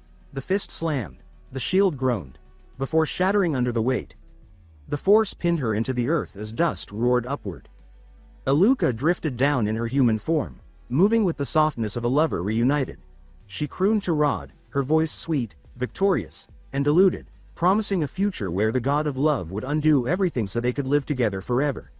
But Rod's face shifted. For the first time, true sorrow and regret crossed his features, along with terrible resolve. With tears breaking free, he whispered that it was his fault.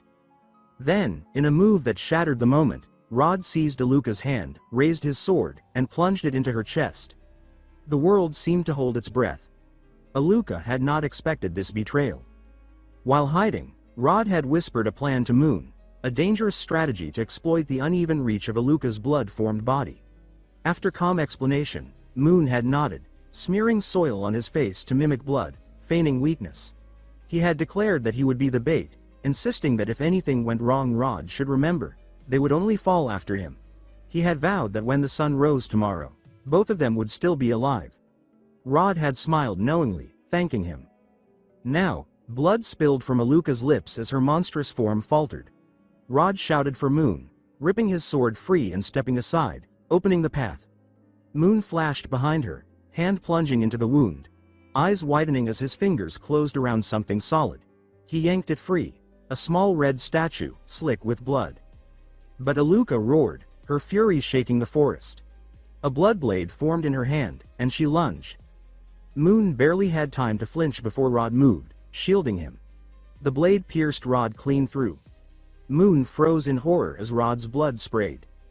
Aluka's rage faltered. Her eyes blinked clear, as though waking from a nightmare. She cried out his name in anguish. Rod's body trembled, but he forced a smile. Clutching the blade in his chest, he whispered that he had told her he would be with her until the end. Tears spilled down her cheeks. Her grief twisted into a roar that shook the forest. Blood exploded outward, swallowing her and Rod, rising into a towering crimson column. The gale was too strong. Moon was flung into a tree and dropped hard, coughing. He looked up in dread realization, muttering that destroying the token had only made her stronger, that the ritual was complete. The blood column pulsed, devouring everything around it. He spotted Anne unconscious, corruption curling toward her. With a shout, he forced himself up, his legs shaking, and unleashed his full shadow step, bolting like black lightning. He seized her hand, yanking her free, though the blood clung to his leg, dragging him back. A monstrous shape rose, jaws gaping to swallow them whole. Desperation surged. Moon's last thought was raw and simple: gamble or die. He roared to the black book to save him. The blood engulfed them, then silence. When Moon opened his eyes, the air felt weightless, the ground impossibly smooth. He was back in the black book's space. His voice was shaky, half relief, half disbelief, as he asked if it had pulled him in, and if it had a way to save Anne. The book bobbed like a nod, then tilted, gesturing upward. Moon scratched his head in confusion when the book gestured upward. He muttered if it meant to look up, then raised his gaze, and froze. Above him, a colossal eye opened in the void. His breath caught. His heart thundered as he muttered a curse, stunned by the sheer presence pressing down on him. A sharp weight struck his mind, forcing him to squint, and red letters carved themselves across his thoughts. Lord of the Crimson Sun, Incinerator of all. God of World's End. Destroyer of life. Bringer of the final apocalypse. King of Wither. He raised his hands to shield his face, emotion swirling, and nervously whispered that this was an evil god. Anger quickly replaced fear as he seized the floating tome and shook it furiously, demanding why it had introduced another apocalypse instead of showing him how to save Anne. Heat rippled outward as the King of Wither stirred. Every nerve in Moon's body went taut. The fiery eye fixed on him, and its deep, resonant voice filled the space, asking if he was human. Moon straightened instinctively and stammered a respectful yes, addressing it awkwardly as Mr. Wither, then correcting himself. He asked what the god wanted of him, offering to do anything he could. Before he could say more, the god's question slammed into him like lightning. Do you want power? Moon forced a nervous smile, admitting that anyone would want power, especially that kind. He glanced at the black book, silently demanding if this was truly its plan to save Anne. The book did not hesitate. It flipped through its pages, releasing one that glowed with purple-black energy. Moon's eyes widened, muttering in disbelief, fearing it might anger the god. The King of Wither studied the paper, flames trembling with displeasure, narrowing its eye with a low hiss. And then, unexpectedly, the god declared that the transaction was complete. Moon's eyes went wide in shock. Flames roared around him as the god continued, its voice steady and commanding. It said it could lend him its power freely, but asked if he could accept the power of an evil god. Moon had never encountered one directly, much less been offered such a gift.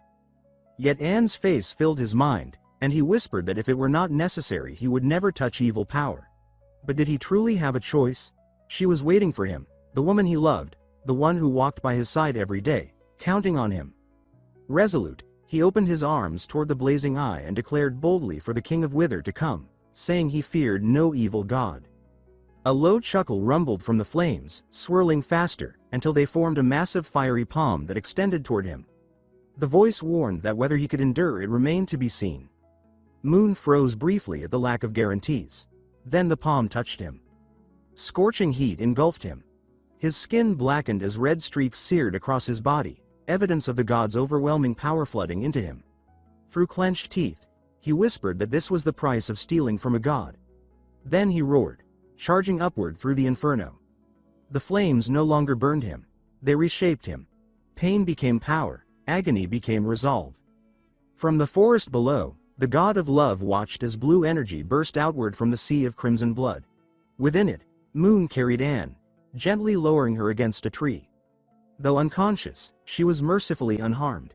He murmured for her to wait, promising he would return. Turning to face the god of love, his voice grew sharp, calm yet piercing. He accused it of being the fool who had led Aluka astray with endless deceit. The god of love revealed its true form, and its eyes widened upon sensing the King of Wither's power flowing through him. Moon's lips curved in a mocking smile. He asked if it was nervous now, taunting that a god should not tremble before a human. The god of love staggered in disbelief, realizing another god's essence burned within him. Moon's expression remained indifferent as he raised his hand, summoning a massive sphere of blue fire. With a shout, he invoked Withered Flame. The air split as countless eyes appeared within the fire, one massive eye rising from the inferno, its gaze cold enough to freeze the soul. He hurled the sphere, and it streaked across the forest before colliding with the divine figure in a thunderous explosion. The god of love's form twisted and warped, shrieking under the unbearable heat of the flames. Moon stood in awe, whispering that this was truly the power of the gods. But the silence broke with a low moan. The god of love was not finished. From the withering shell, Aluka lifted her head, her lips curving into a mysterious smile. She said she remembered him, Moon Campbell, and promised they would meet again. Then she vanished, leaving behind an eerie stillness. Moon froze, stunned by her words. He muttered nervously, hugging his head, pleading that the god must be joking, that he was not worth remembering. He insisted it should chase Ariel instead. But the god of love was gone. He exhaled, tension draining as he told himself that if it returned, he would borrow the Withered King's power again, problem solved. Then he heard a familiar voice. Turning, he saw Anne rushing to him, tears streaming. She threw her arms around him, clinging tightly, whispering through sobs if he was okay. Her hand stroked his back, trembling. Moon gently embraced her, telling her that he was fine, that everything was over, the evil god dealt with. She blinked, asking softly if he had defeated it. He froze, scratching his cheek nervously. Though he knew the truth of the Withered King's aid, he kept his expression steady. He told her they had found the core and destroyed it, crediting the victory to a joint effort between himself and Aluka's husband. He pointed to a massive pit nearby. As smoke thinned, Aluka's figure appeared. His tone softened as he said she still breathed, but not for long. They hurried. Anne covered her mouth, her heart breaking. Aluka noticed her approach, lips trembling as she whispered weakly if it was truly her master. Anne crouched beside her, answering gently that it was. Aluka blinked slowly, sensing the evil god's departure. She asked if it was truly over, and Anne assured her with steady eyes that it was. Relief shifted swiftly into sorrow as Aluka whispered apologies, confessing that she had deceived her. She spoke of Rod, how he had confessed but had chosen responsibility over love because Tia carried his child. Anne's chest ached at the story. But then Aluka revealed the devastating truth. That Tia's pregnancy had been a lie, exposed only through tragedy. Anne wept. Aluka's voice quivered as she whispered that love was fragile, so easily shattered by a single lie. She admitted she had wanted Rod's love so desperately that she lost everything. With trembling breath, she pleaded for her master to prove that love could still create something beautiful. Her body dissolved into drifting black particles, scattering into the sky.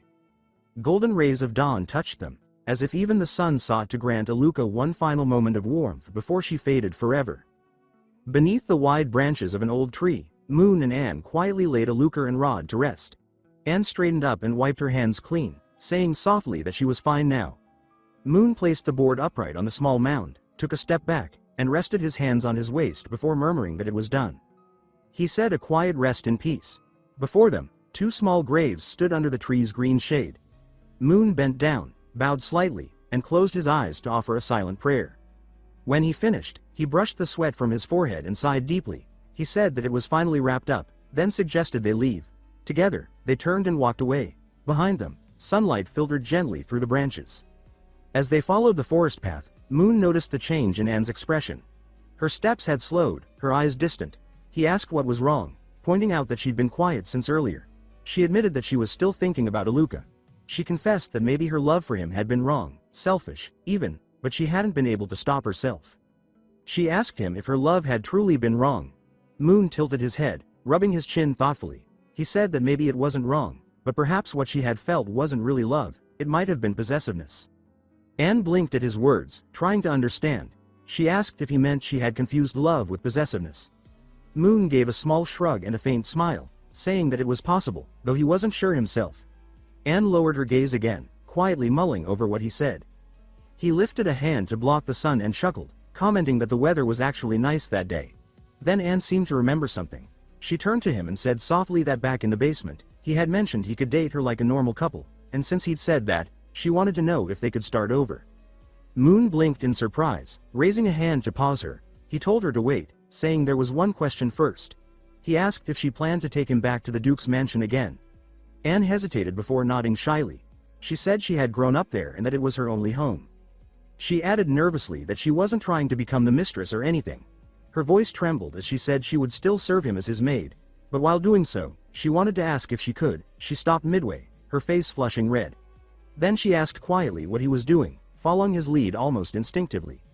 Moon smiled faintly as he looked ahead at the road. He told her she didn't need to ask, they were going home.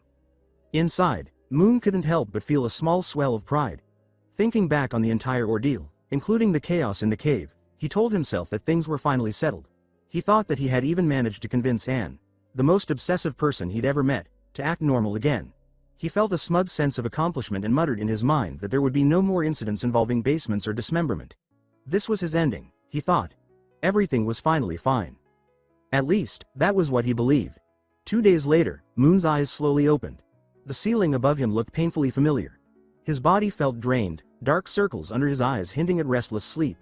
He rubbed his temples and muttered that after they'd returned home and had dinner, he must have blacked out, and now, somehow, he was here again. He wondered aloud if he had triggered some strange time loop from the original story. Then came a metallic clink. Moon looked down to see metal cuffs, already unlocked, around his wrists. Anne's voice echoed softly through the heavy iron door, calling him young master. Moon froze instantly, whispering under his breath that this couldn't possibly be another basement episode. The large door creaked open, and Anne stepped inside, holding a neatly folded set of black clothes. Her tone was calm and sweet as she apologized for keeping him waiting. She explained that staying upstairs might have allowed the other maids to interrupt them, so she had brought him here instead. Moon frowned, clearly unimpressed, and asked if she really needed to do that just to talk. Anne unfolded the outfit, stepping back with a bashful grin. She told him that since he seemed to like this kind of style, she decided to try it on and asked what he thought. Moon blinked once, then twice, his mind freezing completely. Finally, with exaggerated enthusiasm, he gave a dramatic thumbs up and said it was perfect. 10 out of 10. Anne giggled, saying she was glad he liked it. Morning sunlight spilled over the Duke of Campbell's mansion, brushing softly against Anne's face. She stirred, feeling the warmth spread across her skin. She murmured that it was already morning, then sat up slowly, pulling the blanket close and running a hand through her messy hair. A frown crossed her face. She wondered aloud where he had gone. Without wasting another moment, she threw on her maid uniform and hurried out of the basement. A faint meowing sound drew Anne's attention. She followed it around the corner and froze. Near the living hall, Noelle was kneeling on the floor, gently cradling a small orange kitten in her arms. Noelle chuckled quietly as she stroked the tiny creature, saying that it seemed to be feeling better. She explained that the young master had told them that morning Anne had caught a cold, so they shouldn't bother her. Anne frowned slightly, puzzled. She said that she had never mentioned being sick. Noelle simply replied that this was what the young master had told them. The unfamiliar girl beside her noticed Anne's confusion and politely stood. She introduced herself as Winnie, from Iris Taylor's shop in the city. She opened a small pouch, revealing coins inside, and explained that the young master had bought everything that morning, and had even given her 200 air for her tuition, saying that every family deserved to stay together. Winnie added with admiration that he was truly kind. Noelle leaned closer, whispering with amusement that there were actually 4 cats in total, a mother and 3 kittens. She said that the young master had planned to adopt only one, but Winnie had told him families shouldn't be separated, and because of that, he couldn't refuse. Anne sighed softly and placed a hand on her forehead, muttering that of course he couldn't. Winnie smiled shyly as Noelle promised that she could visit the cats anytime during the holidays. The sight made Noelle grin faintly. Then Anne suddenly remembered her purpose for coming. She asked where the young master was. Noelle carefully placed the kitten back on the floor and stood. She said that he had returned a short while ago and that Anne would find him in his room. Without wasting another second, Anne hurried away. At Moon's door, she paused for a heartbeat before knocking. From inside came his calm voice, telling her the door wasn't locked and that she could come in. Before he could say another word, Anne rushed forward and wrapped her arms tightly around him. Her voice trembled as she said that he had scared her half to death. That the college notice had arrived 2 days ago, and she had thought he'd left without saying goodbye. Moon reassured her, saying he would never leave without telling her. After a quiet moment in each other's arms, they stepped apart. Then Anne blinked, remembering something. She asked curiously why he had gone to the market so early and returned with an entire litter of cats. Moon smiled proudly, gesturing toward one of them. He said that this one was called Moon number 2, or Momo for short, and that its golden fur and golden eyes made it look too handsome not to remind him of himself. Right on cue, the cat meowed as if agreeing.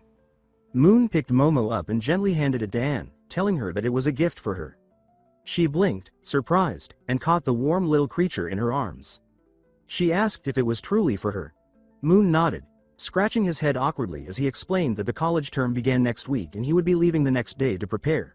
He said that while he was gone, she should let the kitten keep her company instead of him.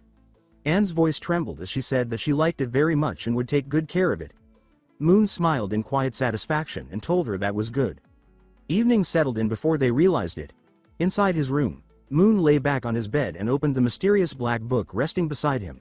His eyes scanned the faintly glowing runes, murmuring to himself that both shadow steps and assassination had increased by 3 levels.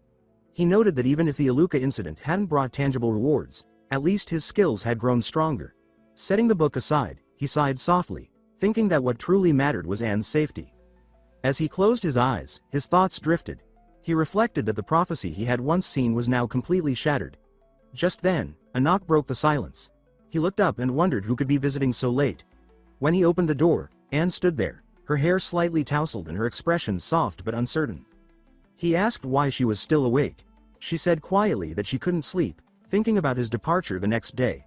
He told her he had been about to rest anyway and that since it was his last night there for a while, she could stay with him. Anne seemed surprised by his calm tone but nodded, and lay down beside him. Moon reached over and gently took her hand, resting both their hands on the blanket. For a while, neither spoke. Only the steady rhythm of their breathing and the soft glow of moonlight filled the room. Anne glanced at him, half expecting more, but Moon only smiled with his eyes closed. He said quietly that love wasn't only about physical closeness. Sometimes, silence like this felt even more meaningful. Anne let out a soft laugh and leaned her head on his shoulder, saying she didn't want him to leave. Moon brushed her hair gently aside and reminded her that it was just 1 semester, 4 months, and he would be back before she knew it.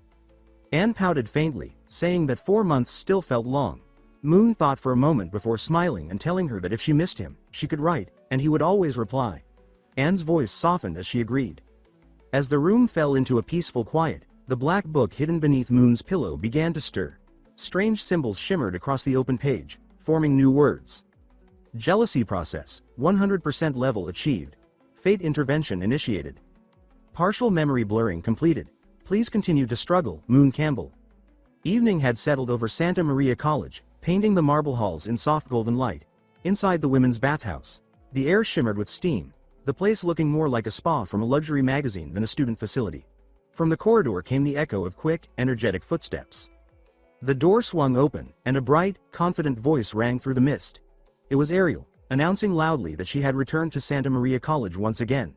Without hesitation, she leapt straight into the massive bath with a splash. Stretching out in the steaming water, she exclaimed with satisfaction that nothing in the world could compare to this feeling. A moment later, Lee entered behind her, moving with her usual quiet grace. Her towel, however, looked like it was struggling to stay in place. She reassured Ariel that she had checked and that most teachers hadn't yet come back, so there was nothing to worry about. As Lee settled into the bath, Ariel suddenly leaned in close, narrowing her eyes as if she had spotted something suspicious. She pointed out that Lee's hair looked different. It had once been light green, but now it shimmered with a golden hue. She joked that maybe the gods had decided to change her hair color. Lee gave a small, uneasy laugh and admitted that perhaps that really was the case. Ariel tilted her head, noticing that her friend's mood had dimmed. She asked what was wrong, saying it was only a color change, not a curse. Lee hesitated before answering softly that the color gold reminded her of someone Ariel knew she didn't particularly like. Ariel frowned, crossing her arms and staring up at the ceiling. She muttered that the mention of that man, Moon, was enough to irritate her. She complained that he had somehow turned his coming-of-age ceremony into an assassination spectacle, nearly getting Celicia hurt in the process. Lee, ever composed, replied calmly that according to the official report, it had been because of Moon that the princess had avoided a long-planned attack. She added that she herself had been sent to treat his injuries afterward, explaining that his heart had been pierced, he had lost nearly half his blood, and she had barely managed to keep him alive until the royal physician arrived. She said that, despite everything, his actions had been brave, risking his life to protect another. Ariel groaned and waved her hand dismissively, telling her to stop with the heroic details. Still, her tone softened as she stared at the rippling water, admitting that Lee might be right about one thing. He had changed. With a sigh, she leaned back against the edge of the bath and declared that she was done talking about that infuriating man. She added that if he ever dared to provoke her again, she would gladly teach him another lesson herself. But then, curiosity got the better of her. Ariel turned toward Lee with a sly smile and asked something she had been wondering for a while. Lee tilted her head questioningly. Ariel's grin widened as she asked what Lee had been feeding those things, suggesting protein shakes or perhaps some secret church ritual. Lee's face turned pink in the steam. She muttered, half laughing, that it had nothing to do with any church and that maybe the answer was simply drinking more milk. 3 days later, Santa Maria College burst back to life. The once quiet campus became a scene of movement and chatter as students returned, dragging luggage, greeting friends, and filling the courtyards with noise and laughter. Among the arrivals was Moon Campbell, looking refreshed and composed in his neatly pressed school uniform. He glanced around and muttered that the place looked more like a royal palace than a college. Taking a casual bite of his food, he strolled through the crowd, enjoying the peaceful moment, until a commotion ahead caught his attention. A crowd had gathered near the center of the plaza, students whispering and pointing. Moon frowned and wondered what was happening. Pushing through the onlookers, he arrived just in time to see Ariel, now in her uniform, standing face to face with a smirking male student. Ariel's expression was cold as she told him that he should speak to humans like a human and to dogs like a dog. She declared that equality, kindness, and unity were her principles, and advised him to leave before she decided to treat him according to his species. The boy's grin faltered before twisting into a scowl. He announced that since she put it that way, he wouldn't hold back. He introduced himself proudly as Imon, the so-called Campbell's Wolf, and declared a challenge against Ariel Bugard. The crowd stirred in excitement. Whispers spread quickly. Many remembered that Ariel had already defeated Imon's underlings 3 times the previous semester.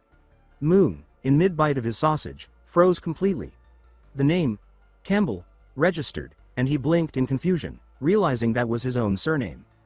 Ariel sighed, clearly tired of the recurring nonsense, and asked how many times they were going to repeat this. Imon clenched his fists and said that last time they had underestimated her, but this time he would personally make her taste defeat. Moon stared, dumbfounded, thinking that this supposed wolf apparently worked for him. He wondered when he had acquired a personal gang of idiots. Just as Ariel rolled her shoulders, ready to accept the challenge, someone in the crowd suddenly pointed and shouted that Moon Campbell himself was there. The noise died instantly. Moon froze as dozens of students turned to look at him. The crowd shifted, instinctively stepping back until he stood alone in a perfect circle of empty space. He muttered under his breath that it was only his first day back and he was already being treated like a villain. Around him, the whispers started, anxious, dramatic, and ridiculous. Some girls turned away quickly, muttering that one shouldn't make eye contact with him because those who did fainted and woke up in the Duke's mansion doing strange, unspeakable things. Another girl whispered nervously that she had heard those who vanished after dating him had jumped from the old dorm tower. Her friend paled, saying there were supposedly so many victims that they could fill an entire classroom. Moon listened to every word, his eye twitching. He thought bitterly that he had barely been back for 10 minutes and was already the college's resident urban legend. Before the rumors could spread any further, Ariel stepped forward. Her commanding presence instantly silenced the chatter. She crossed her arms and glared directly at him, calling out his full name sharply, demanding to know why he had finally shown up. Moon blinked, visibly taken aback, and replied with an uncertain greeting. Her disgusted glare only deepened. He said nothing more. Instead, he calmly adjusted his grip on the half-eaten sausage in his hand and walked forward through the thick tension. Students held their breath, expecting a confrontation. Some even whispered about fetching a teacher. But then, to everyone's shock, Moon stopped in front of Ariel, took a deep breath, and bowed. A perfect 90 degrees. He said clearly and sincerely that he was very sorry. Silence followed, heavy and absolute. Not a soul dared to speak. Every eye in the plaza locked onto Moon like they had just witnessed the impossible. Even Ariel froze mid-thought, unable to process what she was seeing. Then, out of nowhere, Emin, the self-proclaimed Campbell's wolf, burst forward, grabbed Moon's arm, and exclaimed that the young master couldn't possibly apologize to someone like her. Moon turned to him sharply, asking what in the world he was doing there. Emin straightened his back proudly and declared that he had come to avenge their humiliation from last semester, saying he intended to challenge Ariel Bugard to reclaim their honor.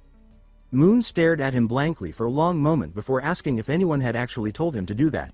Emin hesitated, then admitted it had been his own idea. Moon sighed, rubbing his temples. He told Emin to come closer, pulling him aside like an exasperated older brother. He said quietly that picking public fights with random girls wasn't exactly smart. They had bigger problems to deal with. Before Emin could respond, Moon slipped a small pouch into his hand and told him to take it. Inside was 1,000 Amir. He told Emin to gather his friends, apologize properly to Ariel, then buy everyone lunch to disperse the crowd. He called it PR recovery, adding that he was sorry for dragging him into the mess. Emin blinked, stunned, his eyes wide and shining. When Moon casually called him, "Bro," the young man looked like he'd just been knighted. Moments later, Emin turned back toward Ariel with his 2 followers. Ariel's body tensed immediately, expecting another challenge, but instead, all 3 bowed deeply, a perfect 90 degrees, and apologized. The plaza fell silent again. Ariel could only stare, utterly baffled, as the trio did exactly as Moon had instructed, controlling the crowd like professionals. Emin shouted for everyone to move along, saying the show was over. Slowly, the onlookers began to scatter. Ariel crossed her arms, suspicion written all over her face, and stepped closer. She asked what kind of ridiculous scheme Moon Campbell was plotting this time. Moon straightened his posture, brushed the dust off his sleeves, and placed a hand elegantly over his chest. In his most polite tone, he said that he had turned over a new leaf. He explained that he had wanted to apologize to her privately for his past stupidity, but he was afraid it might be misinterpreted, so instead, he had chosen to do it publicly. Ariel narrowed her eyes, unconvinced, asking if he was being serious. Moon tilted his head innocently and asked what made her think otherwise. To prove his sincerity, he bowed again, another perfect 90 degrees, and stated clearly that he apologized for everything he had done before. He even added that if this still wasn't enough, he would kneel. Ariel's cheeks flushed immediately, and she told him sharply to stop before he made things worse. Then, suspicion flickered in her eyes again. She accused him of trying to get close to her just to approach Lee, claiming she had seen him looking at the healer during the coming-of-age ceremony. She said firmly that he should forget it, because Lee belonged to her. Moon froze, utterly dumbfounded. He coughed awkwardly and scratched his cheek, saying that it might sound strange, but he actually preferred someone with a flatter figure. Ariel blinked, taken aback, and demanded clarification. With a straight face, Moon placed his hands on her shoulders and said sincerely that he meant it. That was his type. For 2 whole seconds, Ariel stood completely still, processing his words. Then her face darkened. It was a terrible move. Before Moon could even react, her fist shot forward and slammed into his face with a solid thud. Blood trickled from his nose as he muttered that maybe it hadn't been the best time for honesty. Quickly raising his hands in surrender, he insisted he had only been joking and pleaded with her not to get angry, swearing that he harbored no improper thoughts toward either her or Lee. Standing up, he brushed the dirt from his uniform and forced a smile despite the pain. He said that he had planned to prepare a proper apology gift, but all he had at the moment was 1 million Amir and half a sausage skewer. With mock solemnity, he offered the sausage to her like it was a sacred peace token, declaring that while the friendship between gentlemen was pure as water, sharing food was the fastest way to dissolve bad blood.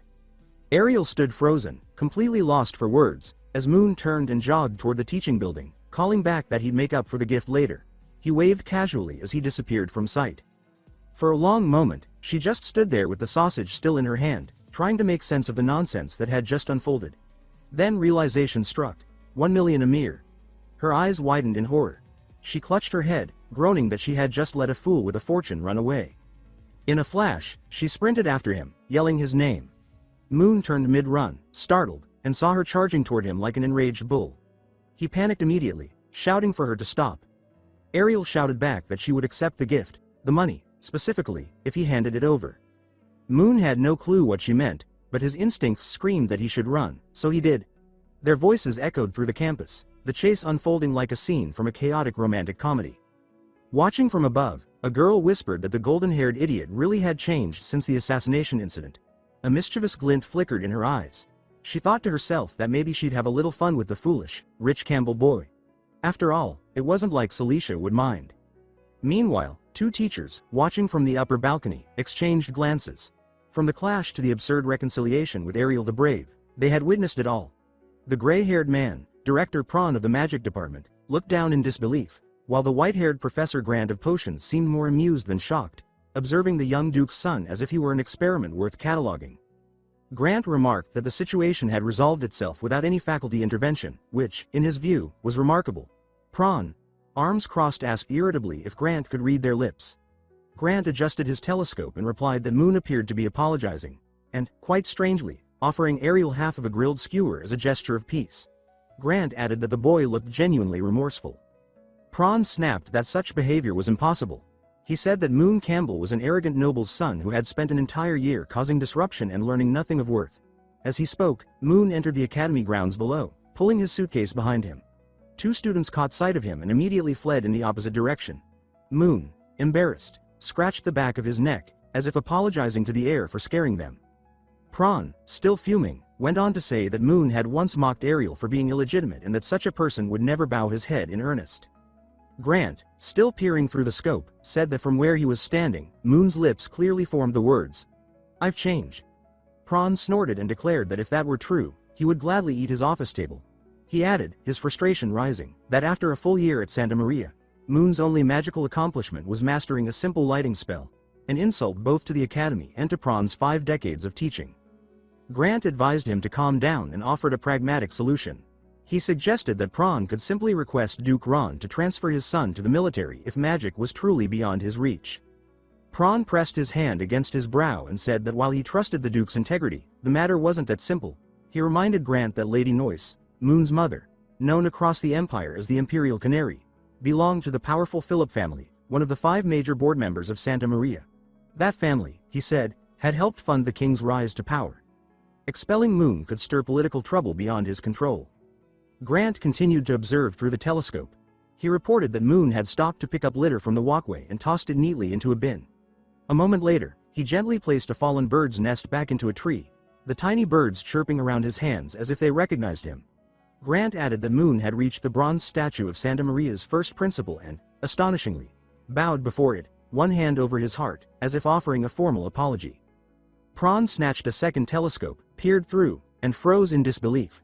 Down below, Moon stood silently before the statue, his suitcase at his feet, speaking softly to himself.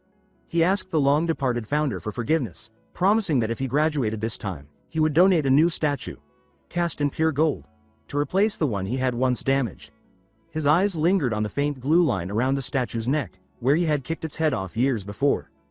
Grant chuckled and asked dryly how Prawn planned to season the table he had just promised to eat. Prawn scowled, muttering that one day of decency proved nothing. He said that Moon Campbell's nature could not be transformed by a single vacation and declared that he would personally monitor the boy to prove his instincts correct. With that, he stormed out of the office. Grant, left alone, stroked his beard and smiled to himself, murmuring that the new term was already shaping up to be interesting. Meanwhile, Moon walked beneath the radiant facade of the dormitory buildings, white marble glowing gold in the late sun, and approached the front desk with a calm, almost noble composure.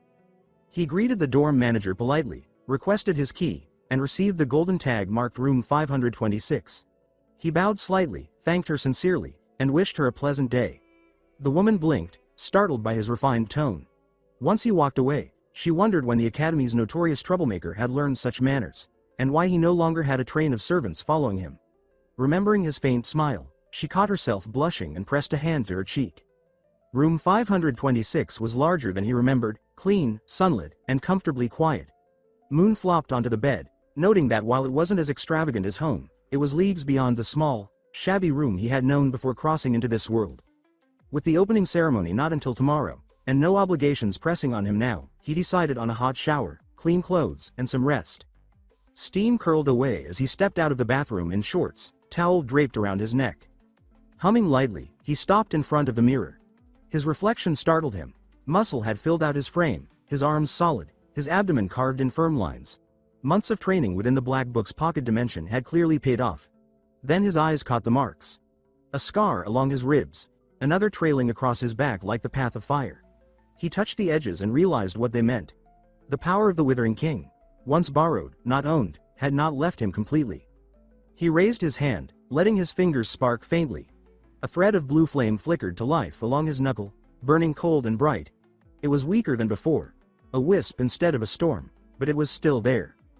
Elsewhere on campus, the Holy Maiden paid a visit to Ariel the Brave. She asked what had happened that afternoon and then handed her the school newspaper. Ariel read the article and flushed red with anger, saying that the report twisted the truth and made both her and Moon look like fools. She said she wouldn't accept such distortion. As night fell, Moon switched on the dorm light, sat on the bed, and called forth another spark of azure flame. The glow painted the room in soft, tranquil light. He acknowledged that, even diminished, this fire could still reduce nearly anything to ash, but he also admitted to himself that its weakness didn't bother him. Power could return the right way, through effort, not shortcuts. Moon blew gently across the blue flame flickering at his fingertips, watching it shrink and twist into a thin thread of smoke before fading completely. Disappointment darkened his features. What little remained of the Withered King's power inside him was nothing more than a fading echo. A parlor trick stripped of danger. Leaning against the headboard, he tested the energy within his body and decided it felt like wielding a broken blade. He reflected that even a breath could snuff it out, let alone an actual spell. In strength, it was hardly beyond a basic lighting charm. He compared the curse's remnants to those predatory games that grant temporary might at a heavy price, demanding more each time, more power, more pride, more of the self. He decided that such bargains weren't worth the cost. He told himself he was done with them all. The love god, the withered king, every twisted deity that had ever used mortals as playthings. Santa Maria College was home to the greatest mages of the kingdom, and he resolved not to leave its walls for 3 full years. If a god wanted to reach him, he thought grimly, they could come knock on the college gates themselves. He reframed it in his mind as a plan, a defensive strategy. Let the academy's walls be his fortress while he sharpened his knife in secret. He asked the Black Book for its opinion, and as if in response, it dropped into his palm. Guilt pricked at him even as he held it. Hiding forever wasn't a true solution. He acknowledged that he was weak, that his skills were still narrow, and that facing another god would require far more than courage. He opened the book and let it rest across his face. Violet light pulsed from its pages, swirling into smoke that wrapped around him and pulled him inward. When the haze cleared, he was standing in the book's internal training field, black uniform fitted, sword steady in hand, lungs filling with slow, practiced breaths. Here, repetition mattered. Here, skill had weight. The purple glow rippled again, shaping a familiar opponent out of the mist. Moon smiled faintly, thinking that after dying 197 times, he had finally reached the second phase. This time, he vowed to unleash the thunder skill within 3 exchanges, to honor the promise he'd made to himself, and to draw out every secret this copy still held. He named his foe quietly, Rod. Rod appeared in silver armor, blade and shield gleaming, the same valiant adventurer Moon had once fought beside during the god-haunted crisis. Outside, night blanketed the women's dorms. Stars hung scattered and thin above the rooftops. Windows glowed softly as returning students settled in. Ariel came back from the baths, towel looped around her neck, hair still damp, when a knock sounded at her door. Lee stood there, hesitant, and Ariel pointed out that it was already late but let her in. Lee sat down, eyes worried, and asked if Moon had really apologized that afternoon. Ariel admitted that his apology had surprised her and that, somehow, the story had already spread across the entire campus. Lee produced the first issue of the school newspaper and warned her not to get upset. Ariel took it, skimmed the front page, and flushed scarlet with fury. She said that whoever had written it was an idiot, that she was not carrying Moon Campbell's child, and demanded to know who had started such filth. Lee explained that the article had caused a storm through the dormitories, rumors that Ariel and Moon were former lovers, that their supposed breakup had been staged to boost the Campbell family's reputation, that his apology had been part of his repentance, and that he had been involved with 13 girls at once. According to the gossip, Ariel ranked the fiercest among them. She began to repeat the nicknames students had given her, but Ariel raised a hand and told her to stop. She said she would personally visit the newspaper office tomorrow and make it clear she refused to be labeled Moon's ex by rumor. Lee, ever precise, corrected her gently, saying the rumor claimed she was his ex and that they had shared a child. Ariel's face turned crimson again, this time with embarrassment mixed with rage. Choosing mischief over despair, she lunged suddenly, pinning Lee onto the bed and pressing her face into the healer's soft chest as mock punishment. Lee burst into laughter, twisting away as Ariel tickled her mercilessly, insisting between giggles that she wasn't fat, that it tickled too much, and begging her to stop. Ariel teased that every bad joke had a price, continuing until both of them were breathless, flushed, and smiling again. When they finally sat up, straightening their clothes and catching their breath, Lee said softly that she was glad to see Ariel steady and smiling.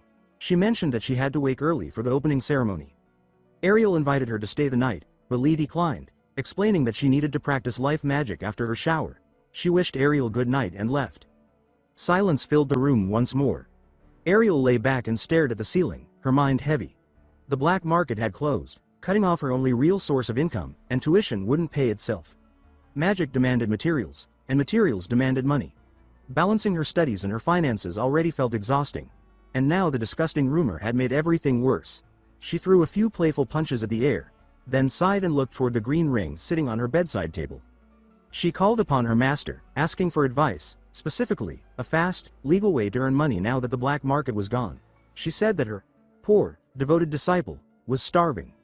Smoke curled from the ring, coalescing into the elegant figure of a woman with pale gray hair beneath a mage's hat, wearing a black and white dress trimmed with silver lace.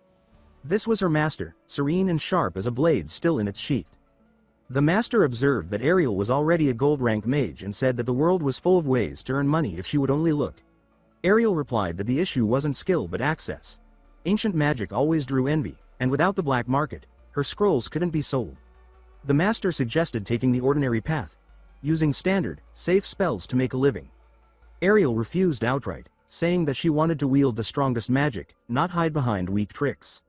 She admitted that the disaster at the Campbell estate still haunted her. She had felt something was wrong that day but said nothing out of misplaced trust, and when the assassins struck, the fallout destroyed the market entirely. She said that she should have warned the Grand Duke, that her silence had cost too much. The master tilted her head thoughtfully and then offered another idea. She reminded Ariel that Moon had promised to make amends and suggested she ask him for $1 million as an apology gift. She said that knowing him, he might actually agree. Ariel crossed her arms and refused, saying that she would never trade her integrity for money. If Moon wanted forgiveness, he would have to prove his change through action, not payment. The master laughed and raised the number to 2 million, then 10, her smile teasing. Ariel shook her head firmly, saying that even 10 million couldn't buy her respect. The master chuckled softly and let the matter drop. Resting her chin on one hand, she said it was a shame, but that Moon did seem more sincere than before, and perhaps Ariel should consider giving him a little more patience. When the world finally dissolved, ITHE book released him back into his room. The book slipped from his fingers. His muscles trembled. Every nerve screamed fatigue. His eyes stung, his breath came ragged, and dark crescents had formed under his eyes.